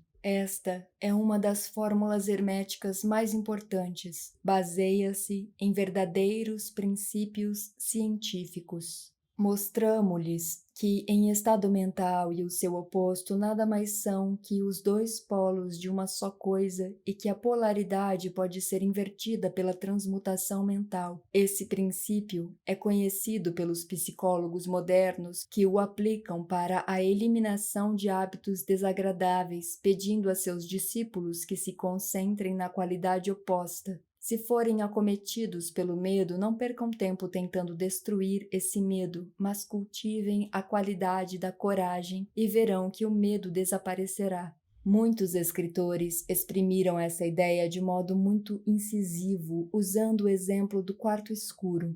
Uma pessoa não precisa matar a escuridão, basta abrir as janelas e deixar a luz entrar, fazendo com que a escuridão desapareça. Para destruir uma qualidade negativa, ela deve concentrar-se no polo positivo desta mesma qualidade, e as vibrações passarão gradualmente do negativo ao positivo, até que, finalmente, tal pessoa ficará polarizada no polo positivo e não no negativo. O contrário também é verdade, como muitos tiveram a má sorte de descobrir quando se permitiram vibrar com demasiada constância no polo negativo das coisas. Pela mudança de polaridade, podemos dominar nossos defeitos, mudar nossos estados mentais, refazer nossas disposições de espírito e levar à edificação de um caráter. Grande parte do domínio mental dos hermetistas avançados deve-se a esta aplicação de polaridade, que é um dos aspectos mais importantes da transmutação mental. Tenham em mente o axioma hermético já aqui citado, que diz: a mente, assim como os metais e os elementos, pode ser transmutada de estado em estado, de grau em grau, de condição em condição, de polo em polo, de vibração em vibração.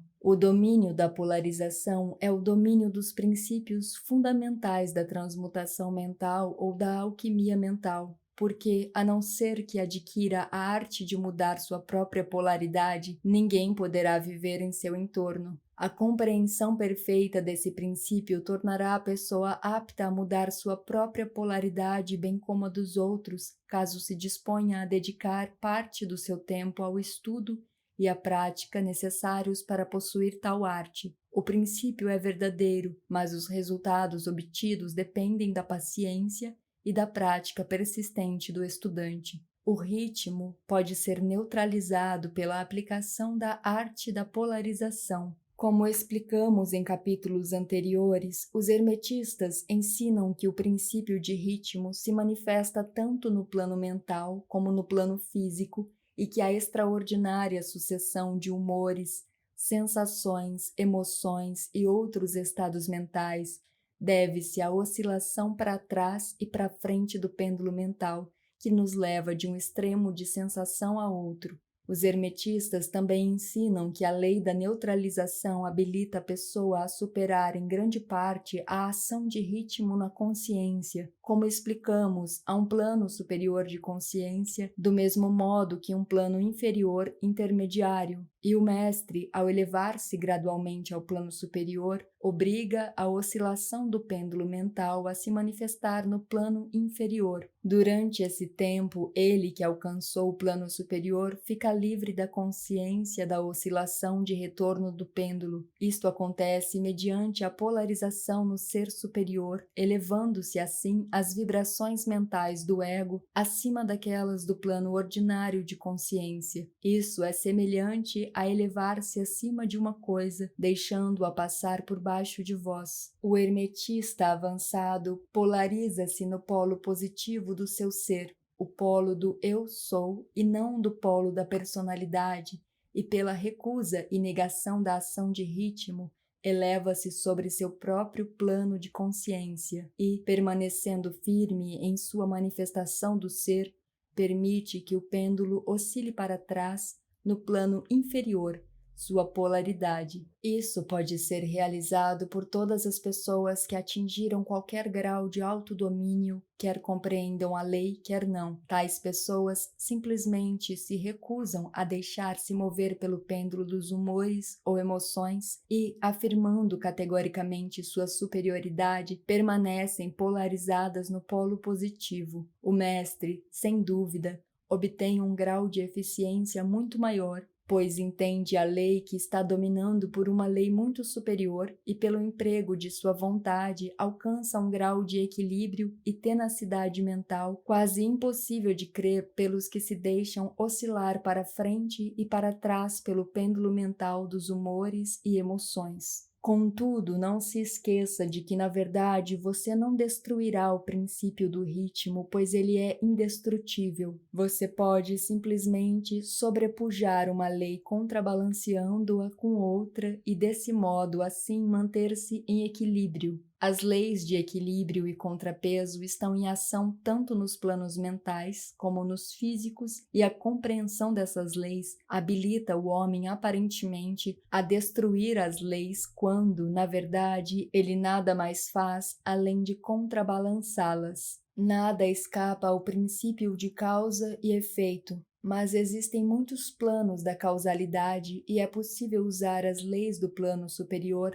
para sobrepujar aquelas do plano inferior. Graças à compreensão das práticas de polarização, os hermetistas elevam-se a um plano superior da causalidade e assim contrabalançam as leis dos planos inferiores da causalidade. Elevando-se sobre o plano das causas ordinárias, tornam-se eles mesmos, até certo ponto, causas em vez de meras coisas causadas. Por serem capazes de dominar seus próprios humores e sentimentos e por conseguirem neutralizar o ritmo, como já explicamos, eles podem escapar de grande parte das operações de causa e efeito do plano ordinário. As massas populares deixam-se conduzir, obedientes a seus guias, às vontades e desejos das pessoas mais fortes que elas, aos efeitos das tendências hereditárias, as sugestões dos que as rodeiam e as outras causas exteriores que tendem a movê-las no tabuleiro de xadrez da vida como simples peões. Elevando-se sobre estas causas passíveis de influenciá-los, os hermetistas avançados alcançam um plano elevado de ação mental e, dominando seus humores, seus impulsos e sentimentos, criam para si próprios novos caráteres, qualidades e poderes que lhes permitem, deste modo, dominar seu entorno habitual e se transformar em, assim, praticamente jogadores em vez de simples peões. Essas pessoas ajudam a jogar o jogo da vida de maneira consciente, sem que nada as mova nem as leve para lá e para cá por meio de influências, poderes e vontades superiores. Usam o princípio de causa e efeito em vez de serem por ele usadas, seguindo em frente com mais força e vontade. Sem dúvida, até os maiores mestres estão sujeitos ao princípio tal como se manifesta nos planos superiores. Nos planos inferiores de atividade, porém, são mestres em vez de escravos. Como diz o Kybalion, os sábios servem no plano superior, mas governam no inferior. Obedecem às leis que vêm de cima, mas no seu próprio plano e nos que lhes são inferiores, governam e dão ordens, e assim fazendo, formam uma parte do princípio sem se oporem a ele. O sábio concorda com a lei e, compreendendo seu movimento, ele o executa em vez de ser seu escravo cego, do mesmo modo que o hábil nadador faz seu caminho neste e naquele sentido, conforme a sua vontade, sem ser como o pedaço de madeira que, sem condições de escolher, é levado ao sabor das ondas. Assim é o sábio em comparação com o homem comum, e contudo, tanto o nadador e a madeira como o sábio e o ignorante estão sujeitos à lei. Aquele que compreende isso está, sem dúvida nenhuma, no caminho que leva à maestria. Em conclusão, permite-nos chamar vossa atenção para o axioma hermético. A verdadeira transmutação hermética é uma arte mental. No axioma acima, os hermetistas ensinam que a grande obra de influenciar o próprio entorno é realizada pelo poder mental, sendo o universo totalmente mental. É evidente que só pode ser regido pela mentalidade, e nessa verdade contém a explicação de todos os fenômenos e a manifestação de todos os diversos poderes mentais que vêm atraindo tanta atenção e têm sido tão estudados nesses primeiros anos do século XX. Por baixo e por trás dos ensinamentos dos diversos cultos e escolas permanece sempre constante o princípio da substância mental do universo. Se o universo é mental, segue-se que a mente será o poder mais elevado que influencia seus fenômenos. Se essa verdade for bem compreendida, então se conhecerá a verdadeira natureza de tudo aquilo que se costuma chamar de milagres e prodígios. O todo é mente, o universo é mental. O Kybalion. Finis.